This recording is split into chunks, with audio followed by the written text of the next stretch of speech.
is closer than you think. It's not a tournament. It's what you don't see on TV. The cash is real. The stakes are high. They bet big. They win big. They lose big. High stakes live action poker. Live at the bike. Watch it live on the web or play it if you dare at the Bicycle Casino right here in Los Angeles. Hello everyone and welcome to Live at the Bike, brought to you by the Bicycle Casino in Bell Gardens, California, the first and only webcast of real action cash game poker. My name is Bart Hansen and I'm joined tonight by David Tuckman. Dave, tonight we're going to be doing our $200 restricted buy-in no limit game. The blinds in this game are $3 and $5. We're going to be using our pink marker chips and doing a live action tournament, and the winner of the most pots of the night will win this nice Legends of Poker bicycle jacket. I tell you, we're crazy here. Bike.com on the back here. Giving stuff away. Yep. So let's get to the live action. Well, super. Let's do a rundown of the players tonight, huh? Yep. In seat 1, we've got Dan. And there he is in seat 1 with the hat, the familiar face. And seat 2, we've got Joseph. Seat 3, we've got Milad. There he is. Seat 4, we've got, I want to say, is that Jim, it looks like. Jim, thank you. Yep. I'm having problems reading today. And in seat 5, we've got Sergey. And seat 6, we've got Martin. There he is. And seat 7, we've got Parvis. And seat 8, we've got Walter. And in seat 9, last but not least, we've got Tim. I've never had somebody ask me to try to read Jim off before, Dave. Yeah, I know. That I really threw me. It looked like a U to me, and I was trying to go, is that Jum? He didn't. Well, right now, Dan there in seat 1, he's got pocket kings. That's it? And he's made it 95 to go. 95 to go. The blinds here are 3 and 5, right?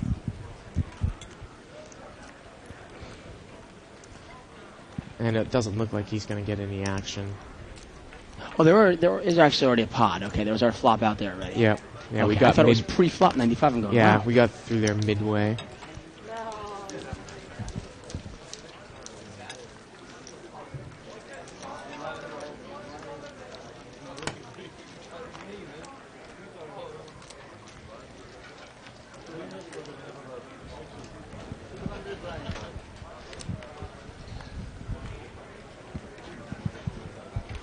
So they will start. I don't think they've done the pink chips yet, but we're probably okay.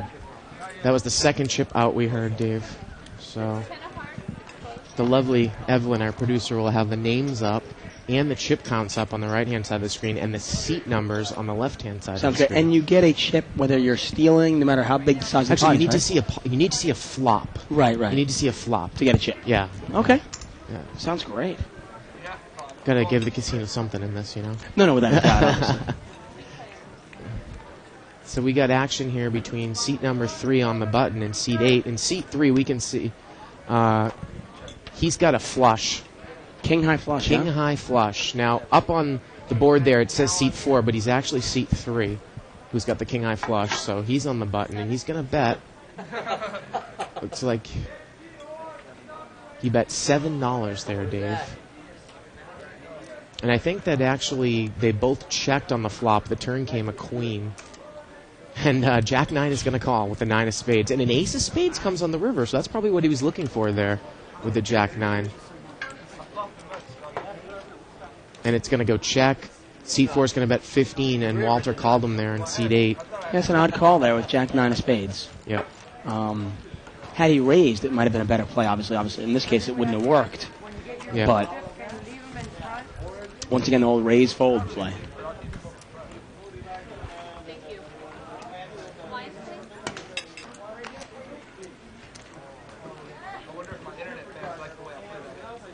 They did. I can hear them cheering.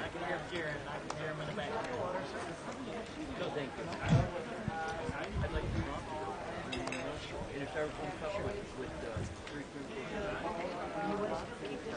So we've seen some of these players, of course, Dan in seat 1.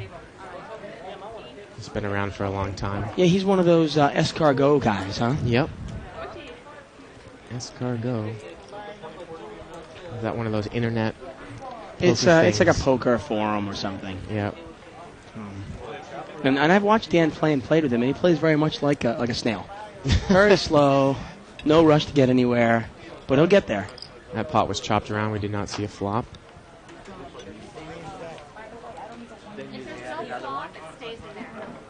Guys, I'm going to change my mind. Now, does the dealer actually give them? Do they actually get a tangible chip that they're getting, A tangible chip, yeah. like an actual, Yeah, it's like a marker chip. They actually okay, great. Super. Actually, we give them a tournament chip. Okay. It actually is what it is. No cash value, obviously. Right. Yeah. We've got Ace Queen and an Ace Jack out there. A couple of big aces. Yeah, looks like under the gun there in seat 8. He raised with the ace jack. He bet 25. And he's going to get smooth called, it looked like, there by seat 9. Oh, no.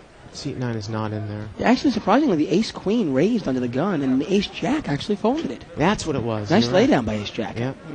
Ace Queen raised under the gun. Ace Right. Jack folded.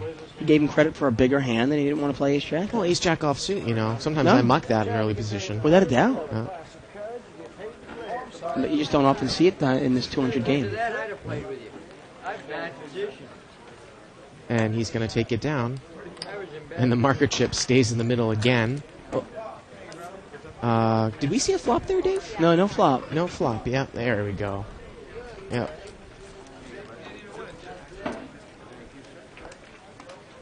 And Star's got it back in the middle of the table.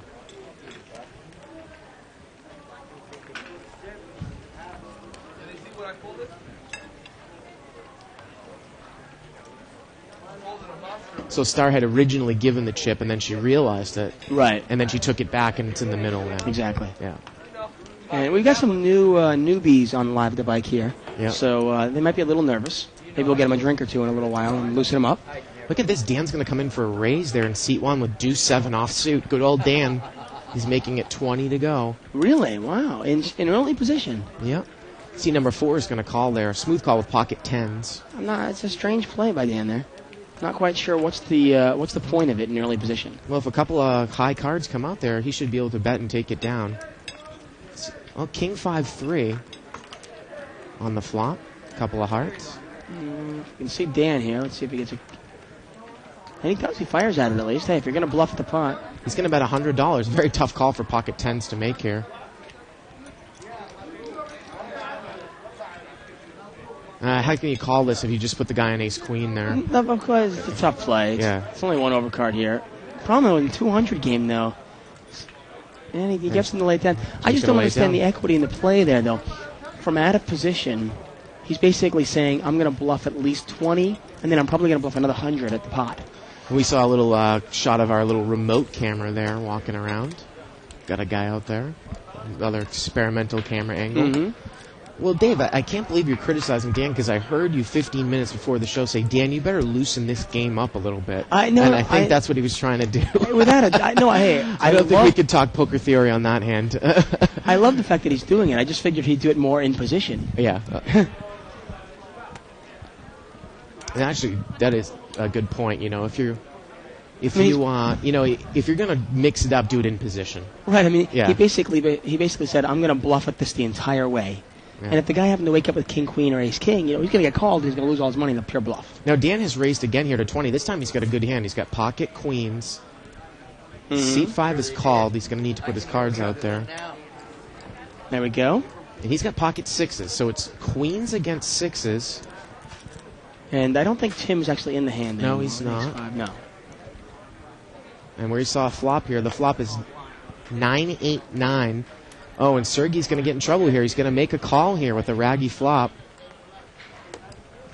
The turn is a 10. And Dan's going to move all in here. And that's kind of the part of the problem there with playing pocket 6s.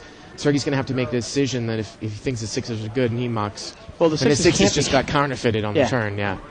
But again, he made that call on the flop probably thinking that his hand was good, thinking if Dan had ace-king, he might check with Right. a rag coming there Without a doubt. on the turn. And for those of you at home who aren't exactly aware why our 6 is counterfeited there, you play your best 5 cards and hold them. So in that case, Sergey in seat 5 had 2 pair, 9s and 8s, with a 6 kicker. While Dan obviously had queens and 9s with an 8 kicker.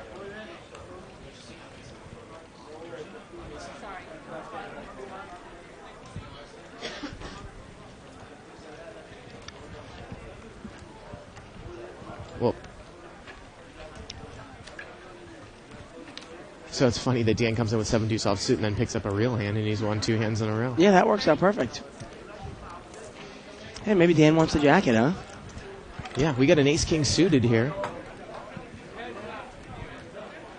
And he's not going to get any action. Seat 4. Well, there's only 2 ways to get that jacket. Yeah. You either have to win the bounty on this table, Yep. or you've got to get to a final table at the Legends of Poker. And that was actually seat 7 there with the ace-king. And he takes it down. We're worried about that chip, can you tell?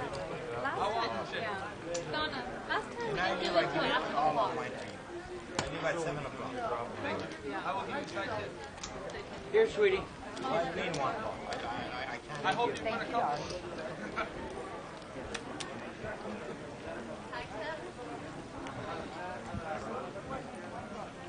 Hey, what exactly is in Sergey's hair there? What is that? Is that I don't know. I can't tell. Looks like a piece tied-up of napkin or trash something.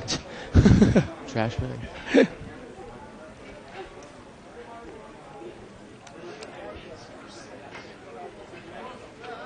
And just for those at home, the yellow chips are $5 chips. The blue chips are $1 chips. And if you see any purple chips on the table, those are $25 chips. Yep. Seat 8 is raised here.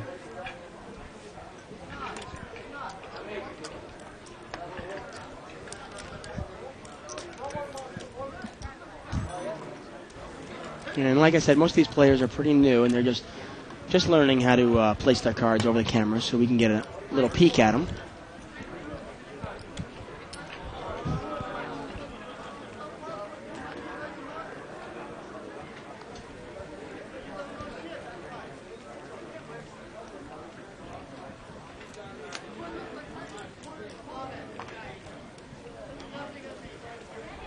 Got a limp there by seat 7 with queen 6 of spades.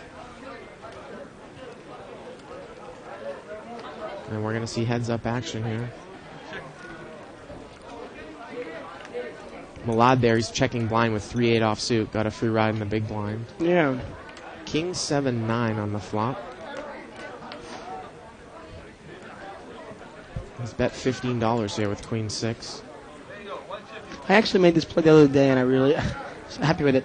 A guy checked blind to me, okay, and I had ace-king. Yeah. I had raised, and he called, and he goes, I checked blind. So I decided to bet blind. It was all before the flop even came out. I go, if you're going to check, I'm going to bet. Well, how he about, folded. checking blind behind him, too? Now, I know that gives like a free card, but Right. it kind of... And now everyone sees 4 cards. Now, the thing, if you have ace-king, you're only going to flop a pair 1 out of 3 times. The other guy is 2, but... Right. Hey, You know... if he's got Jack 10 and he flops Jack high or something, Yeah. he's just taking the check raise play out of his Yeah. arsenal. $15 raise here by seat 7. He's got a queen jack. Dominated by seat 3 in the small blind He here. calls with ace jack. And seat 4 is in there with king jack. So 3 jacks out there. I'm going to bet there's no Jack come out. Flop is an 8-6 deuce. 2 spades.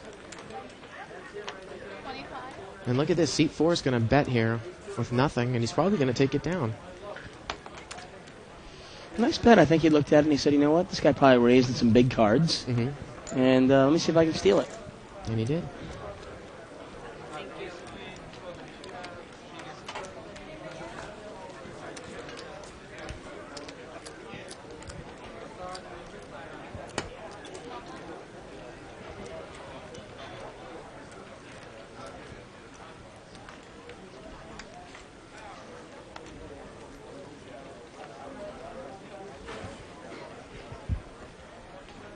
I tell you, I'm getting spoiled, though. Last night's show was such an amazing game. Oh, it was incredible. I want to see that every night now. Absolutely. If you missed incredible. last night's show, you can check it out on the archives for just $14.95 a month. You can have access to this show, last night's show, which is amazing, every Friday night show. And We've done about 700 hours of live poker, and you can watch it all there. Just click on the on-demand banner, right-hand corner of your screen. C3 is going to bring this one in for $20. He has an ace, jack, offsuit.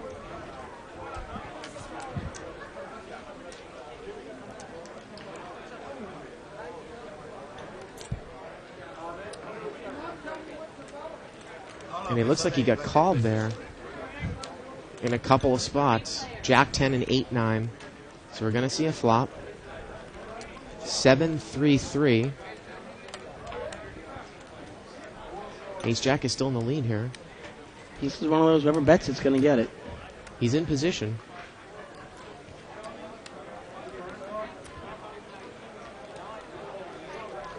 Well, I'm not sure, but usually shaking your head no is usually a tell. But he bets it anyway. He's going to bet $24, using those blue chips in there too.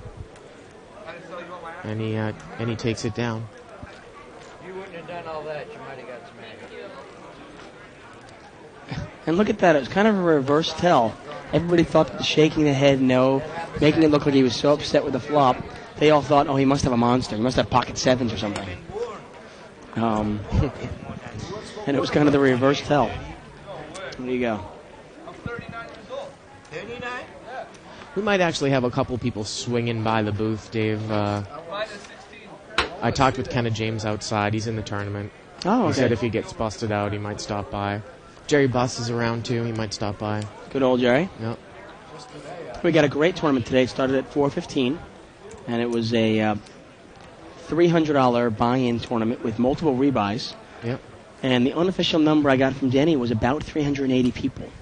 We won't know the total rebuys obviously. in a couple hours. Usually it's about 2.5 rebuys per person, so we're looking at a hefty prize pool tonight. Seat 8 brought this one in for 20 and got called there by Seat 3 with 8-9 of diamonds. Boy, we haven't really seen anybody hit a flop all night yet, Dave. No. Ace 4-4. Just shows how often that when it's heads up or three-handed, how often nobody has anything. Check, check. Queen comes on the turn, gives Walter a gut shot straight draw.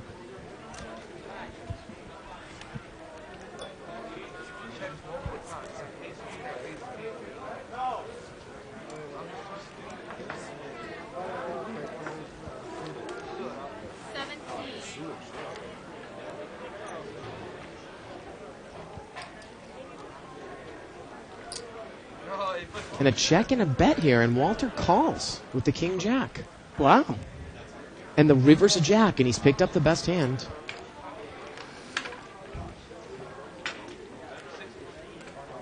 And Milan's going to continue to bluff here. Yeah, he is. I don't think Walter was calling for a jack here, so he might not call. And he's not going to call. And Milad takes it down. I think he puts Milan on a queen, maybe. And he shows the bluff. Shows the bluff. You should be younger than 39. And Dave, you know, when we had shown that jacket there, we were talking about thebike.com. You can go there and play 3 weekly free rolls for hundreds of dollars. And I believe that there's a satellite into a free roll on there into one of our smaller buy-in tournaments at Legends. I think it's the $300 buy-in. Like tomorrow afternoon, 4:15 p.m., we have a Right. $300 no limit hold'em Right. tournament. And And actually, First it might have place- been that for that one. yeah, I'm not in sure. first place, we're talking 40 grand, 50 grand for that. Well, the $200 one was 40 grand. Yeah, 42 grand.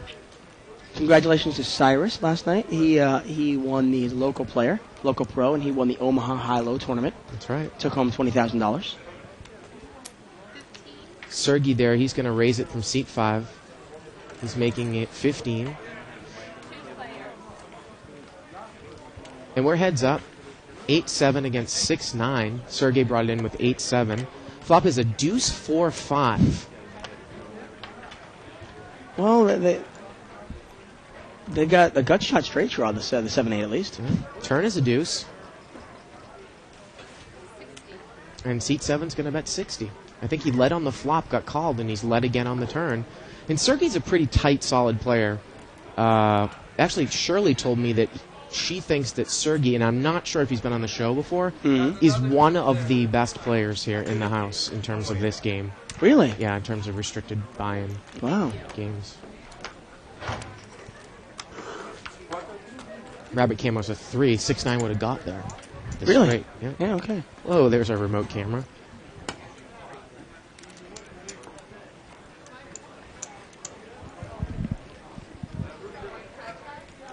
And just for some of you at home, people that follow Action Mo, who plays in the $500 no limit game and the $1,000 no limit game, he actually funds Cyrus. He put Cyrus into the tournament last night, so 50% of the winnings last night was Mo's. So congratulations to Mo as well. C3 is going to limp in here with pocket deuces.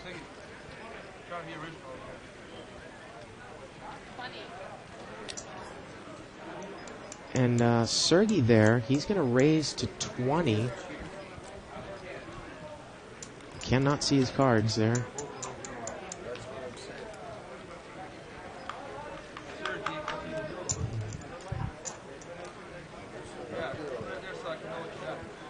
He has 3-9 off suit. He's re-raised with 3-9 off suit. Maybe that's the reason why he didn't want to show his cards.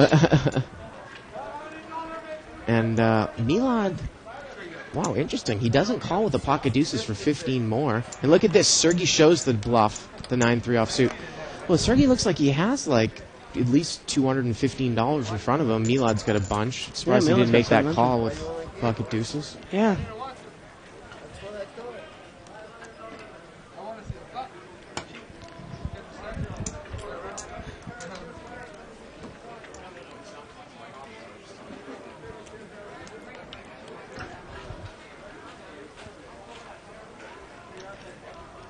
And we might have to take a 2-minute break and go out there and give these players a lesson on how to show cards, huh? Yeah.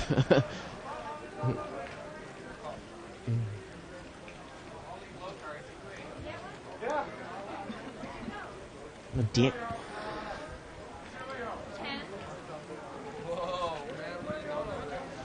Seat 4 has raised it to 10. King 10 limped there in Seat 3. Seat 4 has raised it with King Jack. Dan's going to call with an ace rag in the big blind for half price.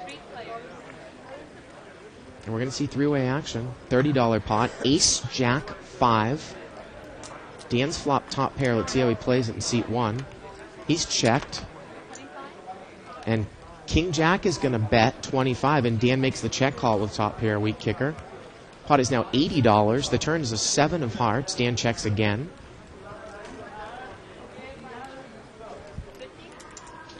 And Jim is betting $50 here. This is a tough call for Dan to make.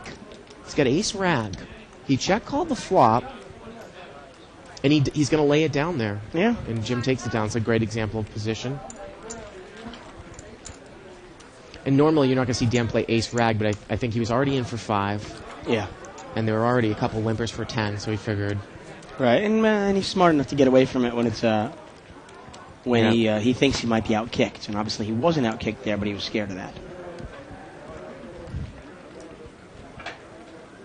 And we've got some really amazing people in the house tonight with all these tournaments with legends going on right now. We've got, Men the Masters obviously here, and Kenna James is here, and Jerry Buss, and so forth. I saw Tuan Lee last night.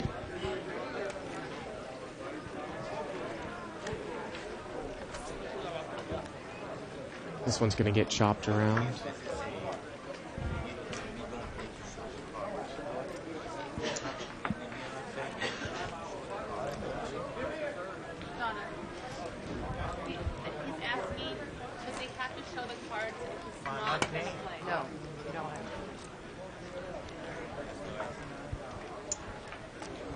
And once again, we are live at the bike. I'm David Tuckman. I'm here with Bart Hanson. We are live, unrehearsed, unedited, which is why sometimes, like last night's show, was just quick and the action was crazy, and sometimes it takes a while to get these things going.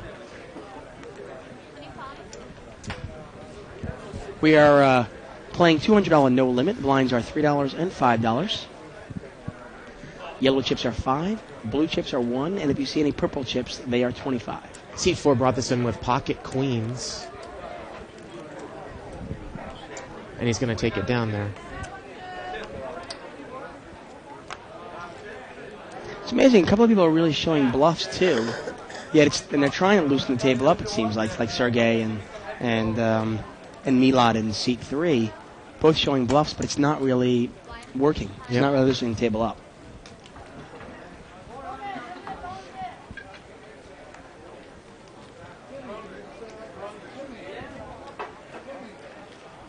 You really need a couple of really wealthy guys who don't care about money. Yeah. Well, again, we really expect to see a lot of big games coming up in the next month or so in Legends. Without a doubt. Seat 6 there, that's Martin. We haven't heard from him all night. He's going to raise to 20. He's got ace-queen offsuit. Looks like Dan's going to call there with pocket nines, and we're going to see a flop. And Dan's got position on him. Wow. Queen, 6, queen. That's not a bad flop for pocket nines. It might be tougher for him to get away from it.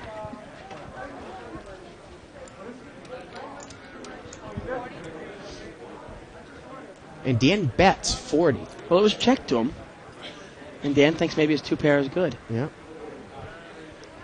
I mean, Dan thinks he can beat ace-king, he can beat ace-jack. Well, there really isn't much of a draw out there, so let's see how Exactly. ace-queen plays it. He's going to check call here. And now Dan's probably thinking something's going to be up here. The turn is an 8. 8 of spades. Well, Dan continues to bet. Yeah. He's going to bet $60. And ace-queen, I believe, instantly check raises all in, and Dan quickly mucks. So Dan's smart enough to get away from that. And he was definitely aware of the possibility this guy had a queen. Yeah. But I think he was hoping that maybe the guy was taking one off with ace-king. Again, you got to play the hand back in your head, Dave. I bet 40 on the flop. Is this the type of player that's just going to call with ace-king? Yeah, well, the thing is that in this 200 game, because the pot was raised before the flop, a lot of guys with ace-king will take one off. Yeah. They'll go, I can't get rid of this hand so easily. So they take one off with ace-king, and Dan figured he'd fire again, and sure enough, he got all the information he needed to see. Ooh, pocket kings here for seat 2. On the cutoff, but Dan brings it in for a raise. He's got ace-queen in seat 1. He made it 20 to go. And seat 2 is making it 40 to go. Minimum raise there. Yep. Why so much? Never raised before in life.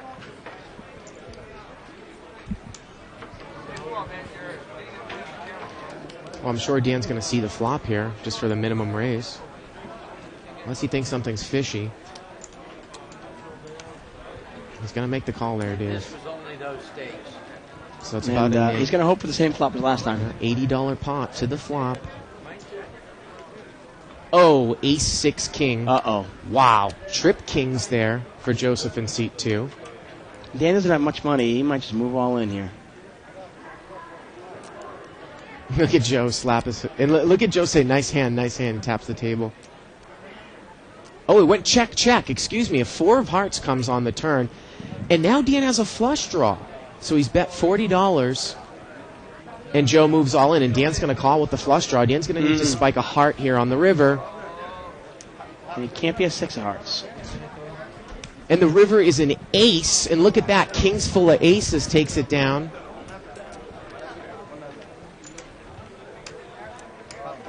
And Joe there, he doubles through Dan.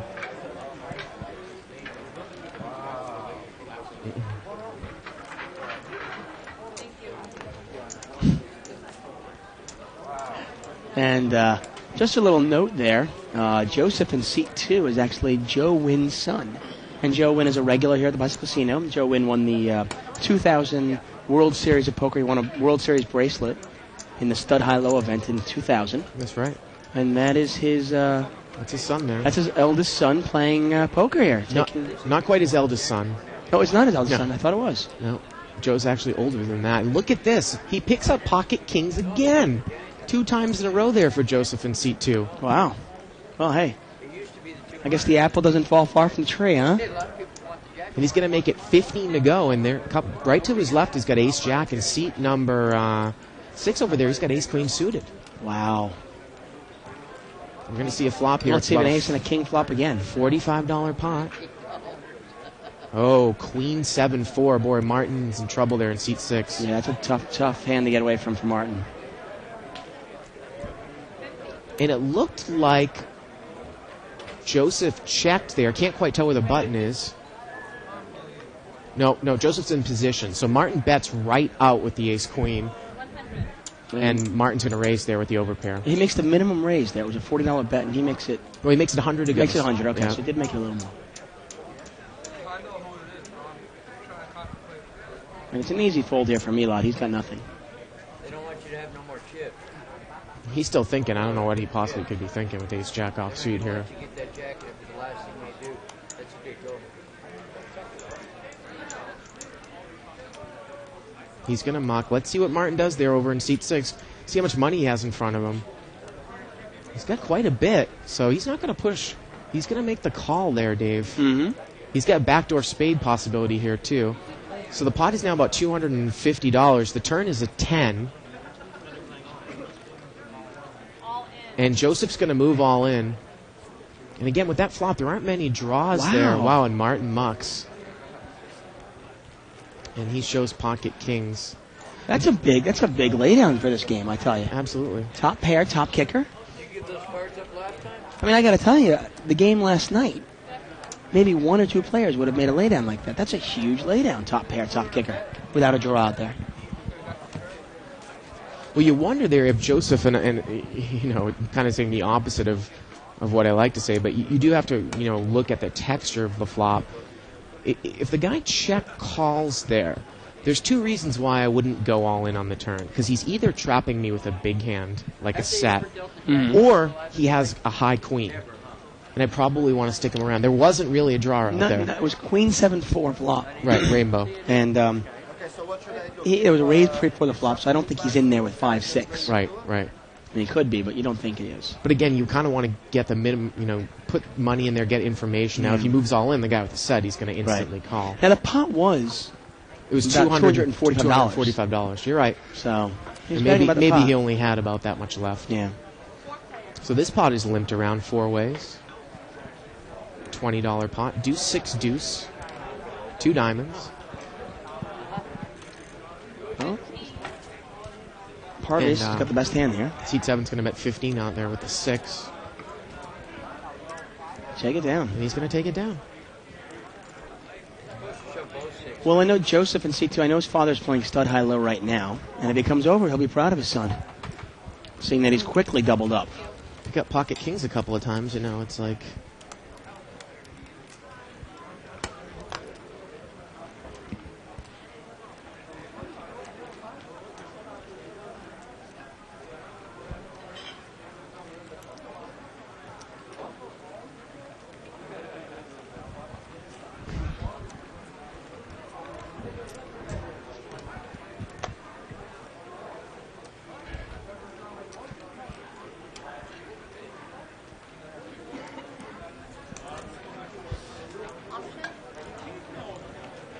Pot is limped around 3 ways.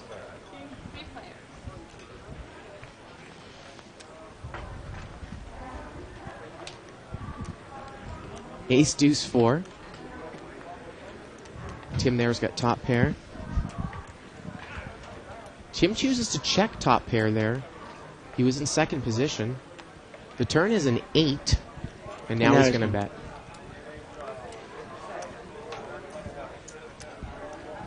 He's got 30, and he takes that happens it a down. lot. A lot of people do check their weak aces or an ace with a bad kicker in early positions, see where everybody else is at. A little surprised to see that Sergey didn't bring that one in from a raise. He was in the cutoff there of king, queen suited. Yeah. I'd rather have more chips than these. What do I know?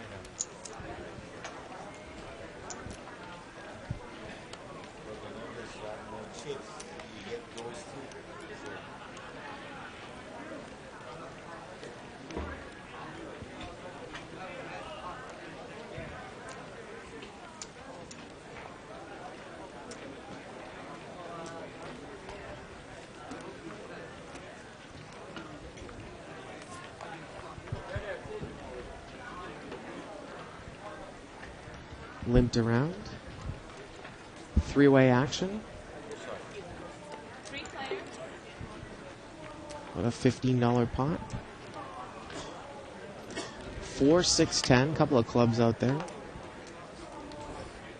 Checked around. Turn is a king of clubs. Dan there, he's got the ace of clubs in his hand. He checks it again from up front. And the river's a 3 of clubs. So Dan's got the nut flush. And he's going to bet 15 there out of seat 1. And Sergey's going to pay him off there with the 9 of clubs. I'm surprised. I mean, there's nothing in the pot. Well, Dan bet about the size of the pot, Right. and he's going to take it down.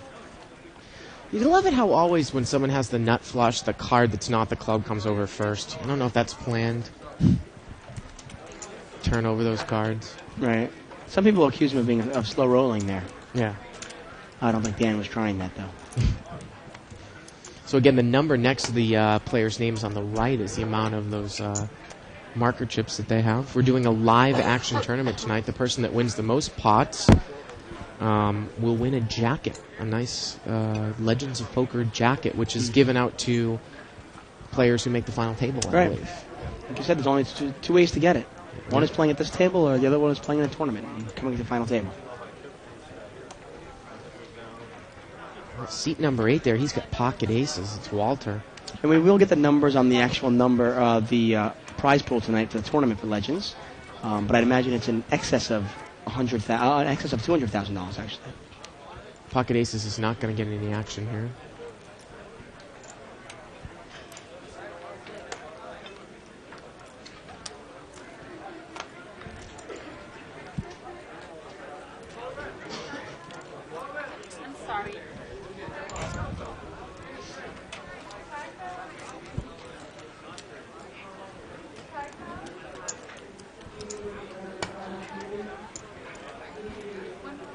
Again, we moved tables a couple of days ago over to the new plaza level. We just opened up our plaza, 18 new tables, I believe. Mm-hmm. Loads of action. You know, up here, it reminds me a lot of people if they've been to the Wynn there, Dave. Right. It looks similar. The got a special chip cage for the plaza level. That's really nice. We put probably 6 new plasma TVs and lining the walls. Seat number 7, he's going to bring it in here for 35. He's got pocket jacks. And it really looks classy. It's very very classy right now. Yep. I'll say.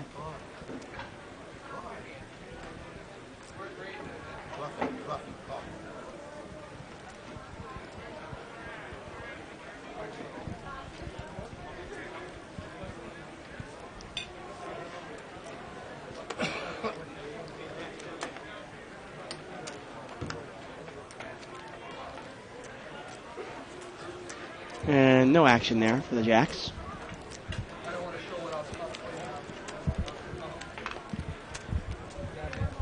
Maybe these guys don't realize the value of a Legends of Poker jacket. I know. I mean, even if you didn't want the jacket, you could auction it off. Did you know also, actually, I didn't realize, do you realize if you win a Legends of Poker tournament, you actually get a ring? Really? Yeah, very similar in the way of like a World Series of Poker bracelet. Yeah. You get a Legends of Poker ring. And it's a gold ring. And it has the event on it. And it actually says Legends of Poker Champion. Really nice ring. And the only way to get that is actually win the Legends of Poker tournament. Tim's got pocket kings. He's got ace king. And he's going to make it 30 to go out of seat 9. Mm-hmm. Martin's got 8-9 spades here. He might want to see a little. And he does. He's going to call. And we're heads up. With a couple of limpers in there, it's about a $70 pot.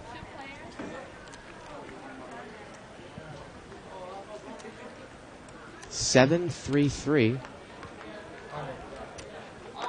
Martin checks, and look at this. Tim, aggressive play. He's going to move all in with the ace king. He's kind of on the. Oh, he's betting a little oversized the pot and takes it down.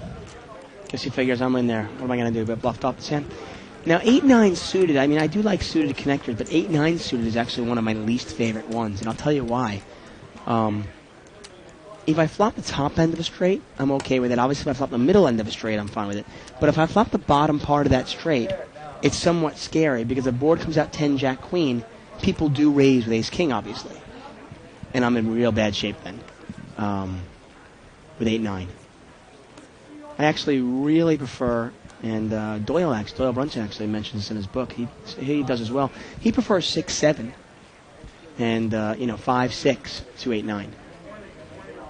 You're more likely, if you flop a straight or something, you're more likely to have it and have the nuts. It's like the button just limped in there. And we got 4-way action. $20 pot. Flop is a 7-8-9. 9. And Jim there, he's going to bet 20 in seat 4 with pocket 5s. And he's going to take it down. Well, Sergey mucks the Jack 7, and Jim takes it down. Kind of a semi-bluff there, huh? Well, if a 6 comes, it's a 1-card straight to anyone with a 10. Exactly, but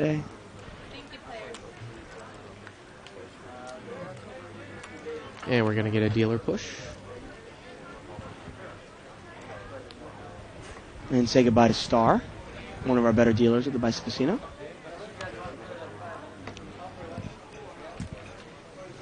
And close-up of seat 9's hairy arm there.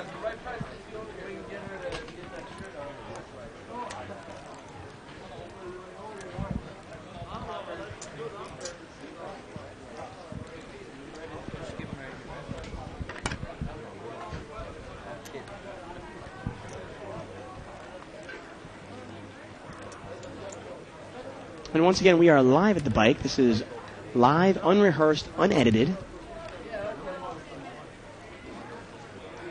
I am David Tuckman. I'm here with Bart Hanson, and we are watching a $200 no-limit hold'em game. Blinds are 3 and 5. If you go down to felt, you can bring your stack up to 300. Or if you go 100 or below, you can bring it up to 300. Mm-hmm. Well, seat number 3, he's going to raise to 15. He's got Queen 10 offsuit. And seat 4 there, he smooth calls with Ace King. And Sergey there in seat 5, he's got Ace Queen of clubs, and he's going to re-raise to 75. And you wonder if Jim might make a move here in seat 4. You know, Sergey doesn't have that much money. Well, he's got 200. You're right, Yeah. $200. The pot is now $100, and it's another 60 to call for Jim, and he's going to make the call. And it's a difficult call out of position if he doesn't. Yeah, if Sergey, plays aggressively here and an ace doesn't come or a king, Right. he should be able to take it down in position. Pot's about $170. Jack 3-6, 2 hearts.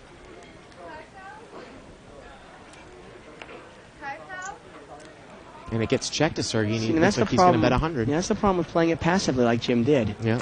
He can get bet off with even though he has a better hand here, it's really hard for him to call this. Yeah. It's a $75 bet. It's a kind of a weak bet, half the size of the pot. I guess Sergey looked at it. If he bets any more, he's pot committed. He might even be pot committed anyway, at the size of that pot. Oh, wow. Jim's going to lay it down.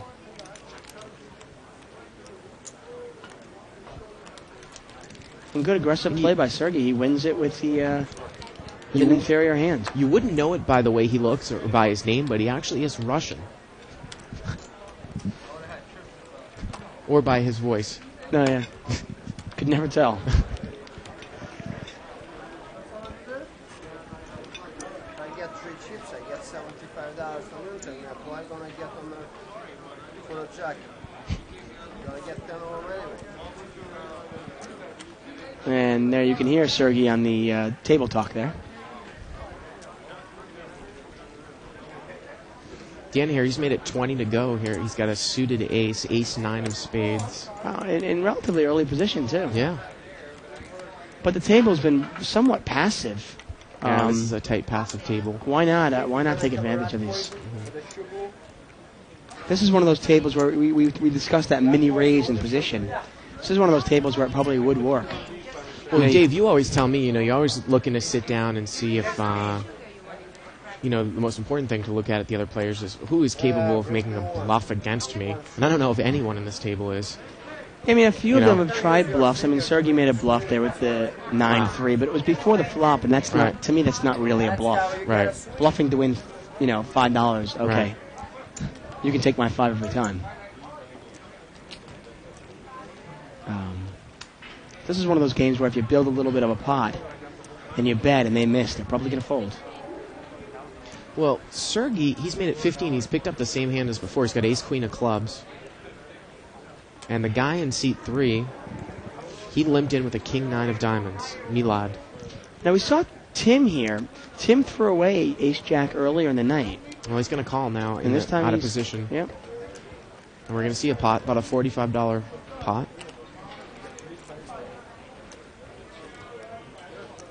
Well, 9-6-4. Let's see if Sergey can bet it out and win it again. He has the best hand. Is Milad Oh, excuse me. actually in there? Milad's got the top pair there. Yeah. And it got checked around. And now a king comes on the turn, and now Milad's got kings up. And he's going to bet $20 now with kings up. Now, interestingly, I think he checked on the flop to try to check raise. Absolutely. But I gotta agree tell with you, if I get lucky enough to catch my 2 pair on the turn, I'm gonna check again. At that point, Well, yeah, I mean, you got to think that Sergey might put a bet out there. That's a good scare card. I mean, I'd rather bet it out straight from the 9. But if I'm gonna check the flop, well then, hey, let me check it one more time. You know, maybe Sergey's he'll fire at it. Maybe he's got ace king. Well, how about if he had ace king, you bet at him and hope that he makes a move on you. Yeah, could do that. It's another way to look at it. That's when we talk about fast playing things. And they both match. Definitely another way to I mean, look that's at what I it. like to do in limit a lot too, Dave. It's like a lot of people will have they have a monster hand in early position, and like a set or something, and they bet it out on the flop, and the turn scare card comes, so they check to try to check raise. But you might be able to bet and get somebody to raise you, and then you 3-bet him. Exactly. You know? No, you're right. Seat 3 here made it 20. He's got king, queen. 12. He's made it 12. He's got king, queen offsuit. $12. Okay.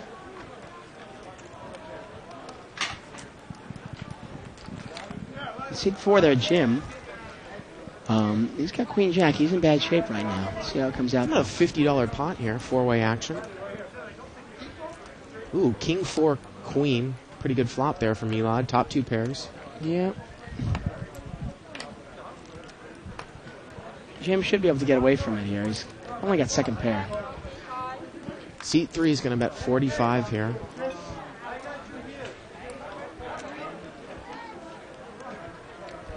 This is exactly why I don't like to call raises with stuff like queen jack offsuit, Dave. It's just such an easily dominated hand, even if a queen comes. Definitely is. Well, you just got to be aware. If you're going to play that, you got to be aware of it. And this is not the flop you're looking for with queen jack offsuit. And I think he's raising, Dave, and boy is he. He's raised to 90. Boy, has he picked a bad time here. Maybe he thinks he has the best hand, but he's in big trouble. Well, hey, I mean, obviously this is a case where he's really stepped in it, and he's.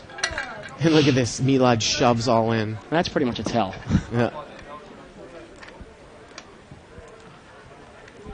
And Jim's in really bad shape here. He needs to catch running jacks or running cards for a straight somehow.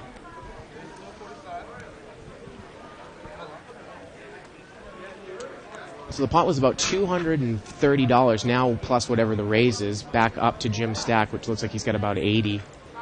So it'd probably be about 80 to call for a 310 pot, and he mucks it.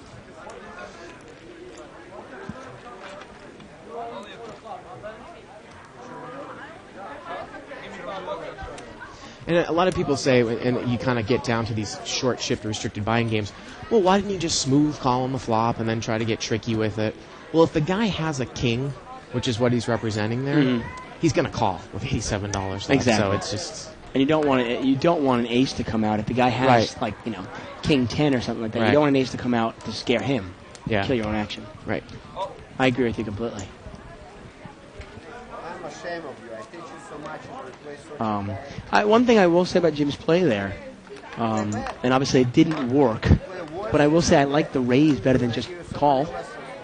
You know, just call. At least he took a shot at it, you know. different way you got your play back. Had Milad raised with pocket jacks or pocket tens, he might have won the pot right there. Either he got Well, seat 7's just going to limp in here with ace king. maybe middle. That's how many chips he got.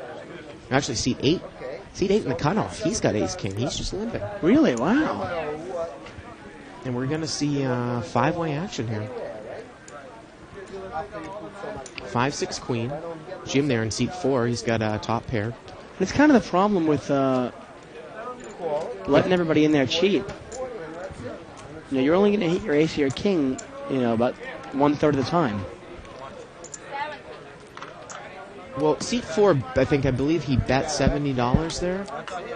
And seat 7's got the nut flush draw, and he's still in there trying to figure out what he's going to do.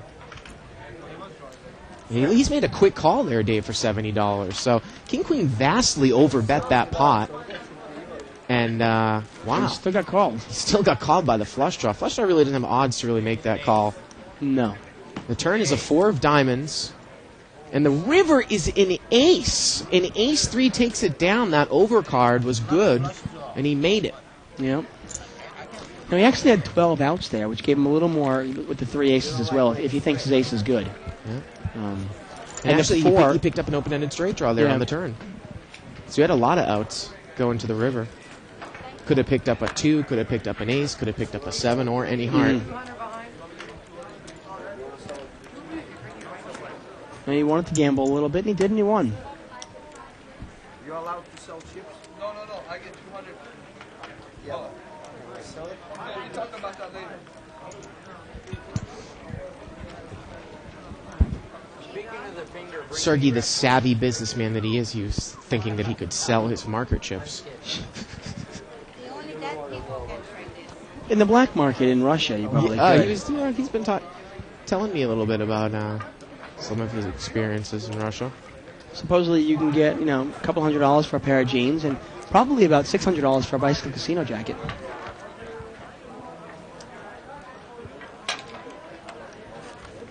Well, it comes through the other way when you're talking about sturgeon caviar and stuff like that. Hey. Coming through this way. Without a doubt.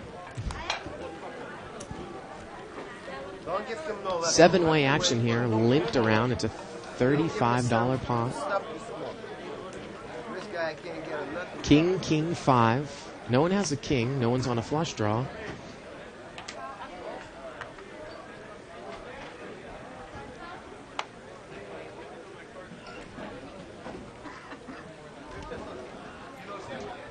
Oh, yeah, I'm sorry. I thought it was going.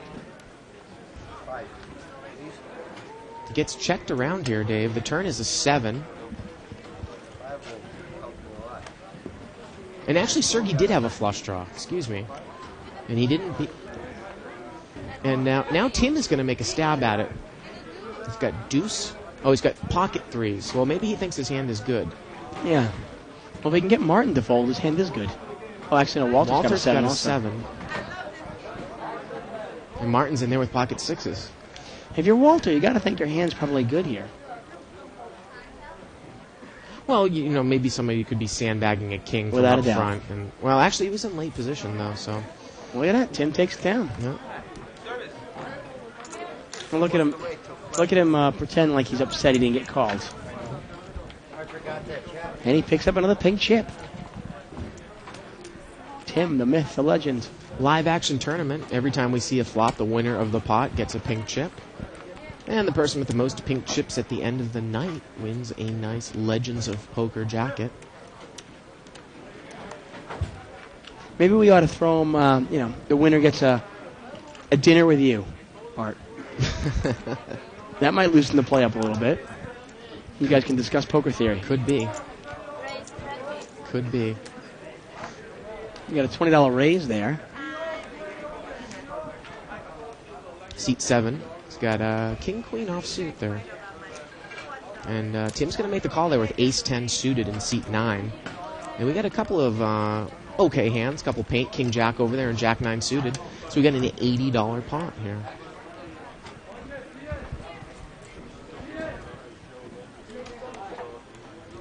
Four, 6, 7 rainbow. So no one has hit this.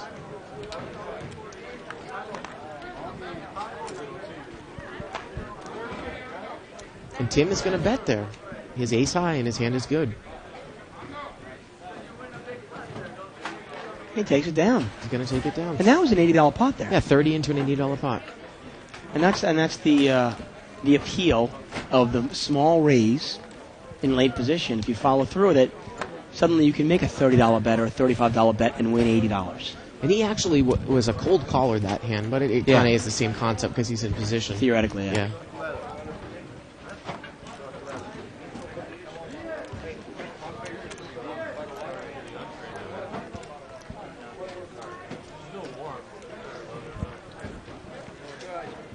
And it looks like Donna's brought us another chip count. Get our first chip count of the night here. seat number 8 there. He's got pocket kings, and he's just limped in. This is the same guy that limped in with ace king. Maybe he's trying to pull the limp re-raise, Dave, but if he doesn't get there, it's going to be dangerous. They won the tournament, and then they want to borrow some. What was exposed? And he's not going to get anybody to raise, Dave. No. So we're going to see a flop. Ace 4 Jack. Now no one has an ace. Sergey there, he's got a flush draw and a gut shot wheel draw on seat 5. A couple of hearts on board. Now what do you do here with the kings here? Do you fire at it? Well, it gets checked around, and now Jim in seat 4 picks up 2 pairs. He's got deuce 4. Deuce on the turn, and he's going to bet. He bet 25, and Sergey calls, and look at this, the kings. The kings call. I don't like that call, Dave. Wow.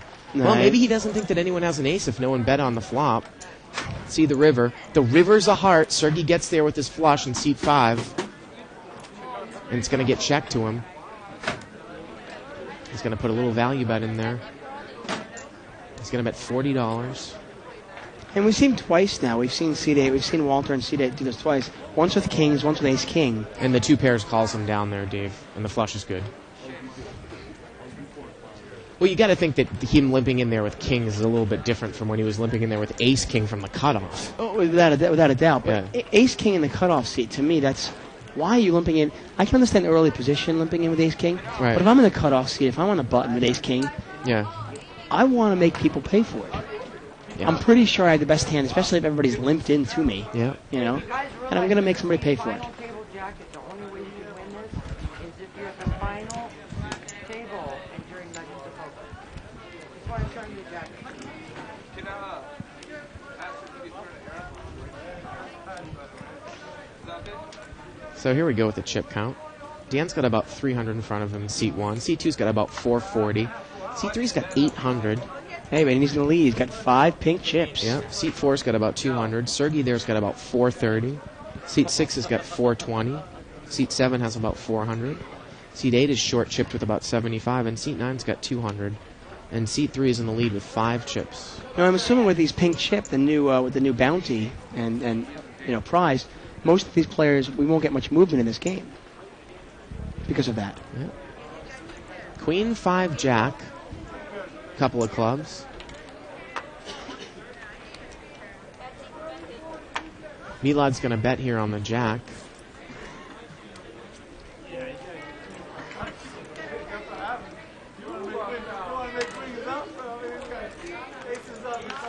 And Milad gets another pink chip.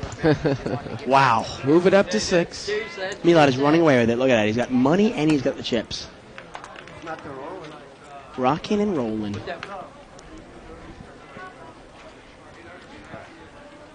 got a gentleman from Texas who's Golden Nugget from Christmas time. He called 3,000 just to see my. Let jacket sweet how much? I mean, you got And I think I heard Joe Wynn singing in the background there. able to have one, so it's not like anybody in the world can have one of those jackets. Man, if you wear that, you're going to be stylish, bro. No, they can't. Sergey's going to raise here from the button. You can't buy it. Got to see what he's got in his cards. Oh, yeah, you can do that, yeah. Yeah, I'm sure you And he do, takes it Dave. down. I'm sure you do.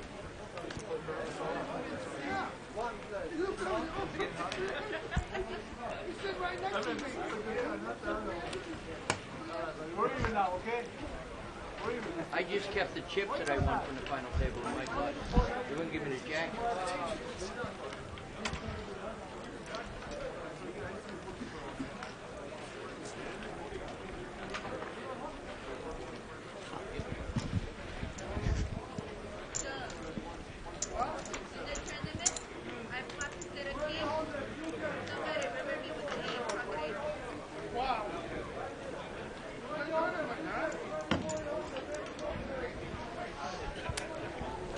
His pot is limped around.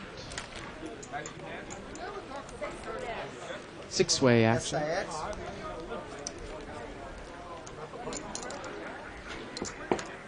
Queen 8 deuce rainbow. Does Milad have the best hand there in seat 3 with king deuce? It looks like it. And it gets checked around. Well, the turn is a deuce. So he's got trips now. See if he plays it a little tricky. And sure enough, you know what? He checked it. He checks it and lets Jim fire into it. Jim's going to bet there with the ace high. The only thing I will say about the pink chips, it does make people try to steal the pot at the end of it if it looks like nobody wants it.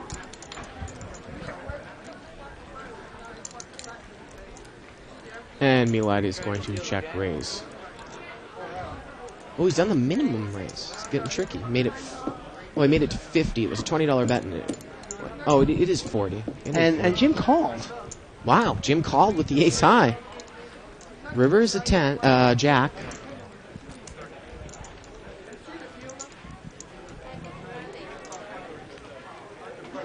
And Milad's going to bet 30. Wow, look at that. Jim pays him off all the way down. Wow, talk about a value bet there. Oh, man. Thank God I was out. Wow. Unbelievable. I didn't understand the call on the turn. I mean, I like the $20 steal bet, and he threw $20 in there to see if he could steal a pot, but he got caught. Throw it away. I didn't know how to play that, Sergio. Are you mad at me on that hand? He was actually drawing dead on the turn there. Mad again? And Jim is going to reload again, man. He's been back in to his for pocket like he's in $600 now. Yep. He's in for 6 now. He's going to raise you $30 more. So if you bet 5, he's going to raise you a quarter. Oh, there's our... Very dangerous. All right, we got new, Back we of got our new chairs. chairs now. One shot, it's just going to lose your mind. Live at the bike. I understand. I have to, And there, there's our new floor lady, Lexi, chip runner. chip runner Lexi. I must say one thing about the Bicycle Casino. We have not only the most professional people working here, but the best looking chip runners Oh, absolutely.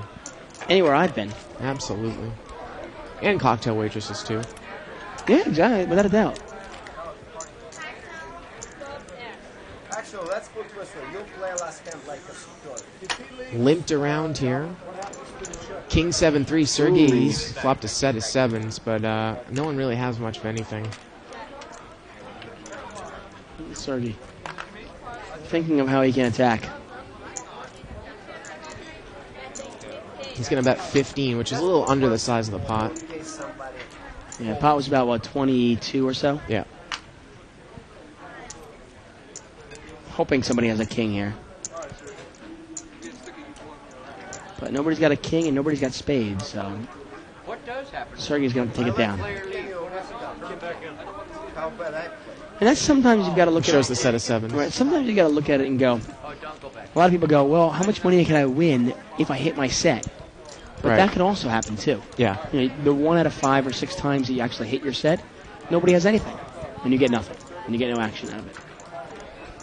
You know, for you to win a big pot when you hit a set, a lot of things have to happen. You have to hit your set. Somebody else has to hit top pair or 2 pair, or have some really great draw. So you have to factor all that in.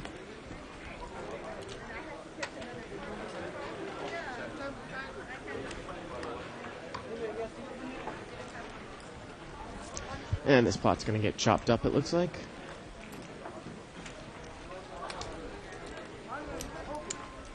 Actually, no, Martin, I think, limped in.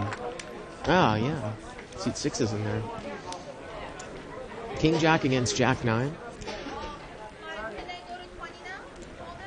5-5-7. Martin in the lead with King High. Gets checked on the flop. The turn is a 7. Now, Martin still's got the best hand here with the king. Yeah, Joseph is actually drawing dead to a 9. And the river's a 5, so chop it up, Dave. A full house plays on the board. There you go.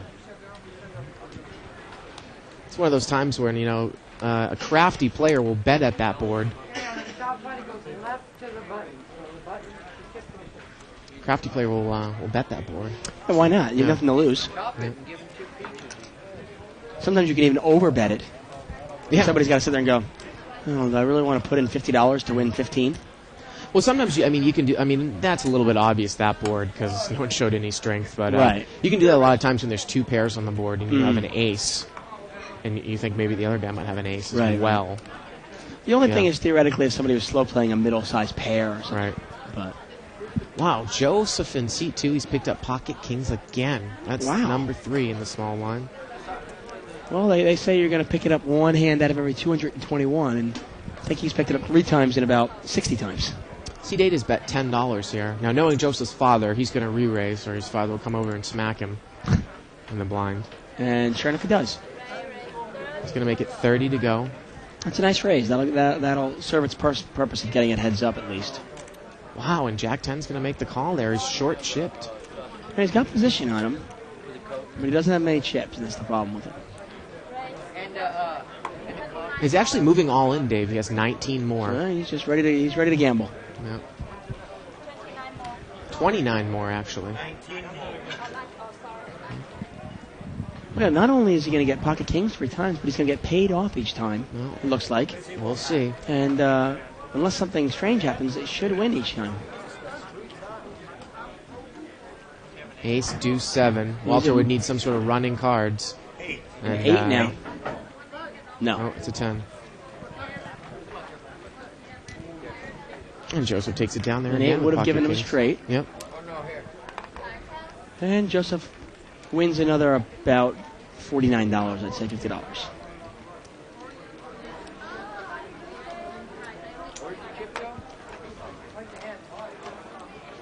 I won though.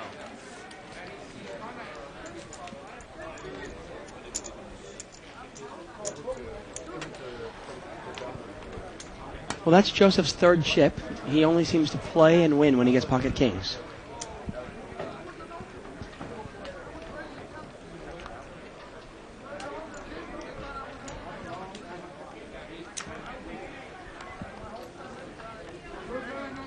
And we got to get a new player in seat 8 here. That'll be coming any second now.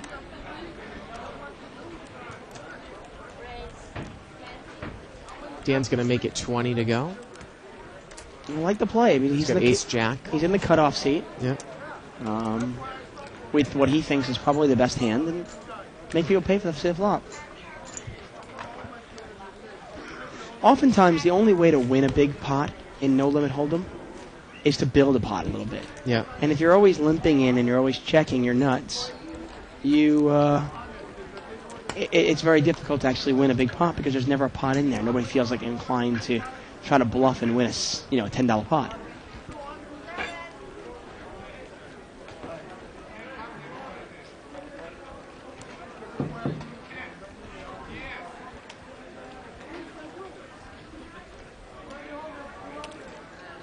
Raise 22. 22 here from seat 9. He's got pocket 8s. He's going to make it a nice little raise there. And seat 7's going to come in. He has an ace. Can't tell what the other card. Ace jack. Ace jack offsuit. Ace of spades. Jack of diamonds. We're going to see a flop. $44 pot. Deuce 3 queen. And Tim is going to bet 30 here with pocket 8s. And look at this. Seat 7 making a move. He's going to check raise to 130 with ace jack. Wow. It's got to be difficult for pocket 8s to make this call now, Dave. Without a doubt.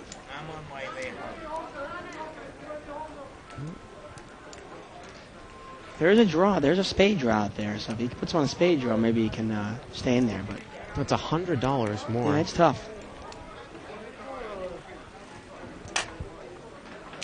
And he's going to lay it down. Nice raise there.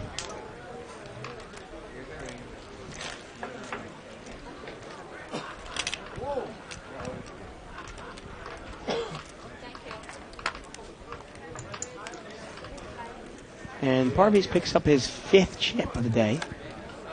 And he's only 1 behind the leader. The leader in seat 3. With 6. How's your nose doing, Dave? It's a little swollen still, as you can hear. New player there coming into seat 8 is Jim. Raise 20. Well, he's got some catching up to do.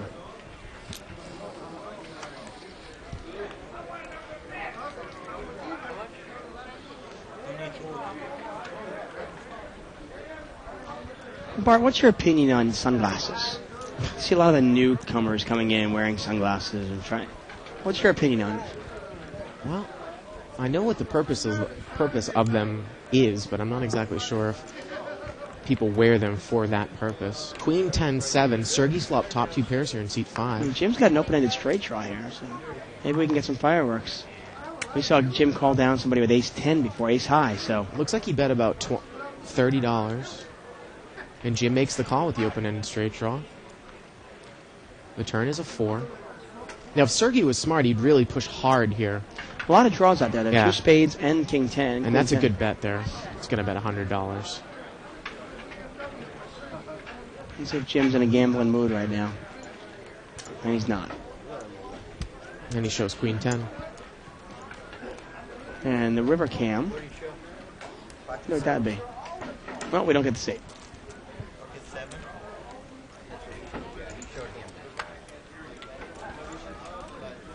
I got queen C10. Oh, I believe you. I thought he showed you. Oh, okay. Queen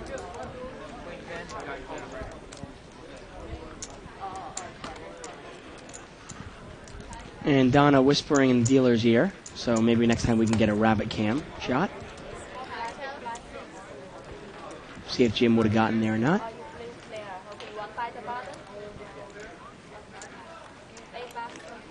And Milad in seat 3, he's taking a break. He's letting everybody else catch up in the chips. If he doesn't get back soon, he might be Now, seat 8 fall is, behind. it looks like he's buying the button, but he can post in between if he wants, and I don't know if the dealer told him that. He's a new player. Yep. I guess he's buying. A lot of people don't know that, Dave. Right. At this level. I guess he figured for $3 more, why not get the button? Yeah.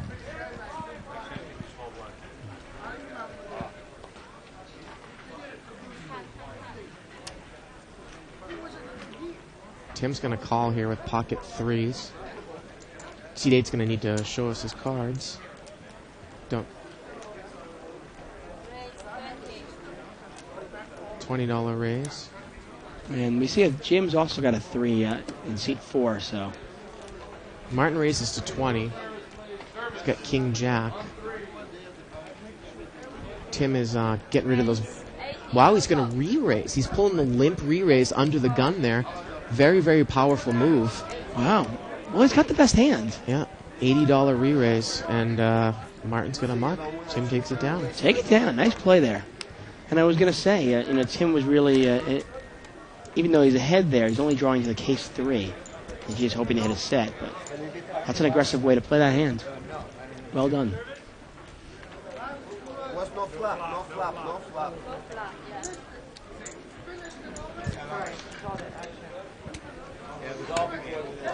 Was no action, he wrapped me.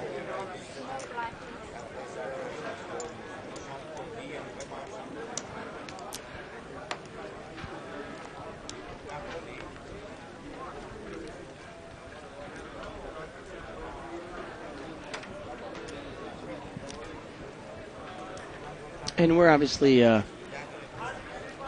putting in new dealers at Live at the Bike, and some of them have to get accustomed to the way to deal in front of a camera. Oh, Starkey's got pocket aces.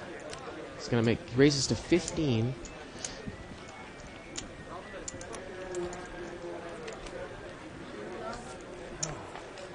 Seat 5. Gets called by Parviz. Yeah, he's got Queen Jack. Wow, Dan's going to call him a big blind there with King 4 spades. $45 pot here. To the flop. 6 deuce 8. Rainbow. And Sergey checks, Dave. He checked the flop. Trying to get tricky, and now a 7 comes on the turn. Yeah, I mean, it's a great flop for pocket aces. Rainbow, no real draw there. And now he's going to bet 30. But once again, if you don't build yourself a pot, there's no point in somebody drawing to anything here. And he shows aces. One ace.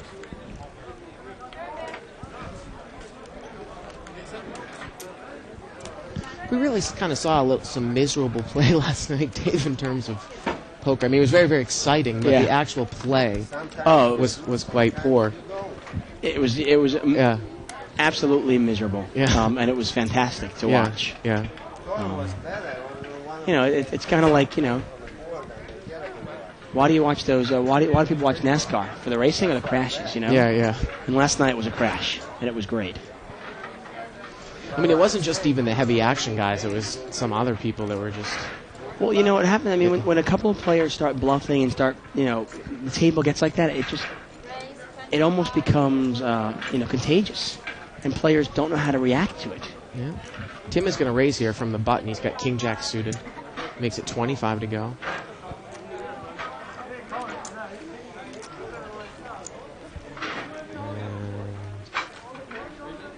And he's not going to see a flop.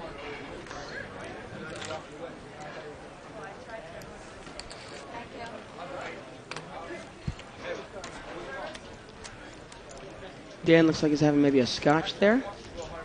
Seat 1. Look at the drinks here. So cheap. A double martini, but it looks like it's in a rocks glass. I guess he's drinks it on the rocks there. Yeah. Maybe he thinks the cocktail glass is a little too foo-foo a for him. double vodka martini for $5. Yeah. What kind of vodka do you think Dan? Well, drinks actually, there? I was just Kettle, Absolute, what? Well, it's a good deal here at the bike, but I would doubt if it's Grey Goose for $5. Actually, I wouldn't be surprised though. Oh, okay. I had I had cognac last night. Did you? A little bit, yeah. I had a little, and it was $4 for a glass of Grand Marnier. 6-way action. You like the orange flavor, huh? And the little hint of it is nice. King 6-3. Pot was limped around. Sergey's got King Jack. He's got top pair in seat 5.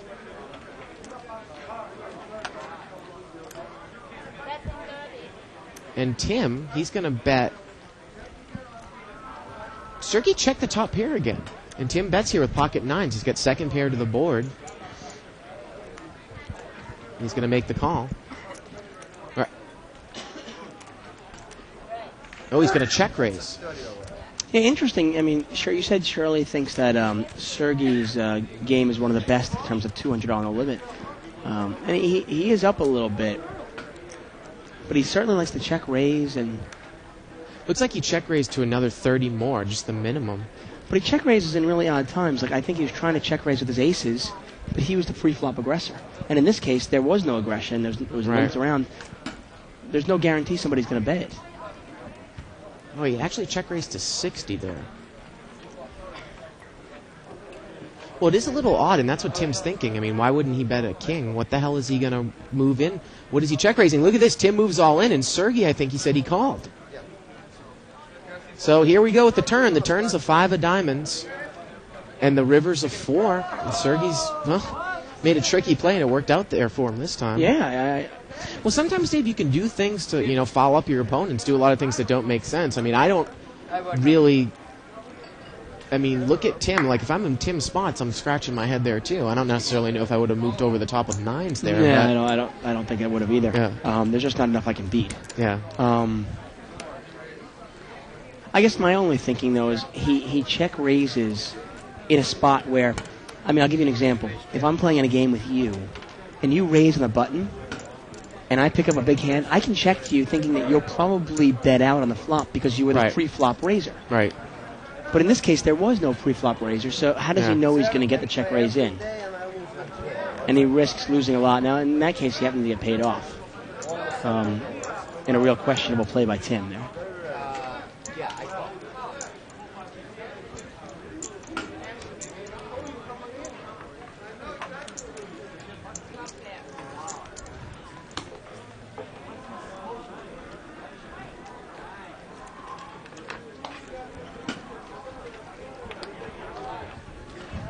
Pot was limped around here.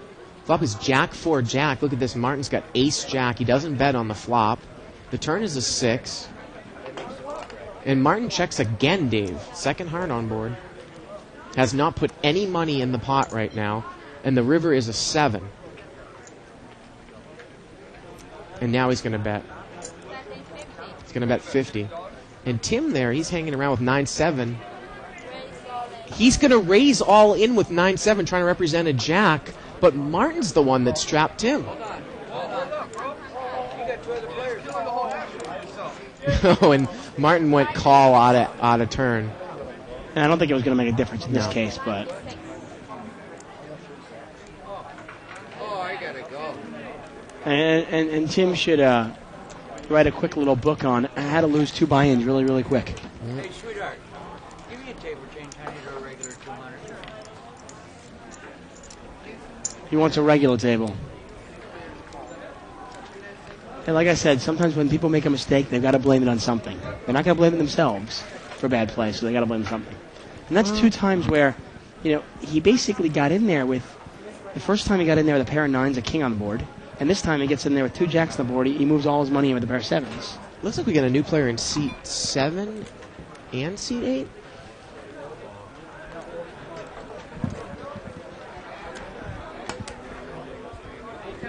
So we'll get. Come in close. Give me 260. Oh, maybe that still is Jim in seat 8 from before. Give me 260. Well, Tim's going back in the pocket here. He put in for a table change, but obviously he's got to wait if there's anything available. Yeah. He's going to make a $260 And rebuy. there's a close-up of, if we can get a close-up of Tim there. You see, that's what somebody looks like when they're steaming. Yeah. Seat 1 there, Dan, he's got ace-king. And seat 6 has got king-queen. And Dan raised there. Flop is a 6-6-9.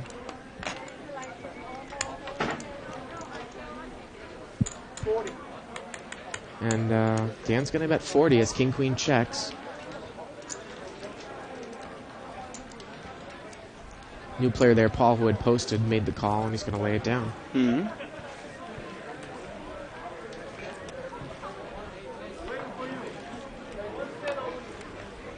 Am I up for the change, hon?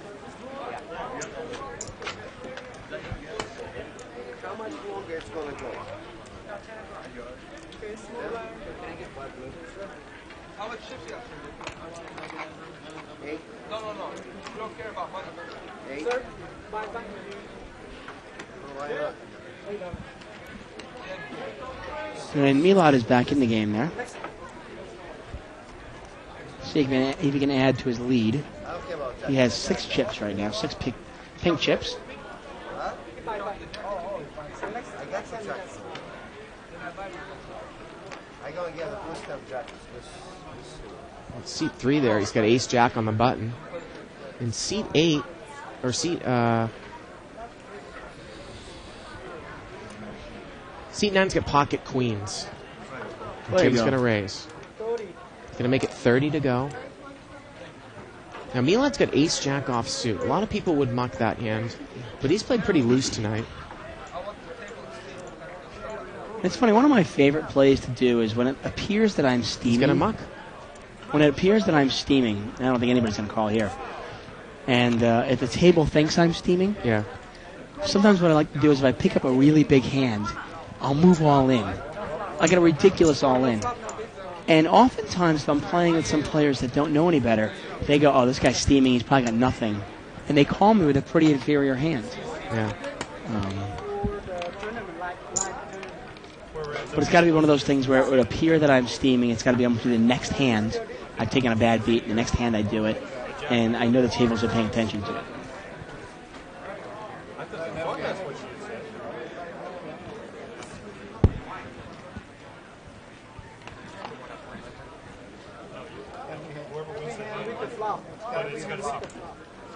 $15.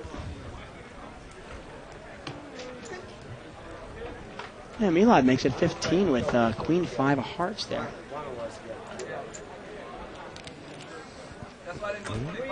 Big blind's going to call with Queen 3 offsuit, and Sergey's in there with pocket 3s.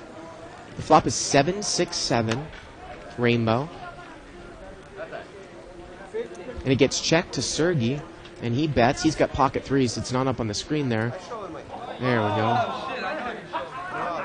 I think he said he bet 50 there. And if Sergey wins this hand, he's going to go in the lead. Well, he'll tie Milad for the lead. And he does. Look, don't tell me you got it. No. Don't lie, okay? I feel nice. Okay, don't lie. I really had to. I pocket 4. Milad saying that he had pocket fours. You want to lay down.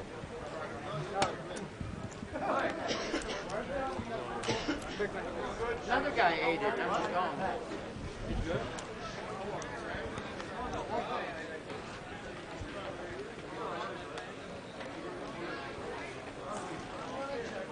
And Tim there, eating a pizza. Yep. And if you're playing in a game here at the bike, you actually get free food. Absolutely. All you got to do is get one of the Bicycle Classic cards, which we give out free. And we pay you to play. We give you free food. It's really a great deal. Three-way action here.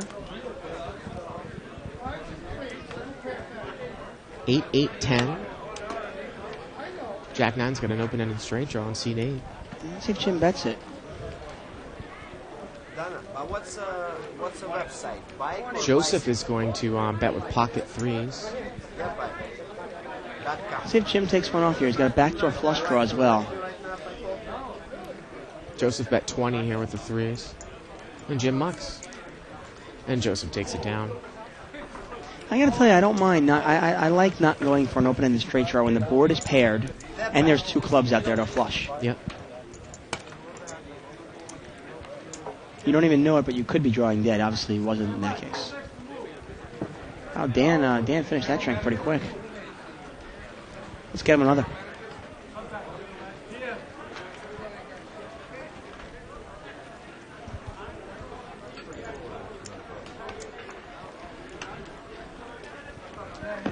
Ace 10 of diamonds, Queen Jack, Ace Jack offsuit, and Ace 10 offsuit.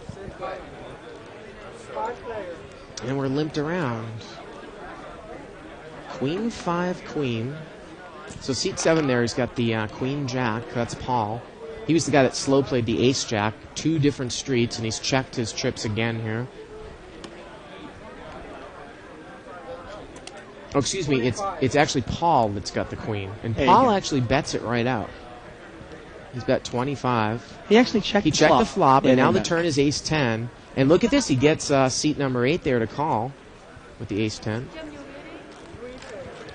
And Sergey's in there with Ace 10 as well. The river is a 7.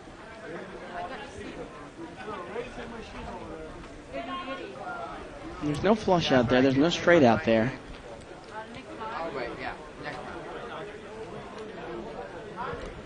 Thank you.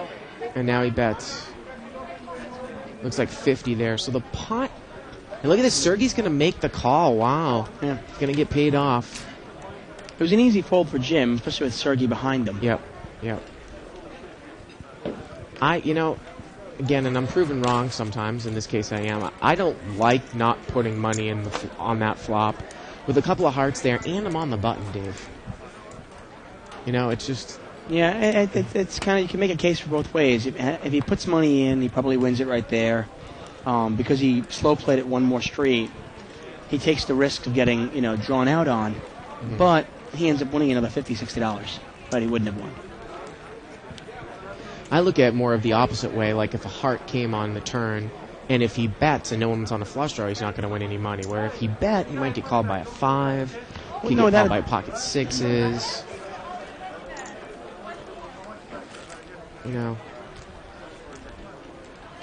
Seat number 4 here, he's raised to 20 with pocket 8s. He's not going to get any action. And I just come with the feeling in this specific game. Now, again, in the 3 to 5 game, a little bit of a hybrid. But in this game, and other restricted buy-in, no-limit games, or other games where the blinds, even if it's unrestricted, are relatively small, where the chip stacks are going to be small, slow playing to try to win a big pot usually is not correct. And I like to tell people, I'm writing an article for Shirley's website, that I'd almost go and tell a beginner to never slow play, because the times that it is correct to slow play are pretty rare. Yeah. And the times that they are slow playing and losing money by doing it is just, it does not offset the times that they should be putting money in the pot. No, definitely. Even though tonight we've seen 2 or 3 times the slow play has obviously really worked. Right. Martin in seat 6, Sergey in seat 5, and in this case now Paul in seat 7 have all made extra money by slow playing. Sergey had pocket 10s there. He raised. He didn't get any action.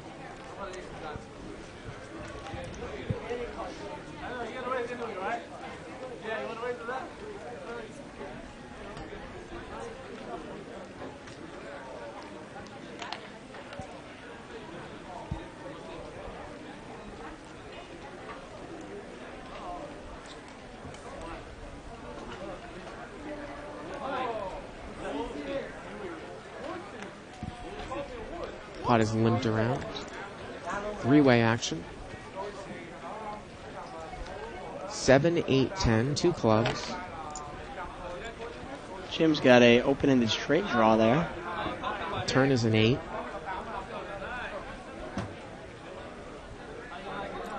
Paul's not put any money in here with a pair, and now he is. Now he's going to fire with pocket deuces. It's a nice bet there. $20. Jim mucks the open-ended straight draw. Take it down. And Martine mucks. I guess looking like that, it's probably Martin, right? As opposed to Martine. I just call them Martine. I think it's Martin. Probably. He's got the New York Knicks cap on. Probably a Martin. Not Martine. Excuse me.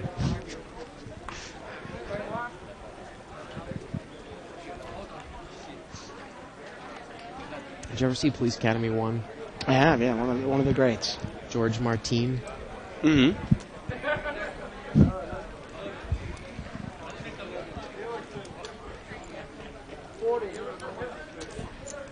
Seat number 8's going to come in for a raise. He's going to make it 40. He's got pocket kings. That's a big raise. That's the biggest pre-flop raise we've seen tonight. 40? Yep. And Paul there, he's got a decent hand. I don't know if it's worth 40. King, queen suited.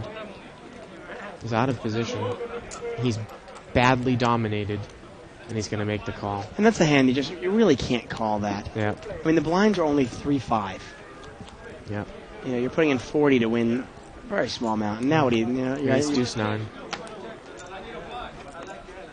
If he was in position, it'd be a little better because he probably goes check. Jim didn't bet on the flop. Now Paul bets on the turn, and now Jim moves all in. Well, that's an interesting way to play kings. Well, he basically did everything but turn his cards face over, right? And I'd say he probably has pocket aces or pocket kings right now. Right, exactly. Right? You got the complete nuts, or the ace scared, and you got queens or kings. Yeah.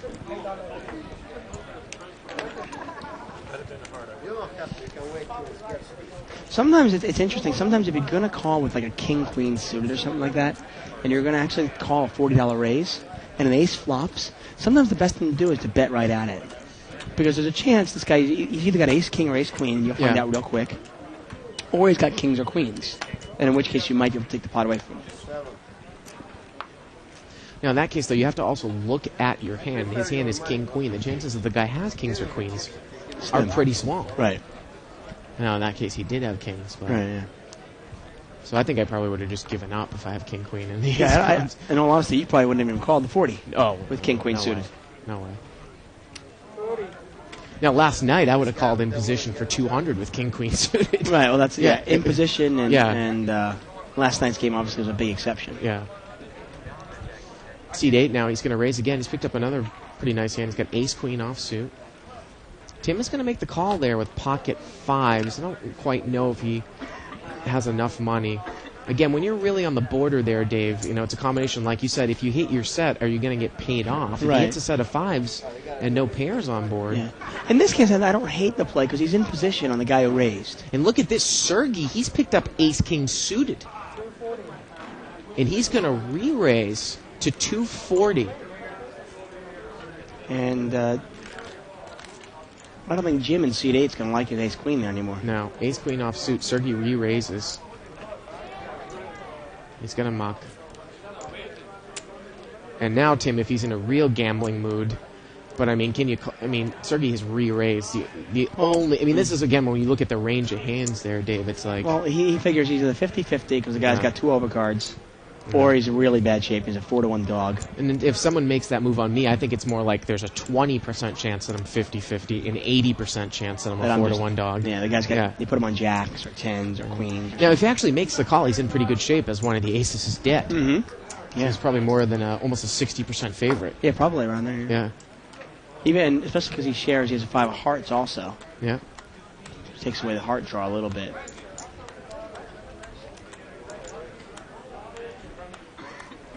I mean, he's only had invested 20 in there. I think the hand should go into the muck. Yeah, that's like I was saying. For $20, I didn't mind the call because he was in position on the pre-flop raiser, the ace-queen. And if Jim didn't hit his hand there, maybe Tim could take it away from him anyway. But in this case, it's... Boy, look at Garo with the wipes. Unbelievable.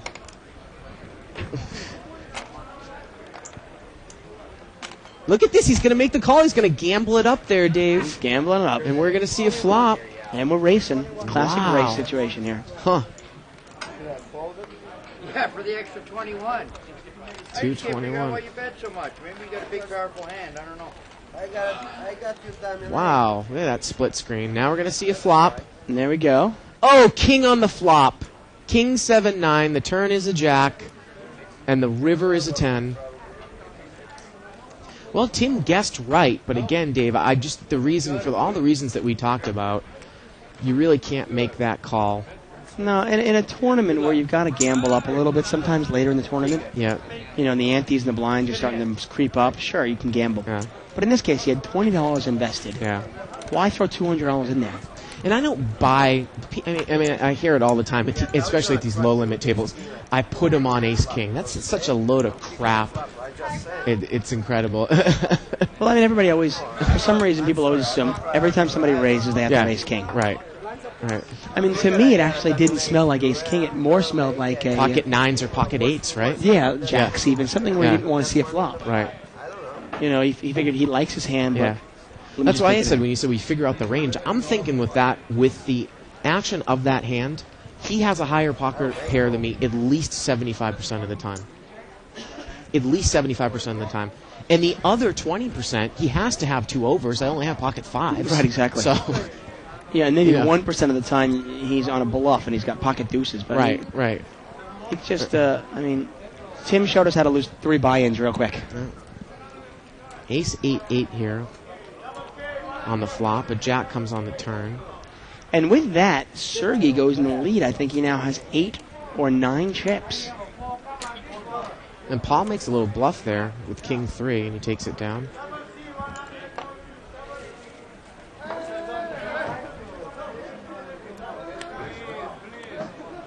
Again, a lot of people don't necessarily like math. I was always a big fan of math. But there's a lot of things that got to come into making a call. Obviously, reading an opponent makes a big deal. But in that specific situation, such as an all-in, when you have a holding, like something like pocket 5s, it's almost all math. Wow, Denny Williams is handing us our official Legends of Poker payout structure for tonight. Yeah, we've got 379 entries in tonight's this afternoon's $300 no limit hold'em tournament. That was with multiple rebuys, and we ended up having 467 rebuys, and the prize pool is $253,000, $253,800. Over $250,000, over $250,000 up for grabs. And first place is going to get $93,900. Unbelievable. Not bad. How much was first prize again? Almost $94,000 that you can win for just a $300 buy-in. New player coming into the game. It's Albert in seat 9. And our annual Legends of Poker tournament starts every late July and goes through August, and will culminate in a World Poker Tour event, $5,000 buy-in event that Doyle Brunson won last year. He won a $1.2 million last year in that one. And tournaments all start at 4:15 in the afternoon, and we are in Bell Gardens, about 10 miles south of Los Angeles. So come on down and get a piece of your piece of the pie here. Is $1.3 million a piece of the pie? Like That's to be a part of that pie. That's a big pie, huh? That's a big piece. Well, Doyle's a big guy. He can eat a big piece. Yeah. Seat 6 is making it 30 to go here. He's got ace king. Now, seat 9's got pocket 5s, and Dan's got, seat 3's got pocket 5s, and seat 4 has pocket 4s. Oh. How about like an ace 5-4 flop? That would be great. Well, especially good for Milad. Actually, Only a $30 raise, right? Yep, $30 raise. Okay. Jim's only got a couple $100, right? Yeah. Martin probably has enough for Milad to make this call, and he is going to make the call. And again, I think the toughest spot a lot of people get involved is if the flop comes off something like deuce 3-8 and you've got pocket 5s. How do you play it? Right. Well, you gotta read your player. If you're in position, it's real easy. Jack 10-7. Now Milad's still in the lead here, but Martin can catch an ace, a king, or a queen now. Let's see if Martin bet. No, it gets checked around there, Dave, and a jack comes on the turn. Let's see if Milad fires out now. No, he's going to check. Wow. And Jim checks. I'm real surprised. And Martin checks behind him. And the river is a 3, and Milad is good. And I would have liked to see Milad bet a little bit on the turn there. And actually, I'd like to see a check here by Milad, though, on the river. Because I don't see how you can bet and get called by a hand that's not going to beat you. Right. Or check to induce If somebody a has bluff. a 7 or somebody has a 10, Yeah. they will... and he doesn't know, actually, Jim's got 4s and might call him. The pot's about $90.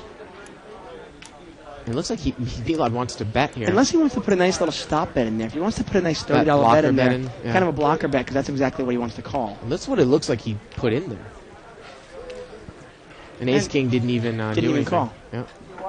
So maybe it was a spot where, he didn't want to have to call a $100 bet. Well, I don't know. I mean, unless that guy over there in seat 6 had flopped a monster, and he's played pretty passively all night, I don't know if a blocker bet is necessary there, because he's not going to put a bet in with Ace King. No, not pretty much. Yeah. He seems to, he'll checks his, when he hits trips, he checks. Right. Top pair usually bets. Yeah. And that was about as passive as you could see a hand played out, huh? Unbelievable. I mean, Jack 10 blank is not a bad flop for Ace King. No. Overcards and a gut shot. Oh. Not a bad flop at all. Especially when you're the pre-flop raiser.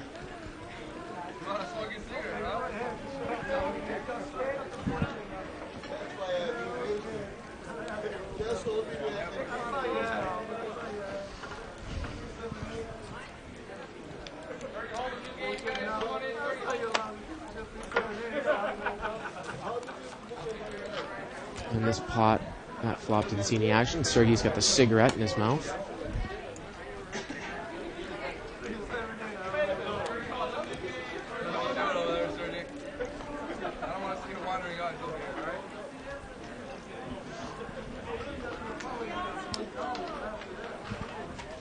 Yeah, the action here is great at the Bicycle Casino. Come on down. Pocket 10s here for seat 3. He's going to raise it to 30. He's under the gun. Come here.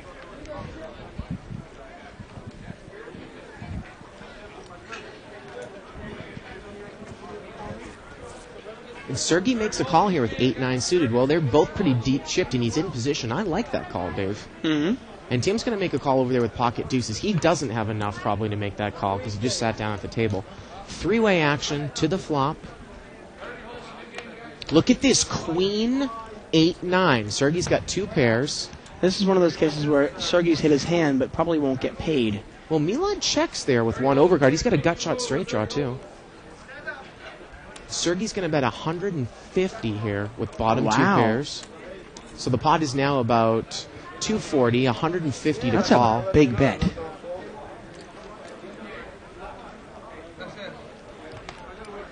And Sergey showed his hand every single time, so. I'll let you know you're not going to get away with it. Prevent you from making. Sergey thought the flop was a little scary for him. He didn't want to see any more cards. What do you mean corrupt? 9-8 if you call corrupt? Well, you only make, and no limit, you make that call in position when you both have a lot of chips in front of you. Right. Yeah, you know? Yeah. But then, like you said, again, it's one of those times where he made the call, he hit his hand, Yeah. but he didn't really get paid, obviously. A little bit, maybe.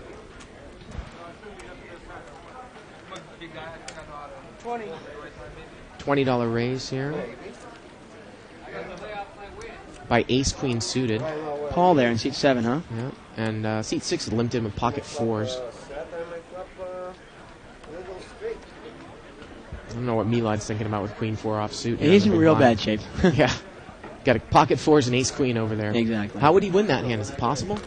It's not. He would be drawing dead pre-flop, wouldn't he? Unless he caught some sort of running diamond combination. Or something. Right, exactly. Yeah. You have to catch a flush. The flop is 6-9 jack. He gets checked around. The turn is a deuce. And Paul didn't bet to him when in position when he checked. Look at this. Martin checks again with pocket 4s. And Paul checks again. And now the river's a queen. So Martin let him get there. Paul was a little bit passive. And Paul's going to bet here on the river.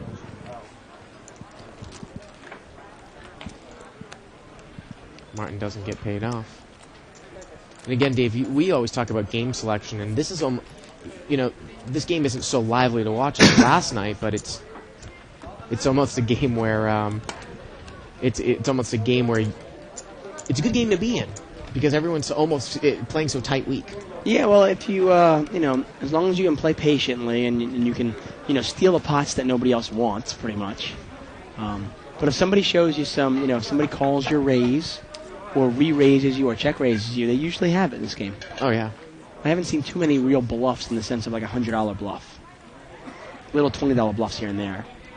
Big Blind's got pocket 9s.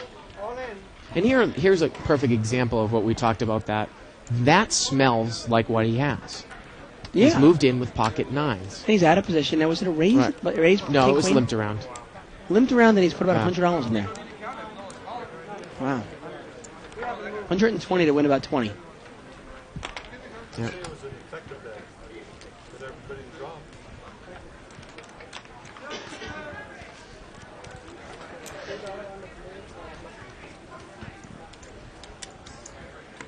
And the only reason, obviously, I'm not a big proponent of putting $120 in there to win 20.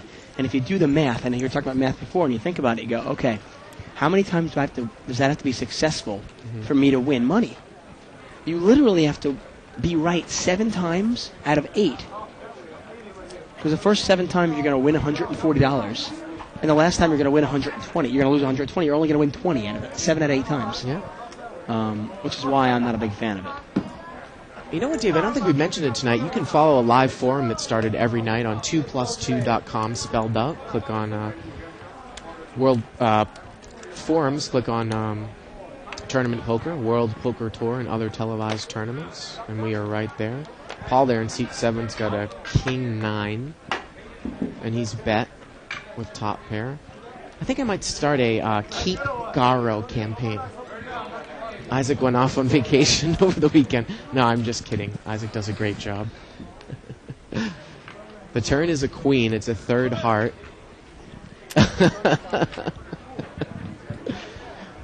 Isaac actually told me he was going to one of his last of his friends in his age group's wedding. They're all married except for him. Oh. Yeah. Well, it's Saturday night, About 8 o'clock at night, Saturday night. He's probably sitting at home watching this, right? Yeah. Well, that's why I said it. I wanted to get under his skin a little bit. And Paul takes it down.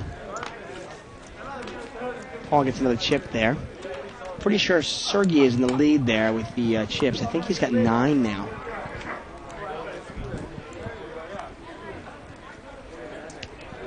$11 chips he's got, Sergey. He is on fire. Oh, actually, I'm sorry. That's 1,100 chips he's got. In terms of pink chips, I think he's got 9. And Don is going to check for us right now. A couple people have ace-king this hand, Dave. Seat 2. Joseph, who's played pretty tight, just kind of sat there and waited. And seat 7. Paul. Paul's in the small blind. And Joseph, I think, might have just limped in with the ace-king.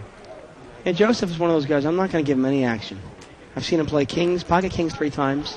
And then one hand he didn't show, and we obviously saw they had pocket 3s there. Now, small blind has raised here, it looks like. Oh, no, did he just limp in? Couldn't tell if there was a raise or if it was just limp. Yeah, he made it. He made a little raise. Flop is 4 deuce queen, couple of spades. Let's see who takes advantage of this. And I think Paul checks. Actually, yeah. Paul checks and Joseph bets $50 using his position. And Paul calls. The turn is a queen. Well, now Paul has the ace of spades in his hand. He's got the nut flush draw. Yeah, Paul's actually free rolling. He doesn't know it, though. And Joseph's going to fire at it once more. Pot is about $150, Dave. And I got to be honest, I'm really surprised, Joseph. I like the fire. I like him betting on the flop. But I'm surprised he's betting here. I think he said he's betting all in. Wow. This is a complete bluff. He's got no draw, no pair.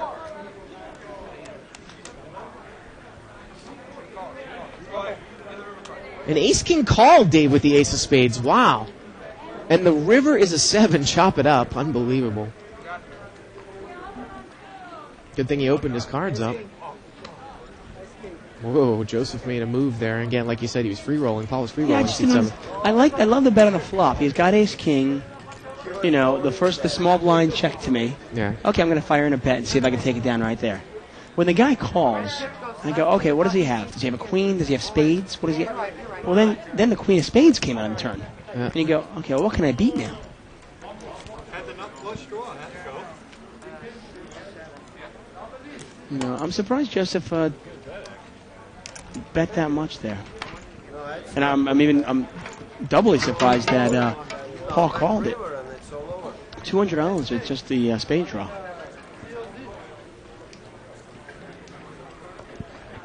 Oh yeah, that's an I mean, I guess he's got overcards and overcards and a flush draw. Right. You got it. I mean, but the way Joe's playing it like he had a queen. Well, Joe's playing it like he has ace queen or something like that, or king queen without a spade in his hand because he's scared of the spade draw. So it seemed like he was playing it. So you can't think your ace or your king is good.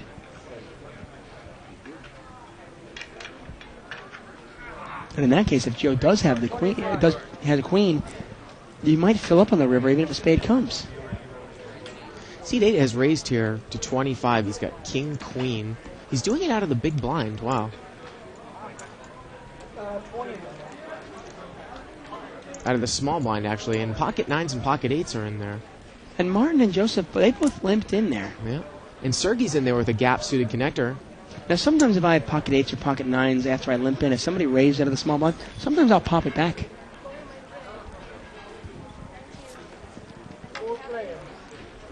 We have four-way action. Seat 7 is out of the hand. It's an $80 pot. 3, 4, 5. Let's see how 8s and 9s play this. Yeah. And it's a rainbow flop here. And it looks like the small blind, who was the original raiser, checked. 40. And Joseph is going to bet 40 with his overpair, thinking it might be good. Yeah, I like the bet. Just got to find out where he's at. Now, let's see what Martin does. I think Martin has to raise. He can't just cold call here. And Sergey's going to fold here, I think. Right? Yeah. And Martin calls. I think that might be the last thing I would do. I can't really tell what's... The turn is a 3. Joseph checks. Is Sergey still in there with 7-9? He's going for that gut shot. Action's on Martin now. Sergey's going to need a 6 there. He can't be in this one. And now Martin's going to bet, thinking like his 9s are good. And Martin bets That's a nice 100. bet. A real nice bet. Now what does Joseph do? And the pot was about, the pot's about $225 right now. With that 80, or that 100 is about $325. $325, 100 to call.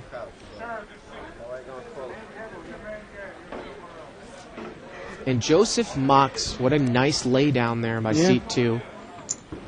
3, 4, 5, 3 on board. It had been limped around, so, it's... Anyone could have really anything. Oh, Dave. without a doubt. Somebody could easily have, in that case, somebody easily could have flopped 2 pair, and obviously the 3 would have changed that. The pair of 3s on the board would have changed that. Somebody easily could have ace 3, 6, 7, whole medley of hands there.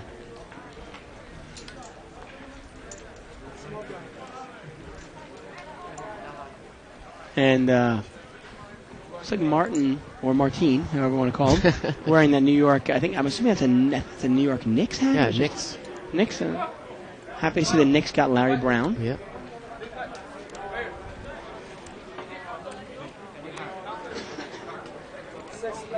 Six-way action here, limped around. 5, deuce, 7. Couple of hearts on board. Sergey's got a 5, 6, and he's going to bet it. He's going to bet $30.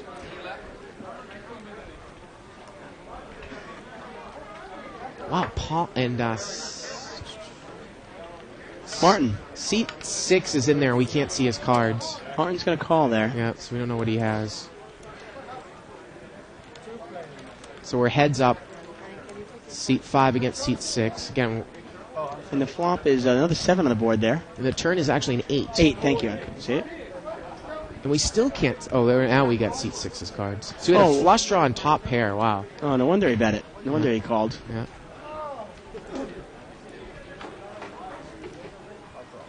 And now he's going to throw a bet out. So he smooth called the flop with top pair and a flush draw and a straight draw. Sergey's got a open-ended straight draw. Well, so does Martin. And the river is a 10. And it's going to get checked down. Actually, Martin had a flush draw, a pair, and a gut shot. Right. Wow. All kinds of draws. draws. They both miss, and then Martin's pair of 7s holds up. Yeah. Dave, I think we're going to do one more hand before we go to table talk. Well, that's good, because I think 8 o'clock on a Saturday night, I think we have karaoke going on here at the bike. You're going to go and sing a song? I'll go sing my favorite ballad, I think.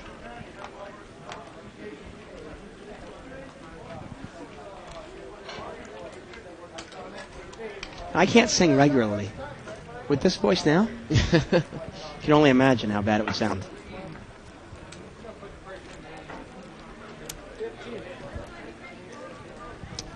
Seat number 9 there, Albert. First that we've heard of him. He's going to make it 15 to go. He has Jack 9 off suit.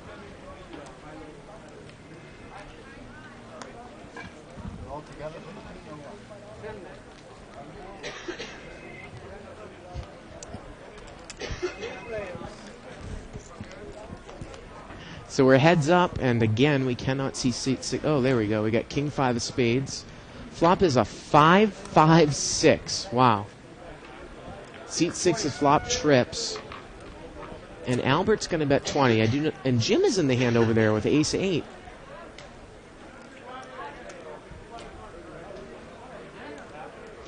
And here we go with the slow play again, Dave. Well, this is one of those cases where I don't mind the slow play because Albert was the pre-flop raiser on the button. How about the check call, though? And now a 4 of clubs comes on the turn. And now Jack 9 checks right behind Martin. Wow, and you can't do that. Let's see if a river card is an action killer. It's the king of clubs. And Albert has made a flush, but Martin has a full house with the king. And it gets checked down. Martin checks the full house, and Albert checks right behind him. Wait a minute. Does he realize what he has? He had King 5. Are we sure of that? And Sergey's telling him right there. He didn't turn his hand over. He had the winning hand. And listen to Sergey.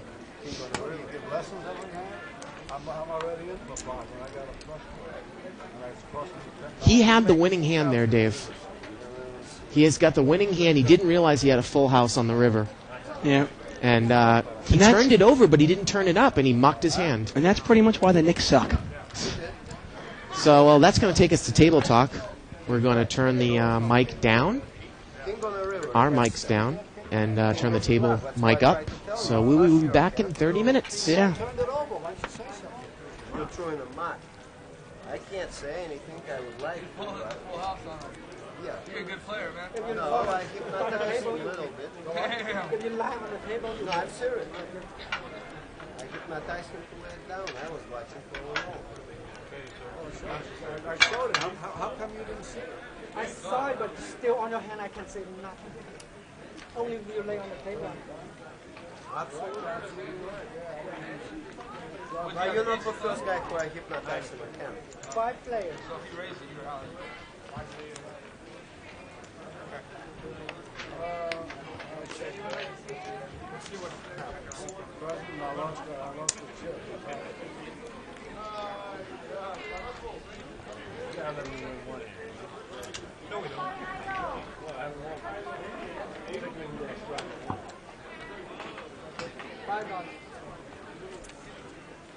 Put for cheap over there because I might get for cheap. 20. So with ace high, you want to waste it another $15. Very clever play. You got it. Okay, very clever. I want to see it. I'm calling you, sir. No, I don't have anything. Yeah, you're right. I'm putting them up. How do you want to see it? I'm going to show them here so they can see it. How do you want to see your hand? Pocket sixes. Yeah, I keep forgetting. I will get on the program. I don't have Because he knows that you're in the battle for the jacket. No, I got a jacket. I already told him I'm going to give him a jacket. I want all his chips. I don't want to jacket.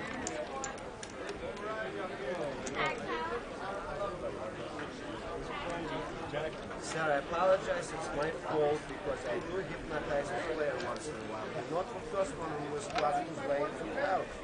I agree with you. I'll be honest with you. I show you a guy. I tell you the same thing. Lay down queens full of sixes on a turn. It's up to screen call. Not even look. It was, I should have waited.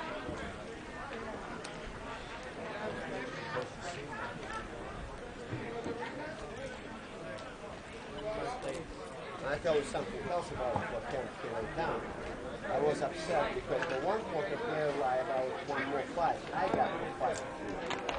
I told him a full house in the turn and losing the winning. You understand? But I just lost with 6-5, so I don't want to play consistently. Connectors. Oh! He bet 20? He scares me. Not, I miss River there. I was thinking about something. Yeah, you thought he was on a flush draw. I know he was on a flash ball, yeah. Take a stab. Yeah, River actually well.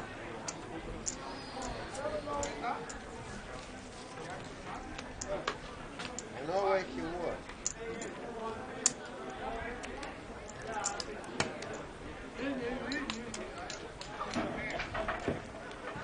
It's called tight weak. Yeah. Weak. That's tight.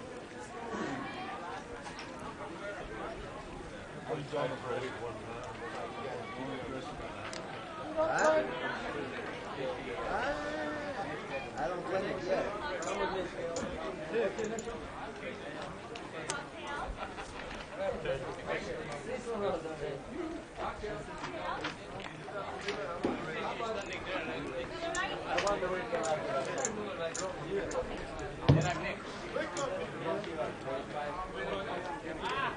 All the way, next table over. One more. No. One more. No. No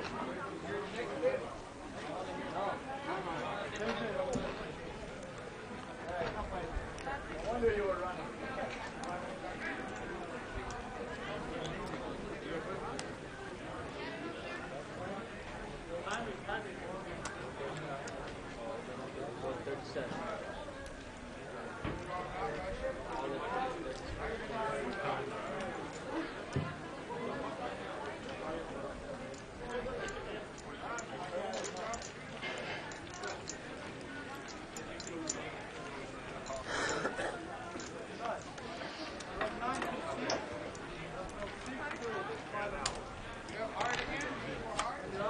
Queen. What do you ask? It's Saturday. You got a king, you got a queen.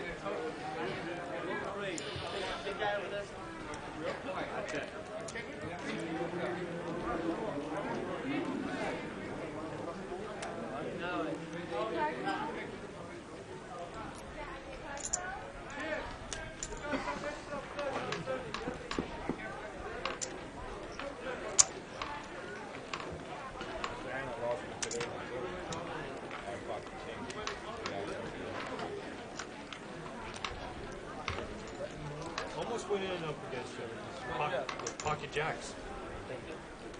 I was hoping he didn't do it. He kind of killed my ass because I knew he was going to come in. But if you called out, gone over the top on you.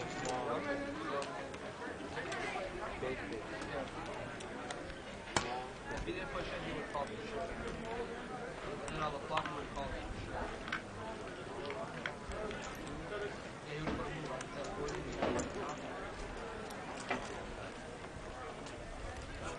Meanwhile, we need the next pitcher of this day. Call the next pitcher on the list.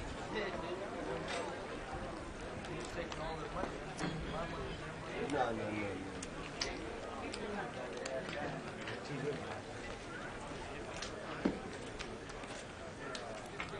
I lose every day. I don't know how, but it happens every day. I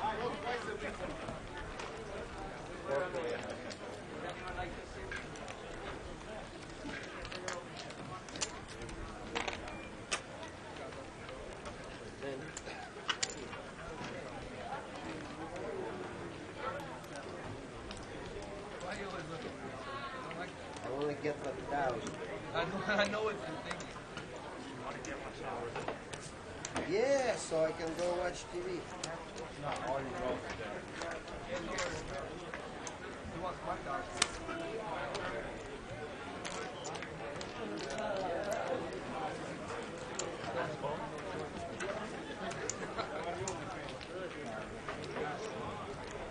Just a game. You're not going to be, $1,000 not going to make any difference to New York, however. We're still going to smoke a joint. A medical. That's so legit.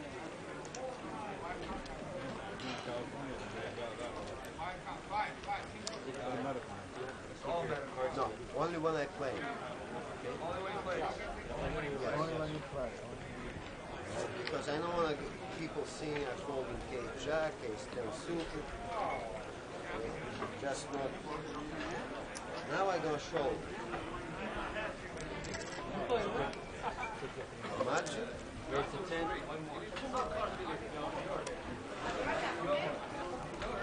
You know why I play with? Because I know I create $8 dead money over there, and I'm playing for the blind man who can't see his full couch. Okay?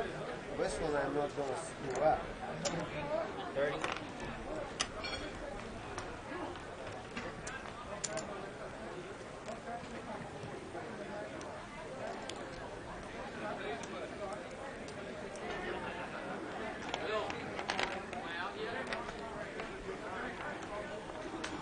How much? 75. No.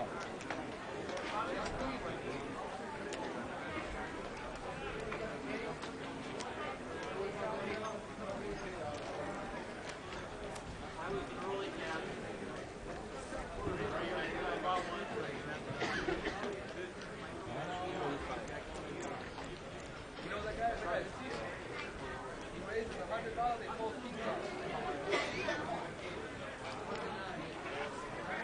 That's our secret, Cecil. That's our secret, right?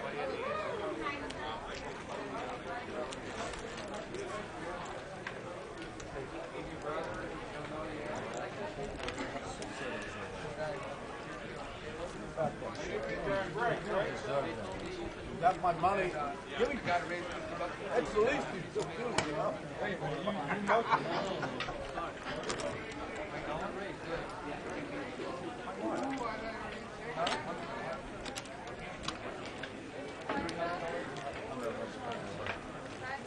In Omaha, because they didn't make the choose. Tap him. Tap him. Seat open.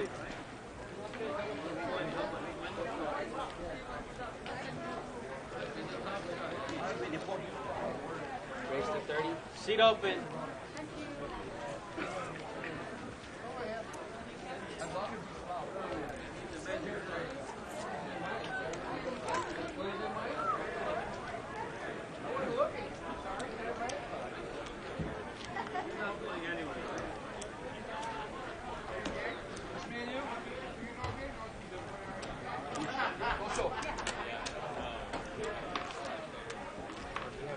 Anyone have a seat for?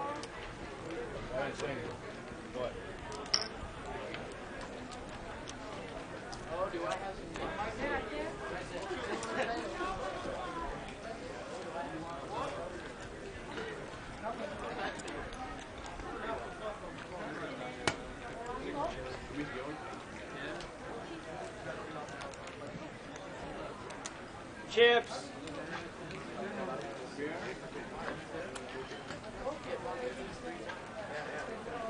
Who did?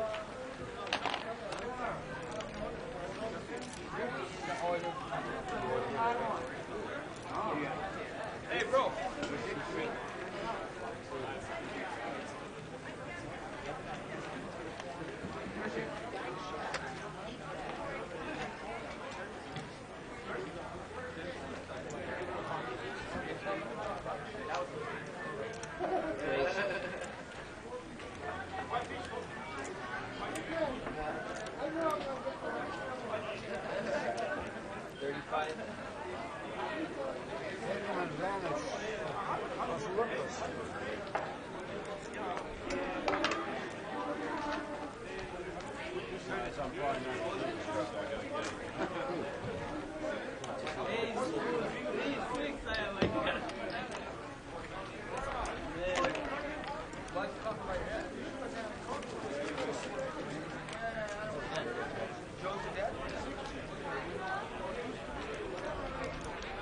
Actually, that's the space goes here.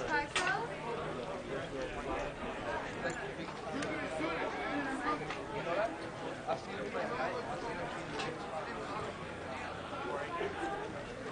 no, he was playing No Limit. You want to know that? Yeah, like 12 grand in front of him. You tell me about Papa?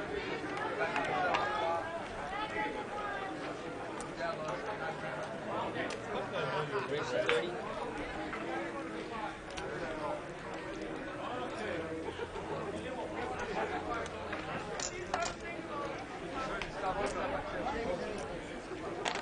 Try to figure out the best way to get it.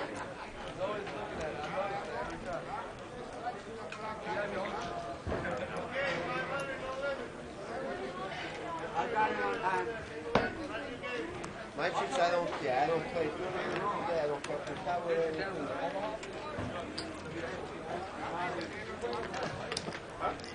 I have no idea. They just told me. What's the game?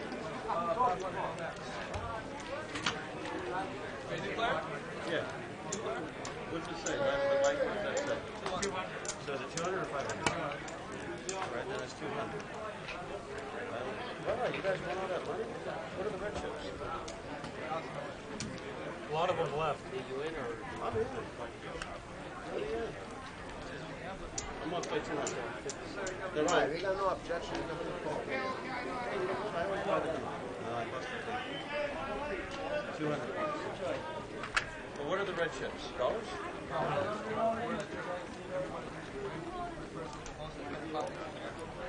I see.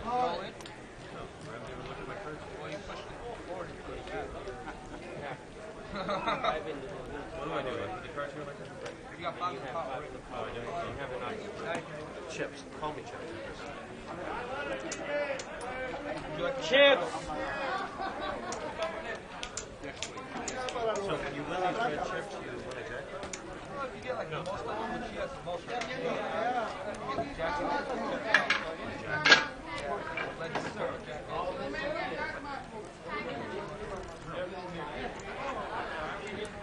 Three players.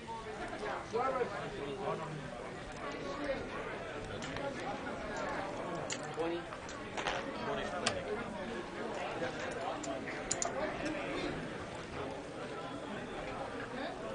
Chips. We're not even talking about I'm just joking. But at least they have comfortable chairs. At least they have. Now I get this chip. Now can I sell this for $1? Yes, I give it 3. You give me 3? I'll give you 5. 5. $5 right now. 6. Here. And a bottle of water.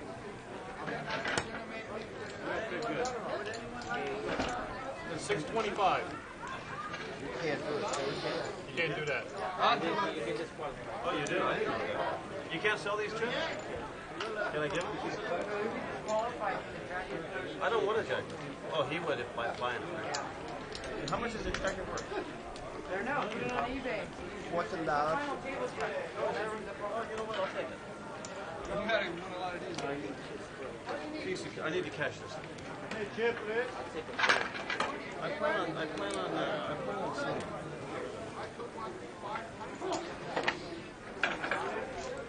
Hey, but can I get a seat?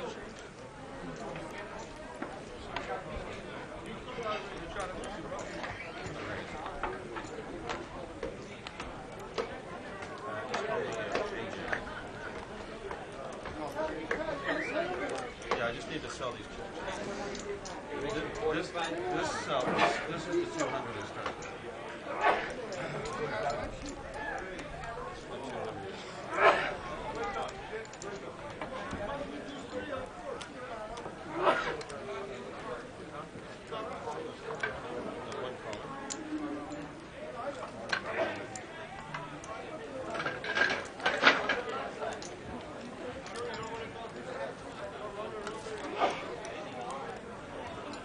Charlie Chan.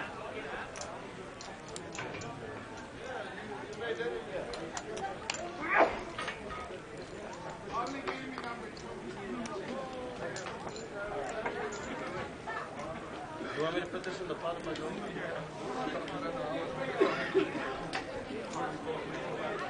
Sir, but I got a question. So how much chips you got? 200. No, thank you.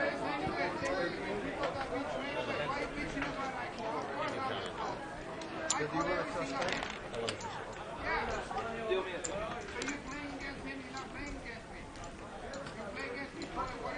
I just want another chip. You can have the pot. I just want the blue chip. I didn't get so. I just want the blue chip.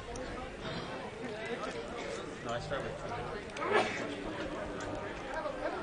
Guys, 2 chips. $5. Two chips, $5 special. 14. $1 for you. Plus shipping? How about $1 for the deal? See, I made you cut it in a different location. By doing that, you now cut it in my favor. Thank you. It's called good karma.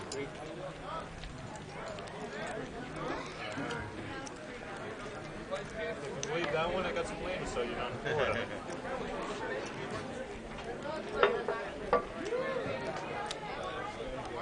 So now, if I leave early, these chips go back to the dealer. Yep. I can't put them in the pot or something that you guys know?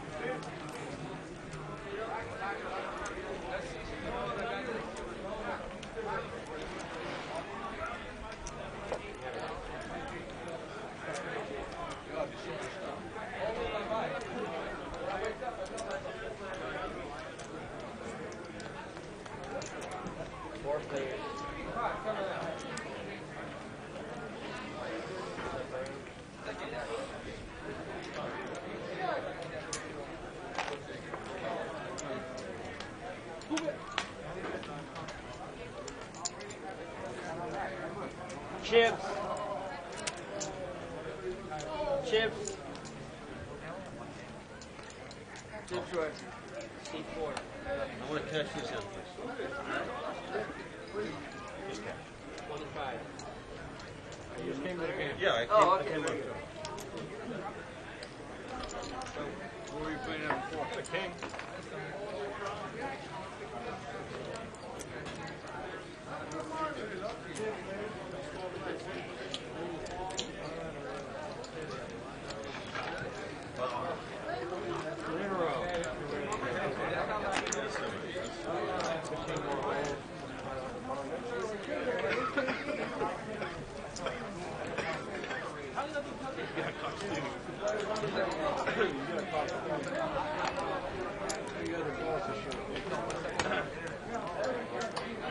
Straight draw.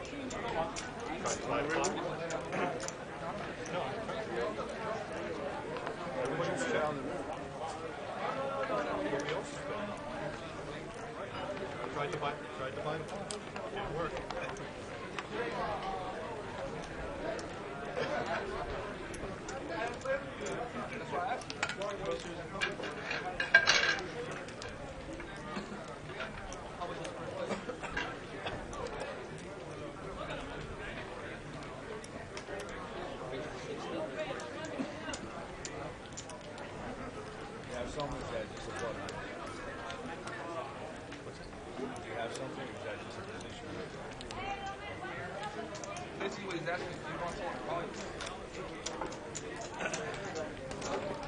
No, he's hoping it's on Steam.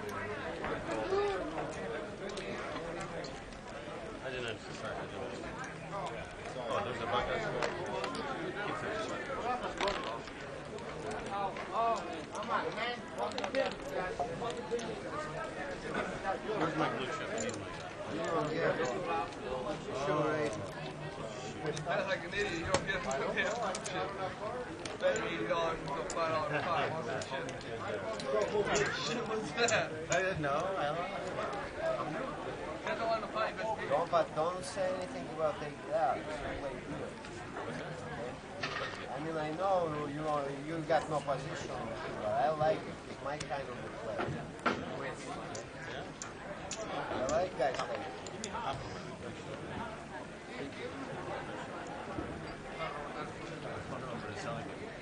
Sounded good to me. Sounded like Mike was a good kind of player. I know. You know what mean my kind of a play? No. It means you're trying to butter me up to get on my face. It's a type of it's a type of a snacks I like to eat. You know what? If you like snacks, here's $25 snack. That's what I wanted. 25.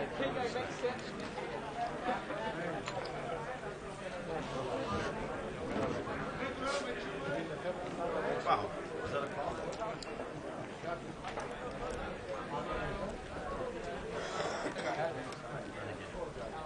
I want the blue chip. You can have the money. I just want the chip.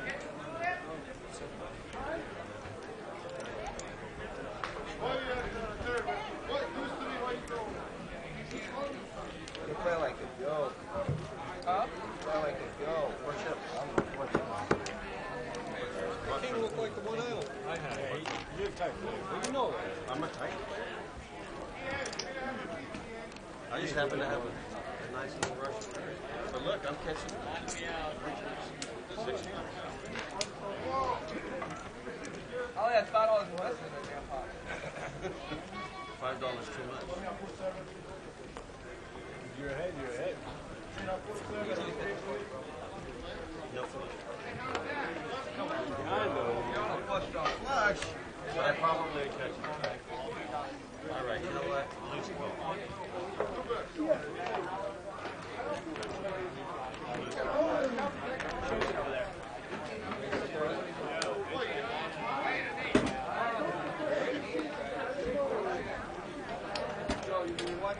He looks serious.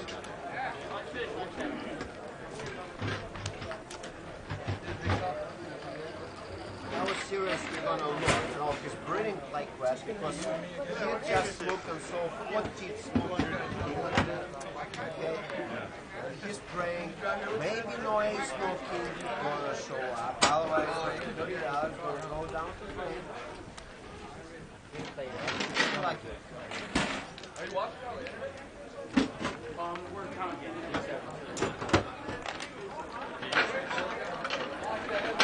I'm viewer. I don't know. I'm sorry. Sure.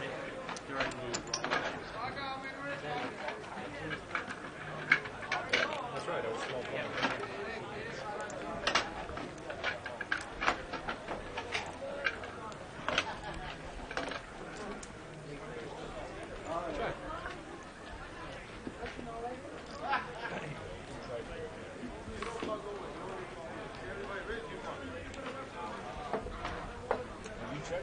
Yeah.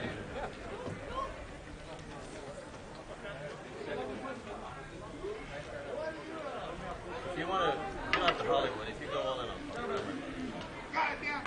I'm on TV. I call you if it goes all in. So there it is in case you go all in. You can even have these pictures. Well, I usually 75 or 85. No, actually, it doesn't. What is it? 2767. I'll just call you. Two pair?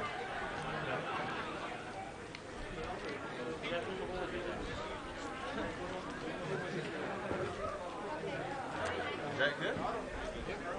I just wanted the blue chip. That was 85? No, 70. I just wanted the blue chip. That's 70.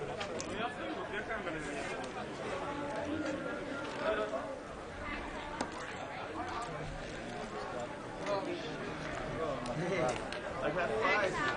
I got 5.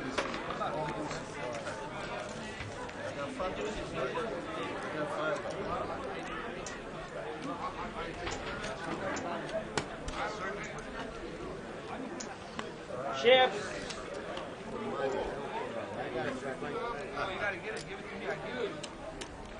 get the objective, don't worry about it. You don't have a twist panel on my end. I want at least one of them. I do. Extra large you want? Yeah.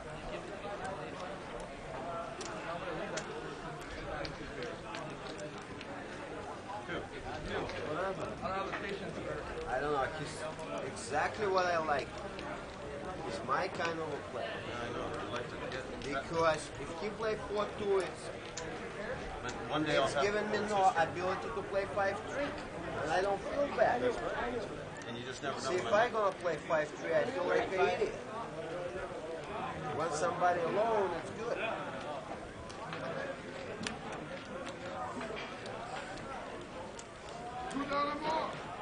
Men the master. How you doing? Look at his past with OG. All right, this should be a good fun. How much you got? How much you A couple hundred? I forgot what I had. I don't pay, they What are pay. you even doing? I forgot what I Yeah, had. that's what I'm talking about. I don't remember either. I hope you don't have a diamond. Chips.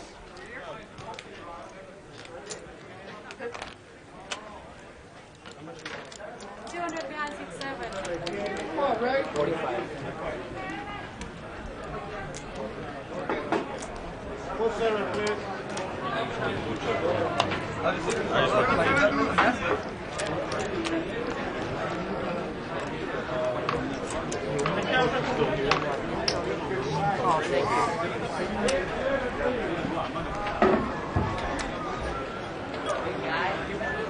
He works it is first.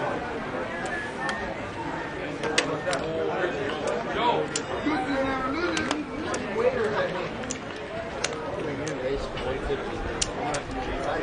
Tell me what it's up to. I'll tell the asshole. Hello, what's up? He's an asshole. Full center, please.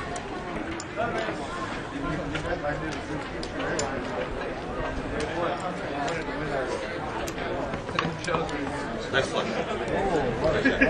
I had a little drop. Nice flush.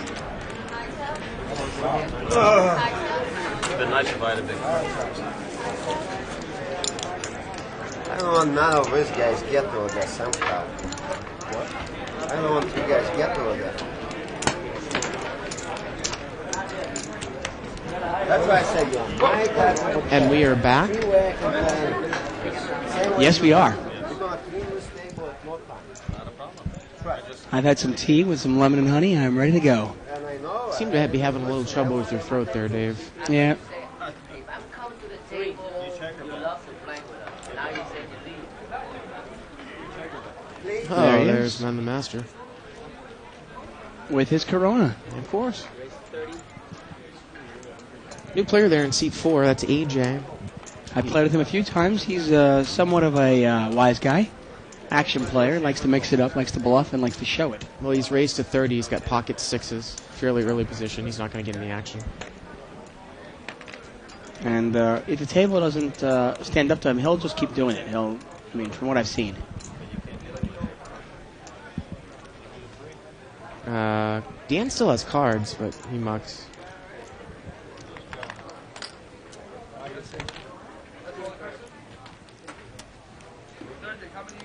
I don't know if you don't give me one on the last hand. It's okay. I still got 11. And chip leaders are still the same there. It's still Milad and Sergey who have the majority of the chips on the table. Get it. I mean, if I get the jacket, I give Together they probably have about $2,000. Well, I give you a little gift. I know you like it. 11. I give you a gift that you might like. And funny, last hand we left there on right before table talk, we saw Martin throw away his full house and the winning hands. Yeah. And doesn't really make a difference how tight you are, how aggressive you are, how many books you read. If you throw away the winning hand, it's tough to be a winning poker player.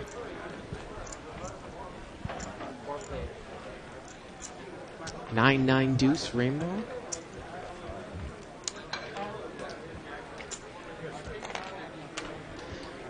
Now, the funny thing about that, we talk about poker ethics, as Sergey's going to take a shot at this one with Jack 10. Because I play a lot of Omaha, Dave, a high-low game, which is a flop game where, obviously you have 2 cards that you share. It's a form of Hold'em. A lot of times people don't read their hands correctly. Right. Somebody gets counterfeited and they have some sort of low, like a live 4. Right. And they don't even realize it. And they turn their cards up and they show what bad beat they have because they never got there with their big draw. And they muck. Well, you don't tell them that they have the low. And you don't normally see it in Hold'em either, because normally someone's going to turn their cards up. It's not really that difficult to read your hand in Hold'em. But that's part of poker ethics. Sergey, he's not in the hand. He doesn't really have any right to identify Martin's winning hand if he doesn't turn it up. I mean, the best thing to do, generally speaking, if you're not sure, especially in Omaha, where sometimes it can get tricky, just turn your cards face up. Cards do speak, and the dealer will read your hand for you. Hopefully. Yeah. But in that case, if the hand is turned up, well, then feel free to jump in and say, this guy's got a low. Absolutely, yeah. Maybe spades. Absolutely. I'm just going to check. So we're going to see 5-way action here, although I have turned my hand up and it was a winning hand and it was mucked before, and I didn't realize it until after the hand. I know, yeah. A7-3 on the flop, couple of spades. And look at that, speaking of Omaha, Milad's got the nut low. We'll check to the 5th 10 jack. Unfortunately, we're playing a Hold'em, so nut low doesn't do much for him. But he does have a wheel draw. And it looks like another 7 comes on the turn. Just for entertainment value. And AJ's going to bet with the 3. Thank you for betting for entertainment value there. I appreciate it. He does happen to have the best hand as well. Your 10 jack is no good. I'm going to smoke a joint. Did he just say he was going to smoke a joint? Yes, he did. Okay. So you called me, actually called me, even though I haven't looked at my cards. No, it's up to you. I think this was the right move. No, it's just on you. Well, should I look, or if I look, will you fold? And Paul said he called here. He has a gut shot to the 5. He's also got overcards. The river's a 9. Play on the flush draw, but I'm going to make it 25 in the dark. And look at this. AJ's going to... He says he's betting in the dark. A 3rd spade came off there, and AJ said, well, you might be on the flush draw, but I don't believe you. I'm going to bet. You look like a nice fellow. Quite the character. No shame in folding. Yeah, AJ is quite the character. Chances are, if you don't have a pair, I've got a pair. There's no board, so you're all right. There's only one pair, but I could have a 9-7 too. Well, Paul has 2 decisions, fold or raise. Yeah.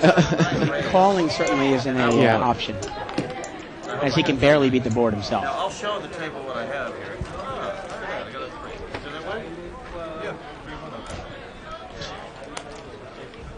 I got the blue chip. Yeah, and he takes it down. And AJ claims he never looked. I'm curious of that. Okay. We're not looking again. Not going to look. Just put them right on the glass. Don't even want to Let's see if we can stay on AJ there for a second, just see if he actually doesn't look. Put them right on the glass there, right there. Here we go. See, right here. No much. First turn. Hey, guy in the back there.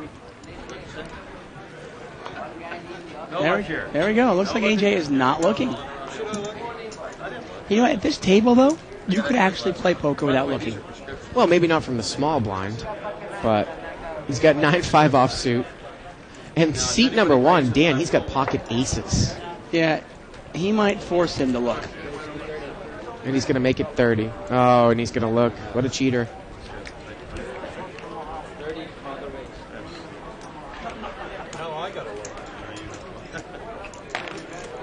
Maybe I thought AJ would actually be exciting. I thought maybe he'd call it blinds.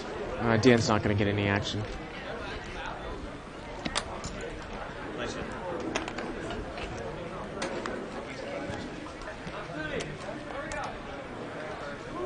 And Dan's won 7 or 8 hands, but he has pretty much the same exact money he started with, maybe even less now.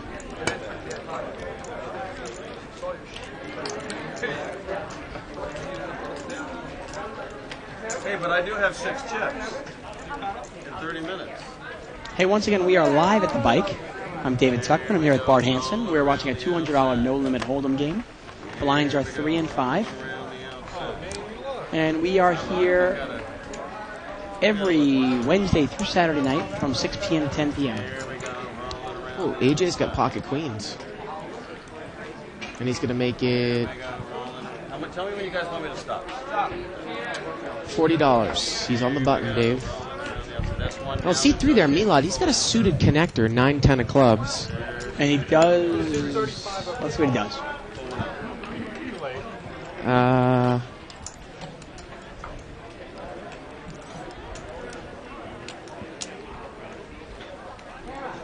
He shows the cards. I guess that means he's going to muck. Yeah, generally speaking. Rarely you want to show your cards and then call. And he mucks. It's not usually a winning formula. And he takes it down.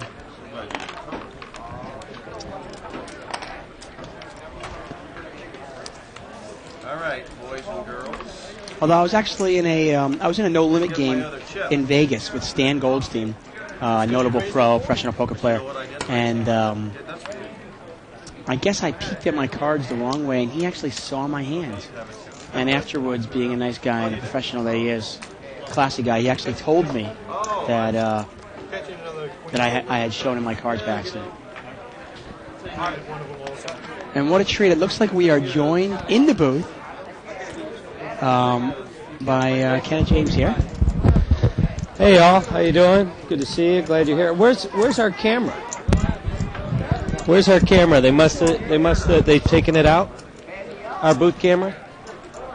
Yeah, it's out on the floor. Oh, I see. I heard that they got too many complaints when I was on the camera. The ratings went down. No luck in the tournament tonight, Ken? I'm still in. I'm on a quick 10-minute break. Okay, good. I just wanted to stop by and say hi to everybody. Everybody's been so kind. Looking forward to playing all month. What game are we playing here? We got a $200 no-limit hold'em game. Lines are 3 and 5. Kind of a quiet night. 3 spades. AJ's flopped a flush here. 9-high flush. And in no danger. No, here. Is that Andy? That's AJ? What is that? A moment. Yep. And that's AJ there. Yeah, that's Andy. I've played with him before. He's kind of a character, huh? He's a character, and he can push some chips around. Right. How's the field tonight in the tournament? Field was a great field, very large field, almost $100,000 for first place. Unfortunately for me, it was $93,900. That'll buy a loaf of bread. Yeah. But unfortunately for me, it was a rebuy tournament. I got to finish 9th or better just to break even. So I fired it up. What's your strategy when you go into a rebuy tournament? Do you kind of Well, yeah, it's a good question. It depends on what kind of table I draw. If I draw a good table with a lot of action players, and I don't mind investing money in the tournament. If I'm on a really tough table and just things aren't going my way, sometimes I don't rebuy as much. So how many times did you rebuy tonight? Ooh, it's embarrassing to say. You can lie. Well, it's a $300 buy-in tournament, and I am in almost $3,000. Well, hey, if you come in first place, it'll be a bargain. That's true. I got 5-7. Paul G. If I can hit flops like this, I've got a shot. Without a doubt. Paul G. flopping 2 pair. What's he doing? What did he do? Check it down to see till he could get beat? Yeah, it looks like it. And he did. Look at that. Oh my goodness. Was there no bet on the turn? Are you guys watching this? No bet on the turn. Okay, here's a mistake, You flop a big hand, and there's a flush draw out there, and people get greedy. They get greedy, and they try and make too much in a hand, especially a rag hand like this. You need to put pressure on the pot. Especially bottom 2 pair. I mean, it's so vulnerable, isn't it? Right. I mean, I would have bet on the flop here, maybe half the pot, and then I would have made a huge bet on the turn if I got called. Yeah. And on the river, when the last 9 comes out there, Yeah. your 5-7 is complete garbage. And once again, there's Andy, who had flop no pair, no draw, and ends up winning the hand. Yeah. I mean, even Andy would have been hard pressed to call a bet on the flop there. Oh, without a doubt, especially in the turn, it's not much there.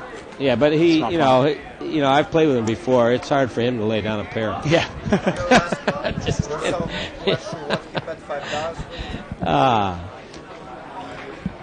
He can't fold a napkin. How is he going to fold a pair? There you go. So how many tables left? There is, let's see, what is there? About 4, 8, 12, 16, maybe about 16 tables left. Okay. So there's still quite a few. And plenty of time for you to get some chips together. Yep. Plenty of time. If I do happen to drop out, I'll come back and say hi. But hopefully we won't see you. Yeah, hopefully not. This looks like a good game here. Yeah, it's livened up. The game was kind of dull for the first couple hours, and then AJ Andy joined about 15 minutes ago, and he's livened it up. Well, yeah, that's like putting hot sauce on a taco. Having him in the game. Well, thanks, Bart, for allowing me the headphones for a couple minutes. Say hi to the fans. I want to say hi to my son Jimmy and Spencer, who are out there. Out there somewhere. They're out there at home. So, you guys, thanks for stopping make by, sure Kenna. you guys brush your teeth. All right, thanks, guys. Appreciate it, Kenna. Come down, play the Legends, and stop by, say hi. Thanks a lot, Kenna. Well, there's Kenna James for you. Currently in the $300 buy-in no limit hold'em tournament, and he's in for a cool $3,000 tonight. But when he gets first place, he'll be up $90,000 for the night. So. No problem. 3,000? He's in for 3,000? Yeah, well, what's you just kind $3,000? of shove that off, Dave. What's $3,000? And like he said he needs to come in 9th place to make a little money. 10th place, he still loses $300. Look at this. AJ's made kings up here on the river, but there's 4 clubs on board. And he's going to bet $10, and Albert in seat 9 is the only one with a club. And he's going to make the call with the 9 of clubs. And Dave, I got to say, the hand with 5-7, that's just pitiful. Yeah, that was really, really badly played. Yeah. And then I think there was a bet on the river, and he got raised. And he called with the pair 7s, basically what that is. It pretty much. Third spade came on the board, too? He can't be, I mean, he's basically has a pair of 9s, a pair of 7s, with a queen kicker. Yeah. His 5 doesn't even play anymore. Yeah. And that's one of those times where he just kind of got frustrated and said, forget it, I'm calling anyway, I don't care. Yeah. Well, there's a treat. Kenna in the booth. Yeah. I know Kenna was ripping my game the other night, having fun. The way I was bluffing at a game like this. Every once in a while I get into a game like this, I just get bored and I've got to just make something happen.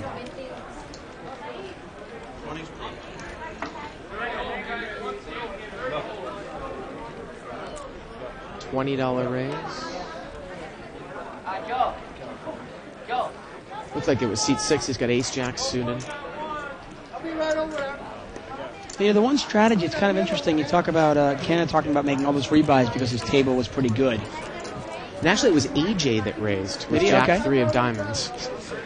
8-9 deuce, couple of spades out there. Well, Sergey's got the nut flush draw here.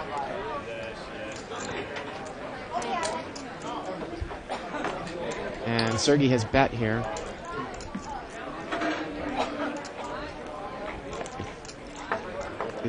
I can't tell how much he bet. $10. And look at this. Someone's going to raise. It's AJ. He's going to check raise. He doesn't believe it. I don't know if you're going to get Sergey off the hand. And look at this. Sergey moves all in over the top, I believe. He moves all in over the top. And look at this. AJ immediately folds. I can't beat a set, he says. He couldn't beat queen high. And he shows his hand again. Well, Sergey knows that AJ's pretty deep chip there, and even if Sergey had kings or queens, he's favored. He's got point. He's got overcards, right, and he's got this flush draw. Right. He's in good shape. Right. With one overcard and a flush draw, he's a little bit of an underdog. But I mean, if the guy only had a 9 or pocket 10s, And one thing I was just saying before when Ken was saying that he bought in obviously 9 rebuys plus his initial buy-in for $3,000, but his table is really good, thus ensuring that all his chips will still be that table and he can get them all back.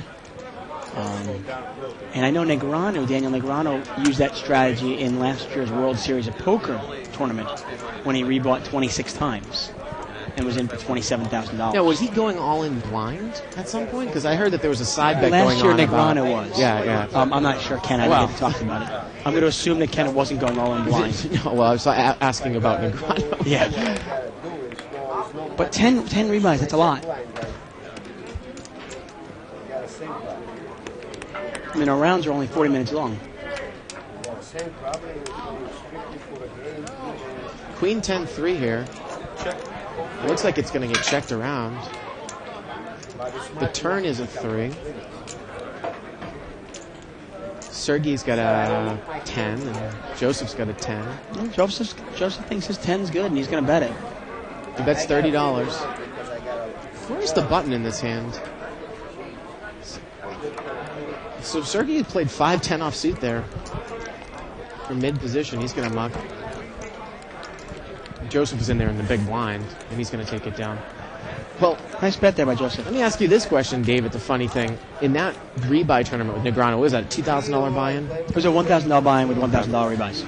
Let's say that you're taking a shot, and you're only going to make one rebuy, and Negreanu's at your table. Mm-hmm. He's going all in blind, and you pick up ace-king.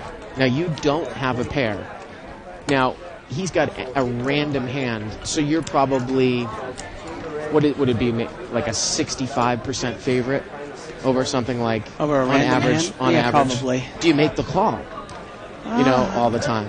Yeah, you got to think about it. Do you want it or not? I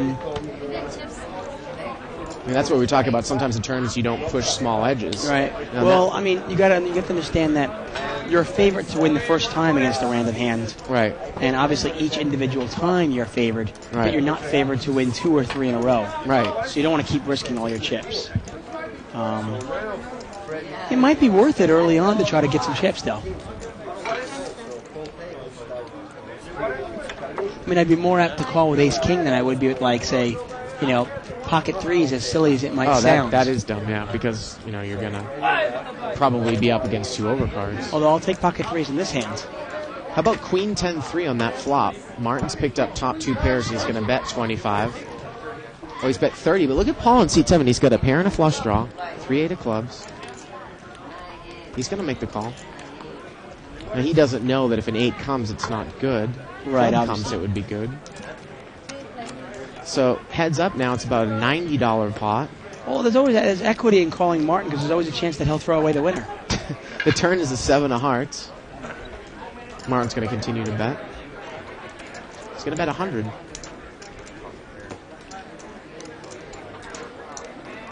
It's the problem with just calling that flop. I would have really liked a raise there from Paul to at least slow down Martin. Now, in this case, it wouldn't have done it anyway.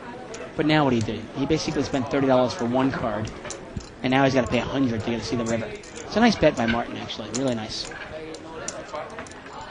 And he would have to hit a 3 or a club. Right.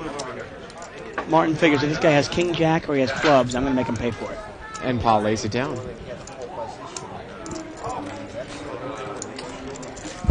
And that is Martin's 6th pink chip. And hopefully we'll get an update soon on who has the lead in the pink chips. But Milad has gotten up. Milad had 8 before, but he's gone now. I think Sergey has the lead. Yeah, I'd imagine so.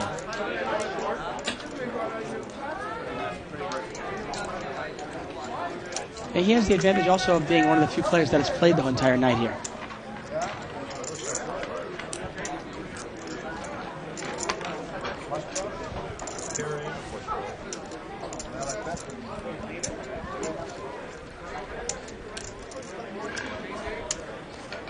We don't have any great hands here. Limped around. Ace-10, the best of the lot, it looks like. Ace-10 and seat 8. 5-way action, $25 pot to the flop. king, 8, king, 2 diamonds. No one's got a diamond, no one's got a king. Or no one has a diamond draw. Sergey's got 8, 9 in seat 5. He's playing a lot of hands now, Dave. Yeah, he's really mixing it up. Turn is a jack. That gives AJ the best hand in seat 4. And AJ checks it. Wow. Oh. Unlike Reverse a AJ. deuce. And now Sergey might call AJ if he bets, just because it's AJ. But look at this. It gets checked to Paul, and Paul's going to put in a bet here with 5-8. Now that's a bet that I don't need. Oh, yeah. In late position, it's one of those you're only going to get called by a hand that beats you. And now AJ calls. Sergey can't call. And AJ's going to take it down. And you got to understand there, in that case, he's got, I mean, besides the 2, he's only got a pair of 8s there, kings and 8s. Yeah. If anybody else has an 8, then the board's got to play for him to win because he's only got a 5 kicker. Yep. And there's just no value to betting that. Now with AJ, actually, there was some value to betting it because he might have got called by at least one of the 8s, and in that case, he ended up getting the action anyway.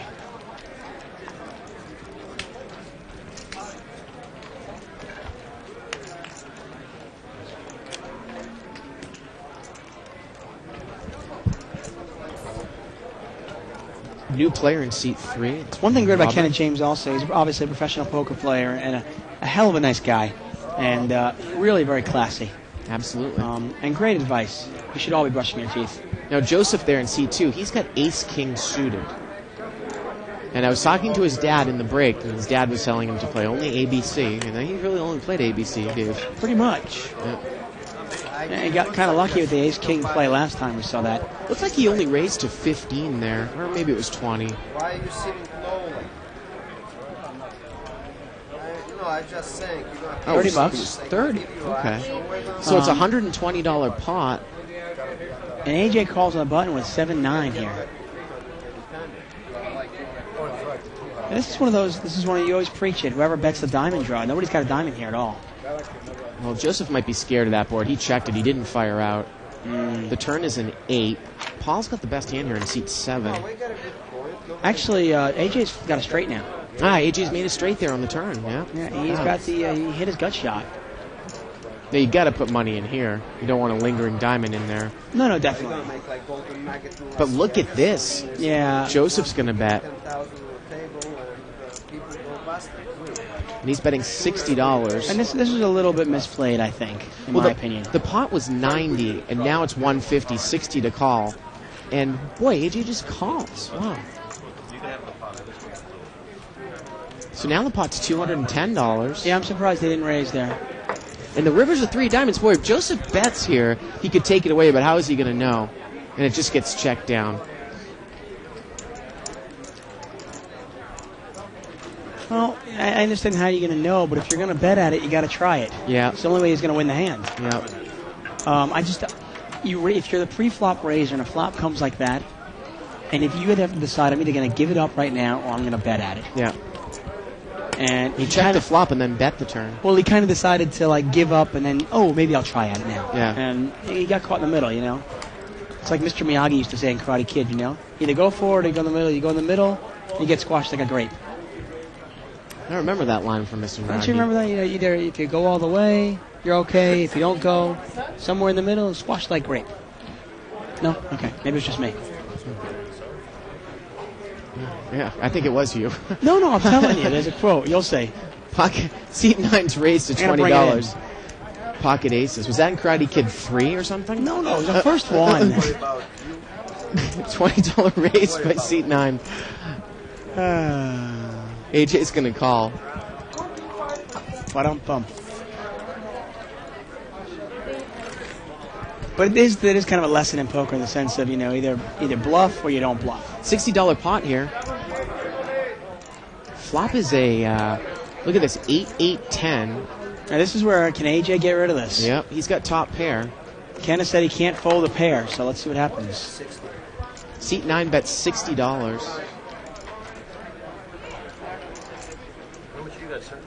Oh, it's a $35 bet. Okay. 35, okay. So the pot now is about 95, 35 to call. It's kind of a weak bet. I think I probably would have fired a little more. Well, the only thing with the bet that's not, it is an informational bet. Let me see where I'm at. Well, he's going to get smooth called in position. Which is Let's see kind what of scary. Jim does in seat 8. Yeah, had AJ not called that, Yeah. Jim might have called, but I'm imagining Jim will probably throw his hand away It's now. a $130 pot now to the turn. Now, Albert's only got about $80 or $90 in there left. Yeah. So. The turn is a 5 of clubs. Oh, and Paul Would and hit his set. Jim, I'm sorry, in seat 8 would have hit a set of 5s. And look at this. Albert moves all in. And AJ calls. And the river is an 8. And the river is an 8. I thought it was a 10 there for a second, Dave. Oh. And Albert's going to take it down there. Now, Eight's what would have full of been aces. really interesting there, had Jim stayed in, Yeah, he he would have would've- hit his set of 5s, and then the 8 on the river would have counterfeited. Would have counterfeited him. That would have been great. And Albert would have won this hand. Albert was going to win this hand no matter what. You know, that's so funny because that has happened to me more than a score of times where I've had a low set, and get counterfeited by 3 of a kind coming Right. on the river. It happened today, actually, for myself. I was playing a 30-60 game, limit hold'em, and I had pocket 4s, and the flop came out ace-ace-4. Yeah. So I was very happy, and I bet, and somebody called me. And I go, oh, I hope they have ace-king or something. Well, sure enough, the turn comes out another ace. Oh. And I'm going, oh. Well, I bet, and they folded. Oh, really? So obviously my 4s were good by themselves, but... I wonder what they called you with on the flop. Oh, who knows? Ace-ace-4. I mean, they must have been calling me with king-jack or something. I have no idea. But they threw it away then. But I saw that third ace. I was like, oh, what am I going to do now? A lot of diamonds out there. 3-way action, Jack, Jack, 4. Yeah, misses everybody. The turn is a 6. That gives Jim a pair in seat 8. He's going to bet. I try to stay away. He bets 25. I like the bet by Jim. You know, he thinks he's probably got the best hand, and if he doesn't, he wants to find out now. And he takes it down. Yeah. Yeah, listen, I want to go take something to the toilet, and I got to read meanwhile something, so I pick up the book. And I was so amazed. I sit over there for 1 hour because the guy was playing just like me. Sergey is quite the character in seed 5. Yeah, definitely. I was after that point, I say, I'm not no more. You know, I'll say one thing. I write on the side, and I do a lot of writing. And one thing, being a professional poker player, the most interesting thing is I don't need to make up any characters. Yeah. I sit down at a poker table, and then they're all right in front of me. Amazing. Pocket 8's there, seat 1. Dan's got 8s, huh? Still over. A couple of red Dan's 8s. still over there. Because my straight I think it looks like he just limped in. An early Under the position. gun. Yep. And we're going to see 7-way action to the flop. I still got to draw for my will. Ace, 6, 7. A couple people have ace rags. There's an Martin's ace in the 9, lead here with the 9 kicker. and an ace 3 there by Jim. And with the 6 and 7 out there, it's more likely that Martin's 9 will play. And Martin has bet. Looks like he bet about 30. See if Jim can get away from it. And apparently he did. Jim did get away from it. Yeah. Yep.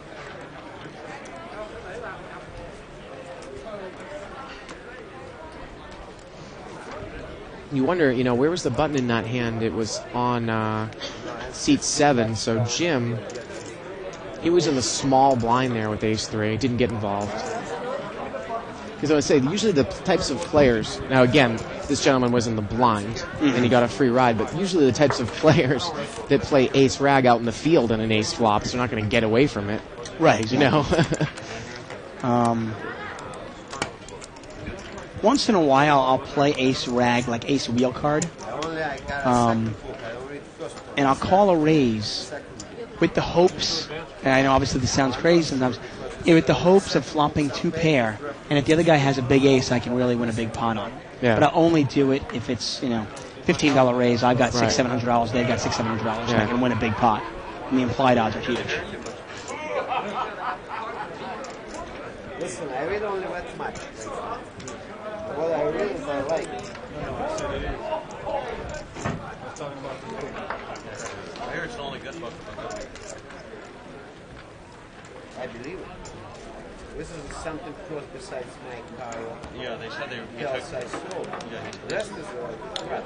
yeah, they said. Reprint. Yeah, exactly. They said they took. I don't read it yet. You say you don't read it. I don't read poker. It's a biography. Okay, but how you know Dan reviews? Seat 6 here, Martin's going to bet. $30. So much money I lose. And Paul has got a better kicker here in seat 7. I have a copy of Super System. He's going to make the call. Again, Dave, calling. Usually not the best option in No Limit Hold'em. I'm surprised. I mean, especially, there's a lot People of there, behind there you. could be a lot of draws out there. Yeah. King, Queen. Somebody could have Jack 10. Somebody could have Hearts. The turn is a 6. Now he picks up a diamond draw, too, with his King Jack. You're using this from Penthouse. Okay, I got it. Wow, Martin's just gonna keep firing with King 9, huh? He's going to bet 30 again. Now you see the difference in the bet there. When he had a really strong hand, he bet $100 on the turn. Here, only bets 30. Paul just calls again. So Martin's going to need to pick up a 9 that's not a diamond. He's got 2 outs. And look at this. The river is a 9 that's not a diamond. Wow. Unbelievable. He literally had 2 outs. And now he bets again. And look at this. He bets 50.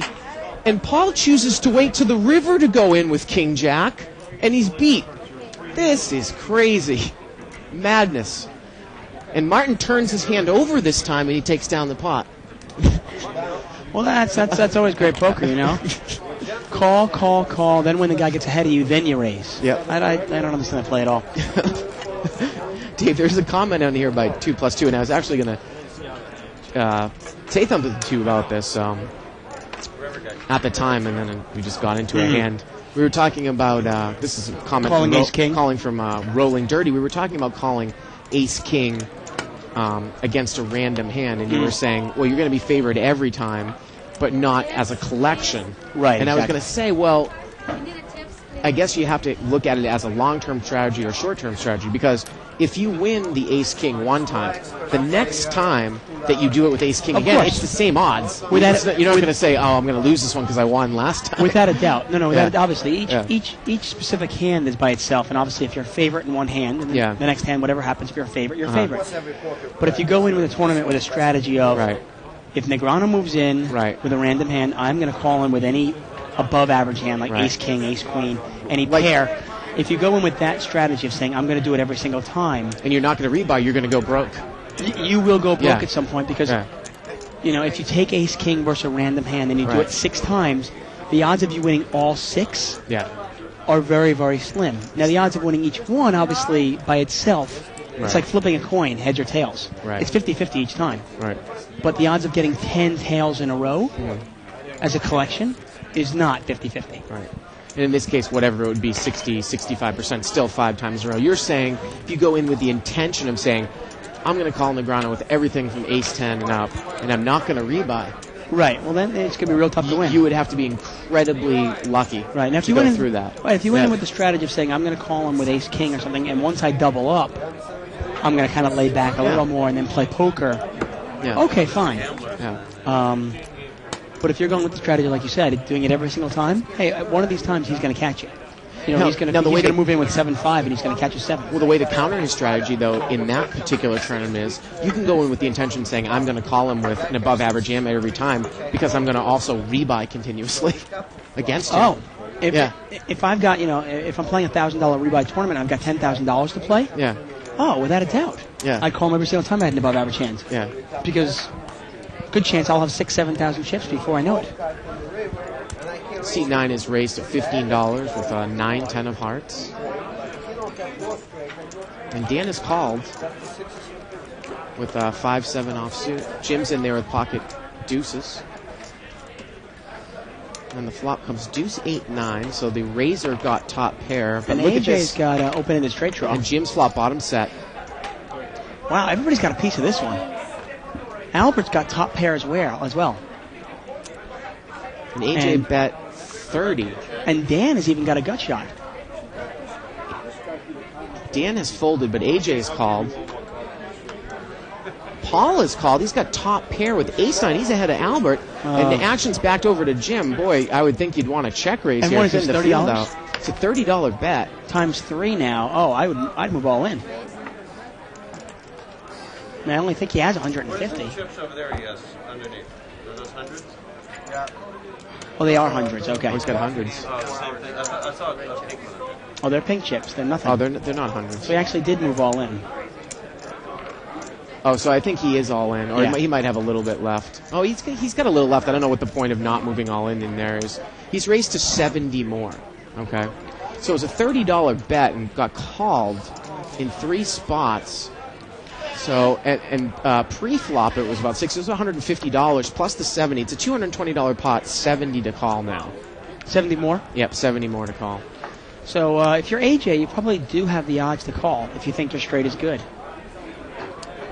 He's getting a little bit more than 3 to 1 to call. You mean the straight draw, right? Straight draw. Yeah. Well, he's got 8 outs times 2, obviously, with 2 cards to come. Right, exactly. And there's no flush draw out there, so if he knows if he hits a straight, it's going to be good. Again, we talk about if he knew what Jim had, he couldn't make this call because when someone's got a set, they've got redraws to beat you anyways, and you really don't have a in this case, he's getting chance. more than 3 to 1, though, and he's going to make it 1 out of, he's getting more than 3 to 1, and he only needs about 2 to 1 to go for it. I still think he actually has the odds to call this. Calling 70 to win 220. Well, let's go see. He makes the call. The turn is a 7. And that does not help me. He thinks it might, but it doesn't at all. No. And he's going to make the call. Jim moves all in. AJ makes the call. See the river. The river is a queen. No help. AJ doesn't get there, and Jim takes it down. Boy, I needed any board to pair. But obviously, that's the other interesting thing about odds, Dave. When you think about it, it's really have to break it down. If you say you've got you've got a third chance of getting there. 35% chance is about a third, or in this case, a little less because it was a straight draw. Well, that means that you have 2/3 chance of not getting there. You really need to have 2 to 1 odds to call as opposed to 3 to 1. And in this case, one chance getting 3. Right. In this case, he was getting at least 3 to 1, maybe a little more than 3 to 1, which is even with the set, I think it was worth a call. Right. Even though it didn't work out for him. You've got 1 chance in 3 of making it. Exactly. So you need 2 to 1 to call. 2 to 1, and you should break even over the long run. Right. Theoretically. No, obviously we do know. One of the funny stories. I remember I'm in the Bellagio, and my wife looks at the board of the roulette board and sees like 9 reds in a row. She goes, "Oh, bet black, bet black." Yeah. I'm going. The ball doesn't know what it did last time. What's the difference? Independent events. Exactly, completely independent. Sean has made a raise here. Seat 3, a new player with ace-5 offsuit, and ace-jack has called. So we're heads up ace-5 against ace-jack, and the flop is a king-10-jack, all clubs. And Sean has the ace of clubs in seat 3. And Martin's going to check. And look at this, Sean checks right behind him, takes a card. A 10 comes on the turn. Really surprised he didn't fire at that board, Dave. Let's see what Martin does here. Oh, he's going to check again. And now Sean bets. Well, that's a it's a scary board for Ace Jack. Not much you can beat, except the pure bluff.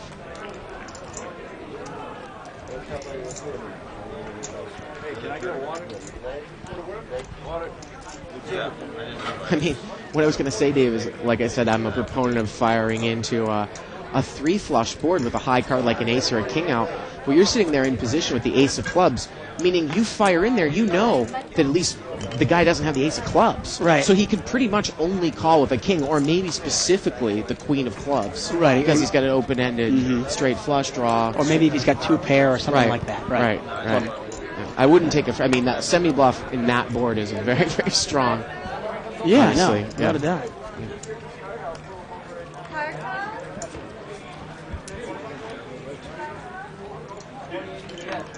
I mean, even if the other guy has ace-king there and he flops top pair, you know it's not with the ace of clubs. Right.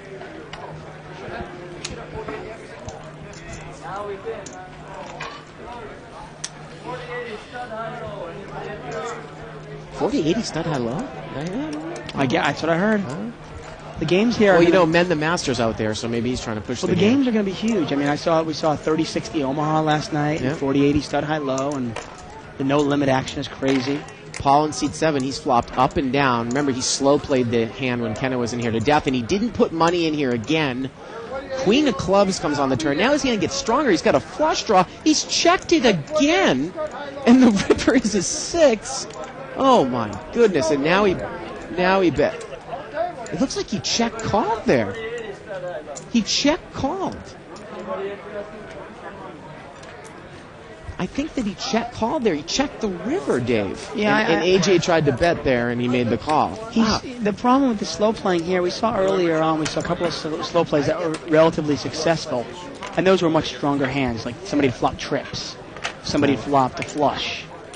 Flopping 2-pair, and it's not top 2-pair, it's very vulnerable. Oh, yeah.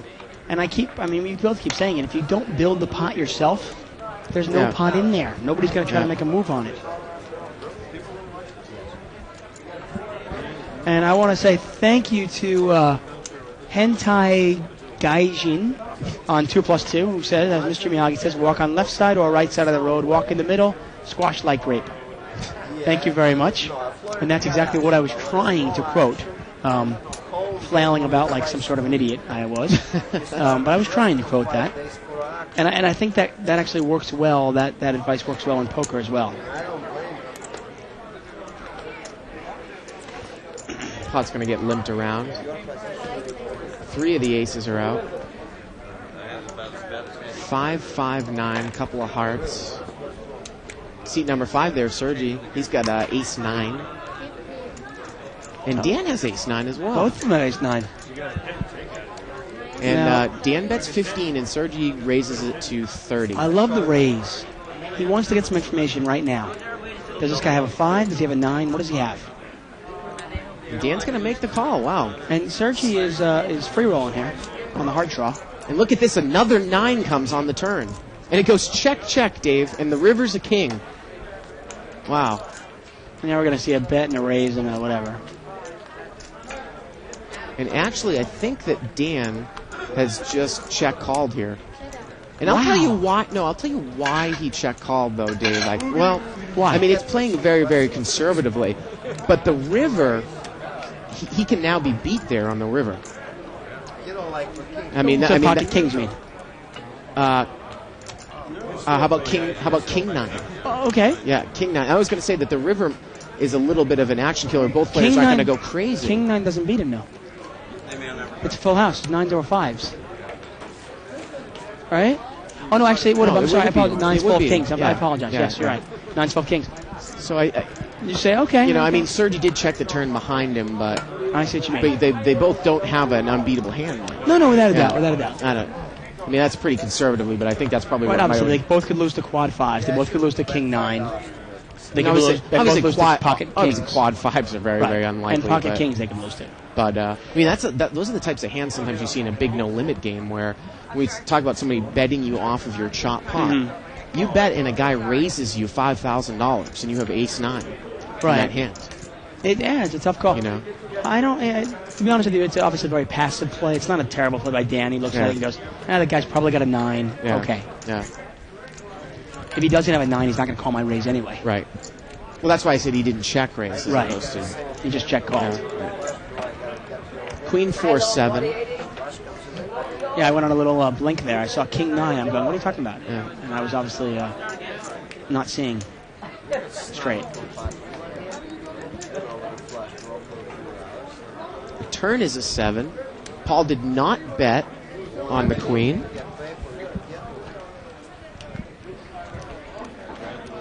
In seat 7.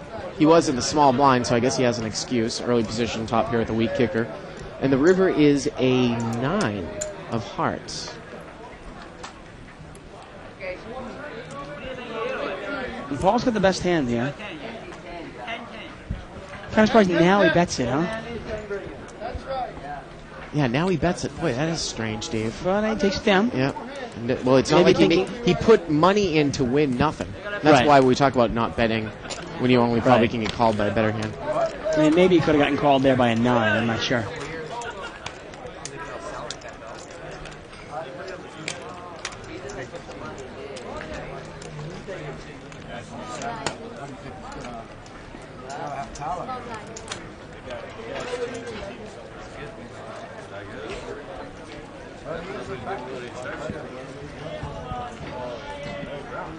So obviously the game has not been, as exciting as last night. But if you want to treat it as a tutorial, we haven't necessarily seen any better play tonight than we saw last night. I can be honest with you. No, yeah, I mean, this is just a smaller version of mistake after mistake, right? Right. Well, it's this is live. It's unedited, unrehearsed. We're gonna show you every hand. We're gonna show you the exciting ones, and we're gonna show you the little less exciting ones. But you can learn from all of them, obviously. Seat number 8 there, he's raised out of the small blind. He's got ace-king offsuit. He made it 40 to go. If you didn't get a chance to see last night's show, you can check it out in the archives for just $14.95. Click on the on-demand banner, and you can see last night's show and any of the other 700 hours of taped shows we have. Plus, you get access to the Howard Lederer video, all for just $14.95. I was thinking about this last night, Dave. You and I have commentated more hours of poker by far than anyone in the industry. It's not even close. Really? Oh, it's not even close. I'd imagine so, yeah, probably. The World Poker Tour only does about 8 tournaments a year, huh? Right, 8 tournaments a year, maybe 7 hours. How about Norman Chad? He's been doing that World Series of Poker thing for a long time now. Well, I wasn't talking about, but then again, overall. But until recently, until last year, actually. It was only one day. Only the main event. Yeah, it was only, the main event. It was only the main event's final table, actually. Right, so. It's limped around here. 5-way action. Queen 5-3. Couple of diamonds. Nobody's got a queen. And it Paul gets does have checked a around. 5. The turn's the king of diamonds. A couple people have low hanging diamonds. No one has a king, no one has a queen. And Paul's got the best hand here, still. Look at this. Sergey is going to bet here with an open-ended straight draw. Well, why not? Nobody else is betting. Yeah. I was going to say, you know what? Probably somebody would have bet with the ace of diamonds in their hand if they had that nut flush draw or there on the turn. I mean, I don't understand Paul's play there. Paul's got the button, right? Or at least he's in late position. I'm not sure if the button's in seat 7 or seat 8 right now. Well, there, it was in seat 8, but he was in late position, and it got checked to him, and he's got a pair. Why not bet it? See where you're at. I don't have a pair, I don't have a flush draw. I mean, otherwise, why are you playing 6-5 in late position? Well, you're only if you flop a straight or only two pairs. Trips or two pairs. And we've seen by his play, if he flops 2 pairs, he doesn't check bet it anyway. Yeah. I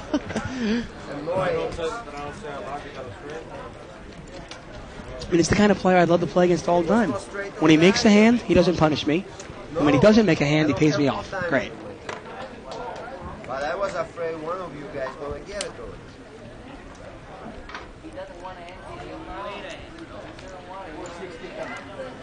I did have a nice service now, please. Service somebody.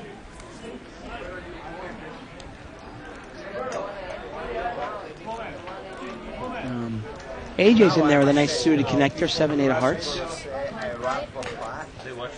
Yeah, imagine how bad is it? 4-way action. Jack 6-5. AJ's flopped an open-ended straight draw. Couple of spades. Sergey's got top pair with a king jack. Ooh, it gets checked around. Sergey doesn't bet on the top pair, and he a doesn't deuce like of to. spades comes on the turn. 3 spades now. I don't understand how you check that board. 5-6 of spades. I got the jack of spades. And he's checked again. He's checked with the king jack again, and it gets checked around again. And now the river's a jack, so he's made trip jacks. But at this point, now nobody's going to pay him off. Nope. He bets $5. Well, Martin doesn't pay him off there with the deuce. Well, it looks like somebody called from Albert outside. called with a deuce. Ace deuce. Yeah. There's a lot of value bets missed there, I think. Now, he would have probably gotten a few calls there by AJ. You never know if AJ would have chased the open-ended straight draw with a 2 flush. But if he bets $10, $15, AJ's going to call. Yep. You know? Yep. And instead he gave AJ free price to Please don't come back. free price to go for it. We're going to get a dealer change here. See where it goes. I mean, once in a while, I mean, you obviously got to mix your game up, and once in a while, I do like checking top pair, you know, to kind of, you know, confuse your opponents a little bit, maybe slow play, maybe get some action. But to check it all the time can be really dangerous, especially with a coordinated board like that, 5-6 of spades. So it still looks like that Sergey's in the lead there. Sergey. He's got 14 or 15 chips or something like that. We'll call him our Russian Madonna. I don't even know if anybody's close. Well, he's got 15, and AJ is the next closest with 9. Amazing, since AJ didn't start to join the game till 8 o'clock. Yeah. Pocket aces for safe 8. Now, AJ has straddled. The pocket aces has made it 25 to go. He's got a limper in front of him. And AJ's going to call with 8-10 of clubs. Well, you know, 25 is not that much. Yeah, an ace, deuce of diamonds. I think I would have raised it up a little more. It's only $15. It's only $15 more to AJ to call. $75 pot. Queen 3 jack. And Jim is going to bet 25 here again. And that's again, Dave, another weak bet here into the pot. You know, he's got 25 into a $75 pot. So anyone calling him would be getting 3-1 or 4-1 or so. Yeah, especially on their I money. mean, you're giving somebody's got 10-9, King 10. Yeah. Even if somebody's got a jack and they're going for that second pair, he's not charging them much.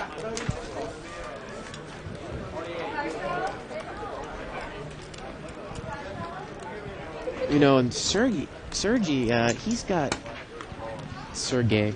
There we go. Sergey. Who started? You're the one that said Sergey, huh? Is that his nickname? Sergey. I don't know. He's got $1,100 there, and he started the night off with he started with 200. Right. Well, everybody started with 200. Yeah. I mean, and he hasn't rebought, so he's having a nice night. Wow, pocket aces again here. This time it's seat number 8. Oh, and that's the same thing. Jim's got aces back to back. Really? And he's raised to 16. 16. And this time he's made it 60. That's a big difference. Wow. Well, I think Martin had raised already with the King Queen of Spades. Yeah, that's what it looks like. So he's re-raising now. Yep.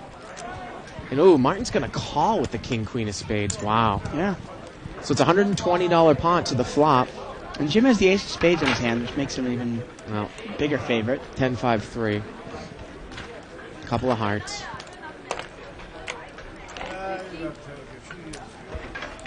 And Jim's going to bet. And Martin's out. Nice bet there by Jim. Yeah, Jim takes it down. Shows the aces. 2 in a row. So we've seen kings back-to-back in the same spot in seat 2, Joseph. And we've seen aces back-to-back in the same spot. No, I'm sure.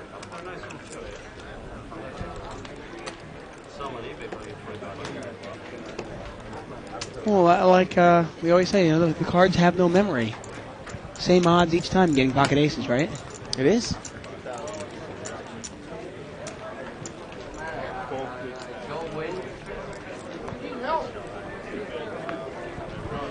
I think that was one of the smartest things that the casinos did in terms of that roulette, what you're talking about with your wife. I mean, when did they start doing that? 5-10 years ago? Starting to put an electric board up there?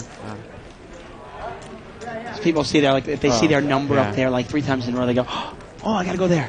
Well, it's the same thing with people that play Baccarat and ride on these rolls of player or banker wins all the time, It's,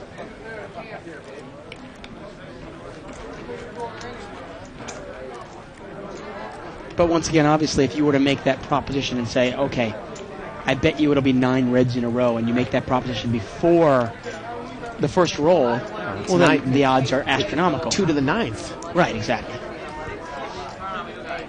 4-way action here, limped around. AJ's got up top 2 pairs here, ace-4. And no, he did not put money in there. A 5 comes on the turn. And Dave, once again, not quite an issue if anyone has a 3, but no one's going to call him if he bets. Yeah, it's complete action killer. Well, he's going to check it again, and And Jim actually is going to make a bluff at the pot. Okay, well, we'll get 20 out of it, you know? See if Jim bets again. Well, if Jim bets a lot here on the river, you know, would somebody would just check call there with a 3? I mean, the 3 is the nuts right now, unless they were scared at 3-6. And look at this, the river is a 3. Chop it up.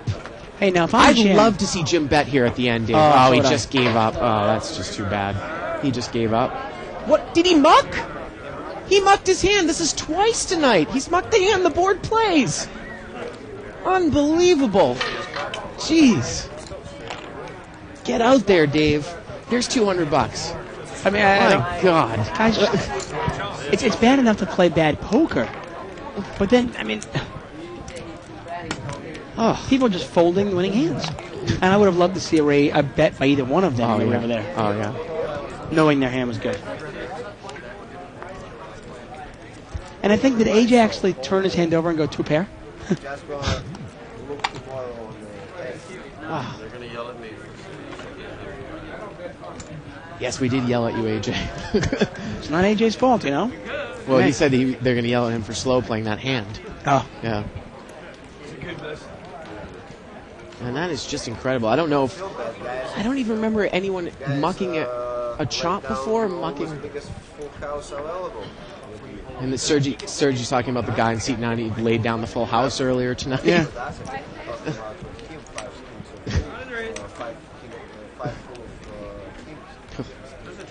Here we go, ace 3.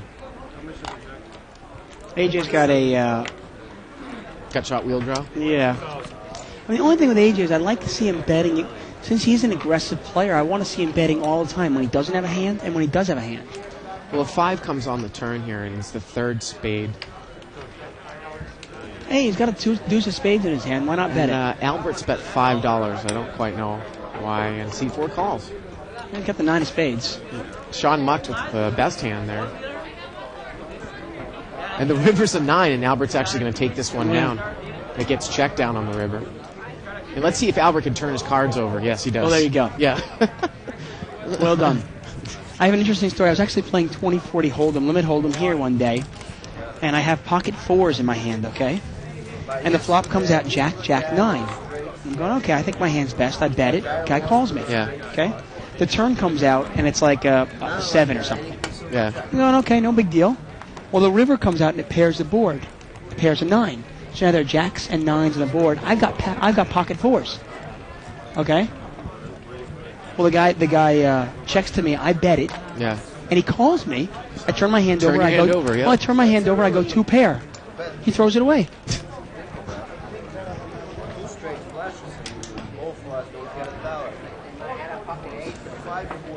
C3 looked like he's made it 50 here. He's got pocket 9s.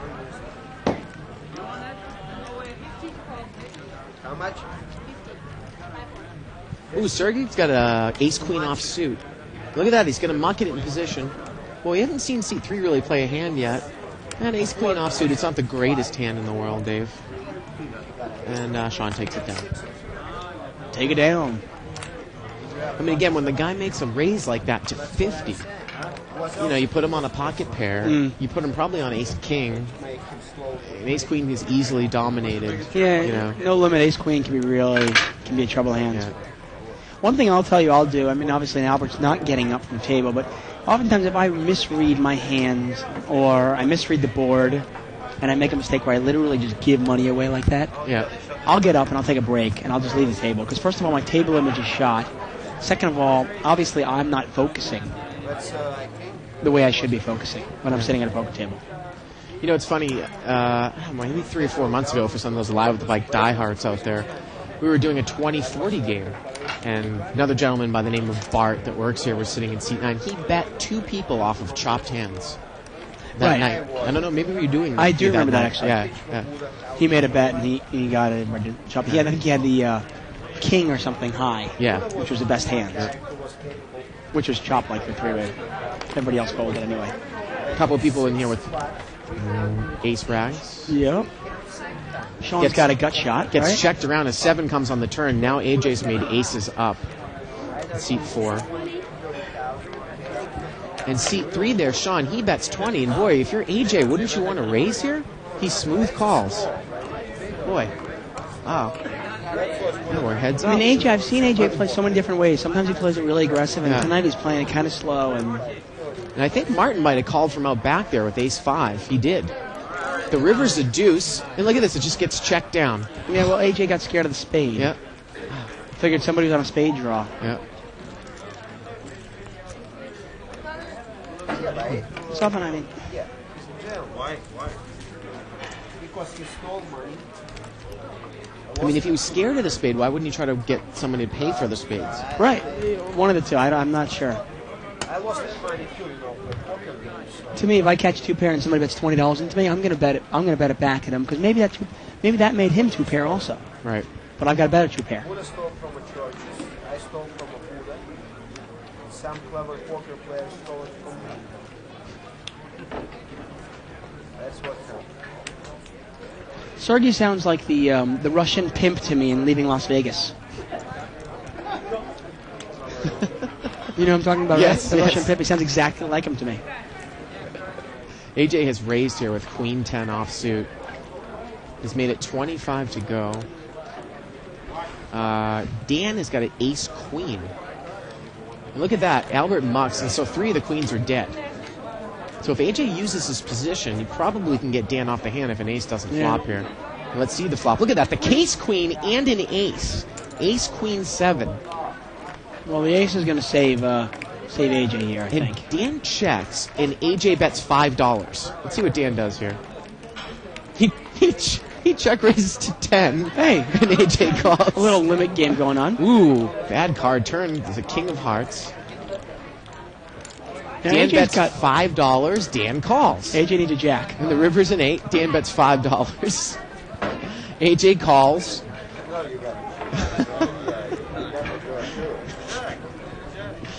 Oh.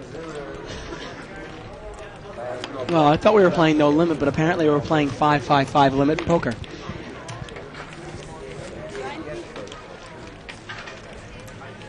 I lost the minimum. And Joseph there in seat 2, Joe Wynn's son, looks kind of bored. Yeah. Well, proper poker is boring. Yeah. Welcome to his dad's life. Yeah, exactly. His dad plays stud high low, which is even more boring, I think, in terms of playing the amount of hands you play. Yeah, I mean, I got to be honest with you. I understand playing ABC in a game like this, but I like to see more hands. Yeah. Especially in no limit. Limit, I play in position. In position, exactly. In position. Limit, I play tighter than probably everybody I know. Yeah. I mean, people criticize my play all the time. You play too tight. Yeah. Stud high low, I think you play tighter than I do even now. Probably.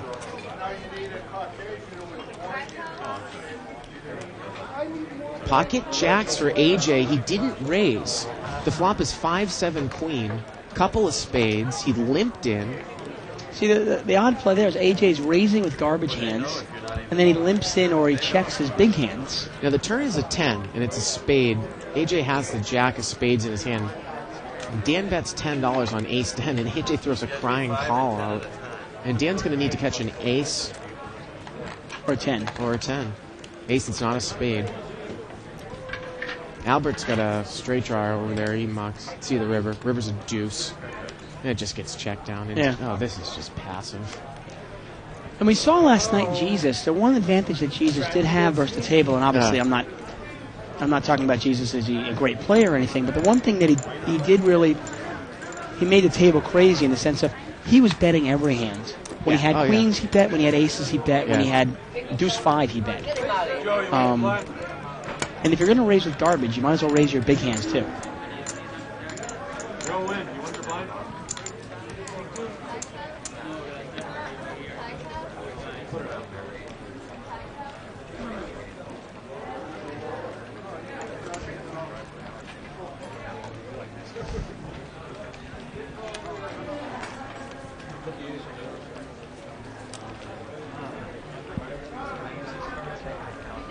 You ever listen to Corey Hart in the 1980s, Dave? Yeah, actually, that famous song of, I wear my sunglasses at night. Yeah. I remember Corey Hart. Yeah. The one-hit wonder, right? Yeah. And that's what a lot of these players are doing, wearing their sunglasses at night. I mean, that's the thing. I remember I was asking you earlier about your opinion of what sunglasses we do. didn't even get into that. And we're talking about it. And you know what? If you're like a big tournament player or something, or Tuan Lee, and you want to wear sunglasses, hey, and you've got a real... But like, you look at the guy in seat 9, and I don't want to criticize him. He's obviously looks like a nice guy, Albert. But he wears his sunglasses there, and you wonder if maybe the sunglasses, didn't allow him to see the straight on the board. I don't know. Phil Ivey actually says a story. He wore sunglasses for the first time a long time ago, and he misread his hands, and he thought he had a flush when he didn't. And right away, he took his sunglasses off and he threw them away in the garbage. Look at this. Joseph he checked the flop, and Joseph check-raced the turn, and AJ called with ace-deuce. And the river is a 6. So Joseph played it tricky. He played it tricky. He checked the flop and check-raced the turn, and now he's going to bet on the river. And what can AJ possibly be to make this call? He's going to bet 100, and AJ's not going to call here on the river. No. Well, actually, in these players' defense, Dave, the lights at this table are pretty bright, as you can see. I've played at the table before, too. And this table, I would wear sunglasses. I honestly don't criticize sunglasses. Hey, I mean, some people wear them, and it's great, and some people don't, and whatever works for you is best. And the other reason why people wear sunglasses, of course, like in tournaments, is not necessarily that people can't see your eyes. It's so that you can't see, so the other people can't see you looking at them. Right. That's what the key is. Hey, if it makes you feel comfortable, what was that terrible Adam Sandler movie when he was a daddy? Remember that movie I'm talking about? He adopted the kid? No. Big Daddy. Big Daddy. With Adam Big Sandler. Daddy, yeah. Anyway, he gave his kid, put him on sunglasses or something, and they were like, they made his kid feel invisible. Invincible, like nobody could hurt him and everything. And hey, you know what, if the sunglasses, if you put them on and you feel more confident, hey, if it works for you, it works for you. I'm not one to tell you not to. Little mini raise there by Albert in seat 9. He made it 15 to go.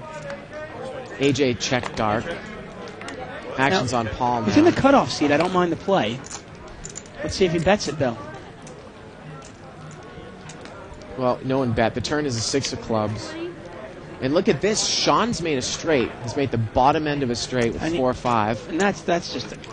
With 3 clubs out there, you want to bet and everybody fold, please. Well, I don't mind the bet, though. No, you want to bet. Yeah. You're you're hoping no one's in there. You're hoping nobody calls you. Yeah.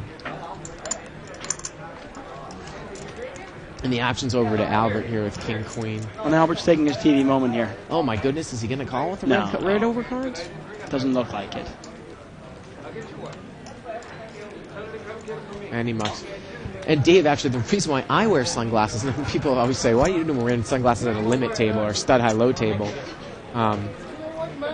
Again, the only time that I wear glasses, prescription glasses, is when I'm playing cards or, say, on the show, just because of... to pick up the suit, you know what I mean? Of course. And sometimes when I drive at night. But, so I like myself looking in sunglasses better than just clear glasses. I think I look cool. Well, there you go. So there you go. There's another reason Well, why. I mean, that's kind of a... That must, but I'm saying, if you feel cool, right, and you think you look cool, it probably helps your confidence a little bit. Yeah. You know?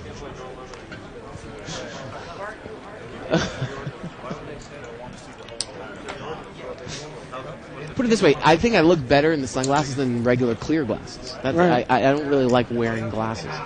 So Whatever works for you, Bart. I mean, whatever works for anybody in the end, really. seat 9 is raised to 15. He's got ace-king. Sean's going to call with ace-jack, and AJ's in there with 6-3, so about a $45 pot to the flop. Queen 9 deuce. Ace-king is still leading. lead there, yeah. It's a rainbow flop there. Wow. Sean's just going to check call Yeah, there. That's check interesting. call I don't like. It's got no draw, no pair. The bet was 20 on the flop, and 8 comes on the turn. It goes check, check here, and the river's a 4. Let's see if Sean tries to throw a bet out here on the river. And he is. And he's going to bet big, Dave, too. And, the funny thing is, that's enough to get ace-king off of a hand like this, I think. It's not a bad play in the sense of he sensed weakness, obviously, looks Yeah. at it. the way he played it was like, okay, maybe I got queen 10 or something. Look at the flop too. The draw would be there for 10 jack, which he would have got there on the turn. It was a rainbow board, and he's going to bet. He Now, a lot of could've people played make that mistake and they bet, say, $30 there on the river. And sometimes you got to risk a little more if you want to make that play. Well, you got to make it believable. Yeah. He played it like, let's say he played it like he had jack 10, Yeah. and he was planning on check raising the turn. Right. And it didn't happen. Well, he's got to bet enough to make it look like it makes Yeah. sense. Yeah.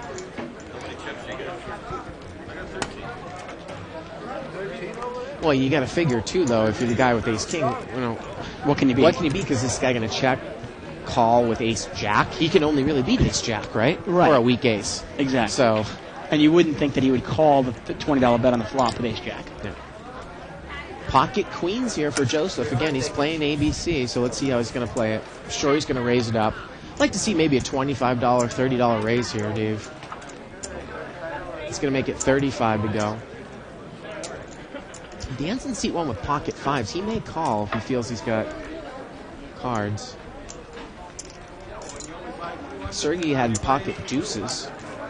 Actually, Albert's got Albert's pocket deuces pocket also. deuces. They both have pocket deuces? No. No. And he's going to take it down there with queens. No action. Takes it down. And Sergey is well in hand here at for the live action to win the jacket. Tonight. I think sometimes too, Dave, when we were talking about when you like to call with pocket pairs versus someone who's raised. And the reason why we say 10 to 1, and sometimes I think you have to adjust the odds according to who you're playing. Now the odds of you flopping a set are 8.5 to 1. You said 7.5 to 1. 7.5 to 1. So now you say, well, you got to look at the fact that I flop a set. Has he hit something? Right. And then you have to take into account the player. If you've got a player that makes big laydowns, I think you've got to increase those odds to something like 15 to 1 in the bet. Right. In the bet size. But then you've also got to look at the other way of going, if a player I'm playing against is capable of making a laydown, well then, hey, can I make a play against him? I mean, there's a million things you can consider there. Do I necessarily need to hit my set to win this hand? Now, Albert looked like AJ looked like he just limped in there with ace 10 of hearts on the button. Or actually, no, Albert might have raised it up a bit with king 10. Well, AJ's got the nut flush draw here. Yeah, it was limped around. It was limped around. Wow. 5-5 jack, 2 hearts. So AJ has the nut flush draw, and he checks. The king comes on the turn, and now Albert has top pair. Yeah, Albert's done late. AJ's got a straight draw and a flush draw. And Albert checks the king on the turn, and the river's a 7. And let's see what happens. I'm not sure if anybody actually wants to win money at this table. Well, now Albert's going to bet. He bets 15. And AJ calls with ace high. And Sergey was going to call, but now he can't call with a guy in between. Oh, I don't think so. Oh, and Sergey does call in between.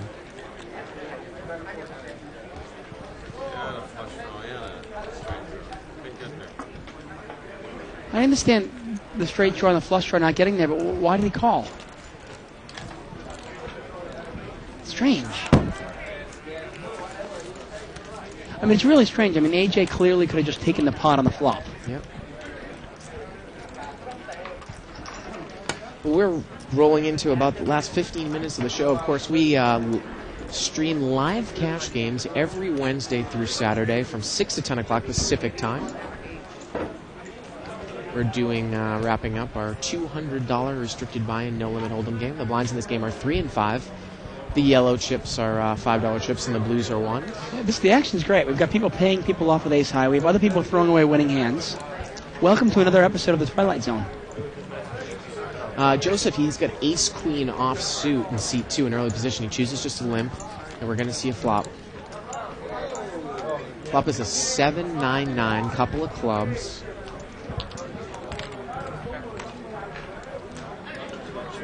Someone looks like AJ bet $5 with queen 7. And look at this. Sergey's going to make a play. He's going to raise to 20 with absolutely nothing. He's got 10-3 off suit. And wow, AJ makes the call with queen 7. The turn is a 5. And now Sergey's going to have to really bet hard, I would think, or a little harder than that.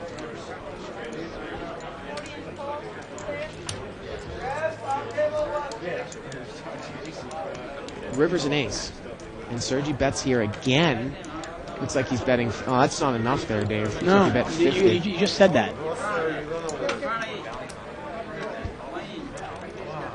And you know what? Sergey didn't really play it like he had a 9. No. Everybody's been slow playing all day. Yeah. He raises right in the flop, okay, which would tell me, okay, this guy's maybe got a flush draw, or maybe he's got a 7. Well, actually, maybe some part of the other reason why we have to say AJ's got 13 chips now, Sergi's got 15. So. Oh, it's a race. If I did it in 1 hour, I should get a consolation prize. It's 14. He's got 14. And 14 Sergi's against got 15. So there we go.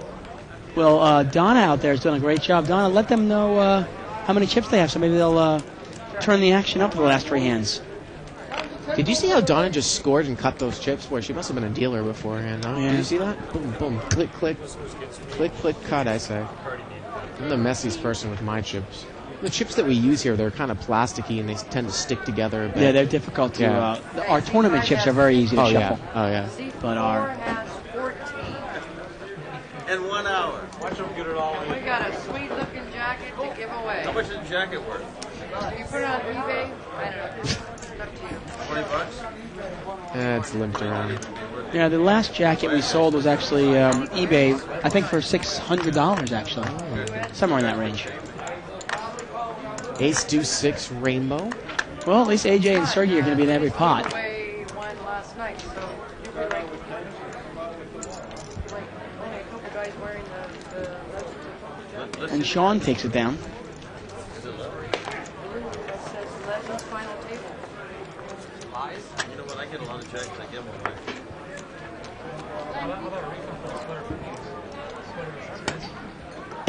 What, your sweater? Yeah, one of my favorite things to do with those final table jackets and final table shirts, I usually give them away as Christmas gifts. They're good stocking stuffers. It's a big stocking.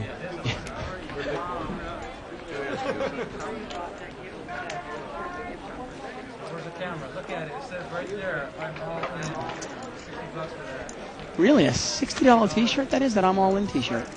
Sweater. Okay. So that's what he's talking about? He said it was $60? $60, wow. Over there in seat 3. He got hosed.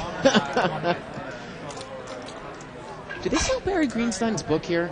I don't think so yet. Because I need to get that, and I don't have a copy. Oh, I'll give you my talking copy. about it. I will give you my copy. You can read my copy. AJ's just limped in here with pocket 10s here, too, so we're going to see a limped pot 5 ways. Well, he's got to win the fight because he's got to win the pot. 8, 6, 8. No, he's not going to win this one because Paul's got 2 8s. Paul's got trip 8, sorry. And, boy, he's slow played every time. And he's going to slow play again. He's checked the flop. Now, if a heart comes on the turn, and the turn is a 9. Wow. Well, Sergey's picked up some outs here. Turn is a 9 of diamonds. Oh, no, he hasn't, actually. I'm sorry, Paul's got a full house. Here we go, boys. Wow, and Jim's got a straight draw, but he obviously no good. And Paul's got the full house. He does... Now, Dave, a limp and a limp. Why wouldn't you put a little value raise here on the turn with the full house? He calls. You've got to build a pot. He's calls on the turn, and now the ace of diamonds comes on the river. And let's see if he gets paid off by anyone. It's probably going to get checked to him. Well, nobody's look made at this. anything. Sergey's going to bet $35. Actually, AJ. AJ bets $35. Sergey calls. And now Paul moves there. AJ's trying. He's trying there. Give him credit. AJ's going to mark. And again, I mean, we preach this in Paul. He's going to make. Look at this. Sergey might not even pay him off here. Well, he's going to make money only because AJ and Sergey are trying to get the pink chips. Right. That's it. Show the hand. We're going to see it on TV anyway. So? Boy, Paulo's played pretty badly tonight, Dave. I got to tell you. Tell us how you really feel. Wow, so I gotta give it to you? And I personally think if Okay, so... I actually think if it's a tie, AJ should get the jacket. Myself. Yes. 2 jackets? So I got No, we'll see. We'll see what happens. But we'll see. Man, I want a consolation. You get the fur line. I got 14, he has 15. You get the fur line pop with the hand on the inside. Can I get like a beanie? You guys are funny, man. 6. I got 6. Can I get like sandals? So I think this is going to be the last hand of the pink chips, Dave. And I think Sergey is still in the lead. So it's 15-14. So you know AJ's probably going to come in with any 2 cards. Yeah, I imagine so. AJ has ace-9. Trying to get it cheap. Oh, C3 has ace-9. There we go. I know he's got the 8 of diamonds. AJ's got 6-8 of diamonds. Okay, here we go to the flop. Sergey's got 10-3 of hearts. Someone's got pocket 8s. And oh my goodness, look at Joe in C2. He's got king 10 of spades. The flop is queen jack 9. He's checked it. He's got a flush draw and a nut and the nut straight. The turn is a 7. Now he's made the second nut flush draw on seat 2. Oh, put some money in the pot there, kid, right, Dave? And he gets checked around. If another spade comes to the river, he's not going to make any money. A jack comes on the river. Yeah, AJ actually picked up a straight draw there. And look at this. Now Joseph, kind of shakenly, he's going to bet. Well, I can't believe he didn't put money in the pot there beforehand. Ever. He's not going to get paid anything. No one's going to pay him off at all. Oh, wait till I tell his dad. He flops the nuts. My goodness. Turns the nuts pretty much. Check, bet, no call. Wow. Ugh. And Sergey is our pink chip winner tonight, huh? Yep, Sergey takes it down, so he's going to get the jacket. And Joseph shows the king 10 of spades.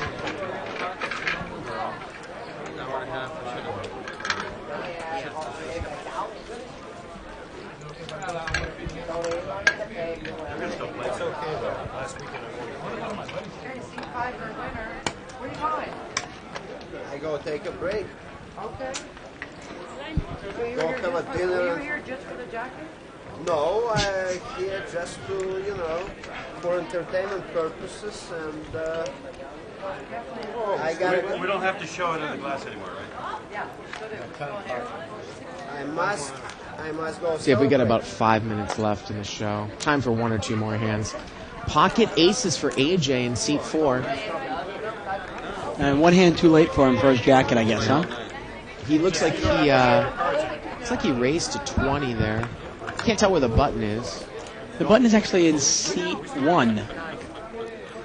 Oh, okay. The button's actually in seat 9. I apologize. And King Jack suited calls out of the big blind. And King Jack is going to check in the dark, so it's a $40 pop. If you're AJ, do you bet in the dark? Oh, Fluff's top set here, Dave. Ace 10-3. Sean's ace 9-3. And look at this. AJ checks behind him. Yeah, Sean is actually... The turn is a queen. Well, now he's picked up outs to a gut shot, and he checks again, and the river is a 5. Because if I make a $25 raise, it's force him to call it. And he makes no money, and he proudly shows aces, and he's made no money on the hand. I'm a hand late from the check. I'm going to tie right. Fabulous. Well, I can't die for it. Play bad.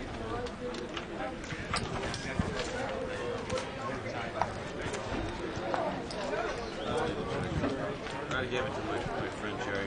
I give it to us. And Dave, boy, we have just seen a total amount of slow play-itis tonight.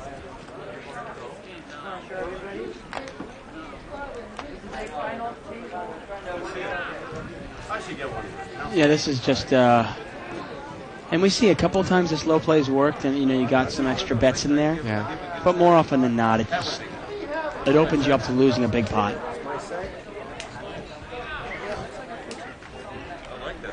Plus, I give you good advertising. I'm all over TV. And there's Sergey with the jacket that he won. There it is. He's going to put it on. It's a good Russian jacket, huh? Oh, yeah. It looks good on him. It looks really good on him. You know the next hand I had flop ways. Oh, man. I think this pot was limped around, and AJ's got trip jacks. Let's see if he can slow play this one again. He checks it. Checks the 3 jacks. Well, there's a surprise. Jack, deuce, jack. Turn is a queen. He checks the jacks again. And now the river's a 9, and he bets. I would have got the jacket again. 3, almost. 8 jacks and the king. Well, no, considering I was early an hour. No, it's not. Well, you can pretty much tell, Dave, by the way this table, if I were to go out and play on this table, whenever someone bets, they have a pretty weak hand, and whenever someone checks, they have a strong hand. Well, essentially, it would be worth it almost to throw in a little feeler bet on every single flop. Yeah. And if you don't get called, great. If you get called, that means somebody's got a monster. Right. And if you get raised, boy, you're going to have to read your situation because it's a rarity. Right. All right, guys, I will be back. This is going to be the last hand of the night, Dave.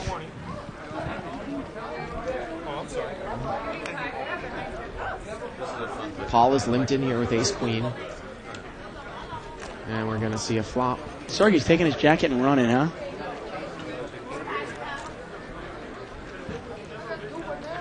Five, jack, 8. Seat 4, AJ, he's in there with 10-4. Sean's got a gut shot straight draw here. King Jack again. I got it. I'll show you. You guys hold us. These are the last two. Paul's got the best hand here with ace queen.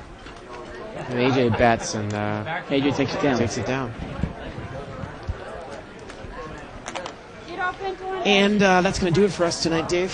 Yeah, that's been an interesting night. It's been an interesting night. Not, it wasn't really filled with excitement like last night, but it was kind of a lesson on how not to play some hands. Yeah. As we normally see. Without a doubt. Of course, we stream live cash games every Wednesday through Saturday from 6 to 10, and we'll be back on Wednesday. So for David Tuckman, I'm Bart Hanson. Good night, everybody, from Live at the Bike. No, I would have had the jacket. It's here. It's big. And it's closer than you think. It's not a tournament. It's what you don't see on TV. The cash is real. The stakes are high. They bet big. They win big. They lose big. High stakes live action poker. Live at the Bike. Watch it live on the web or play it if you dare at the Bicycle Casino right here in Los Angeles.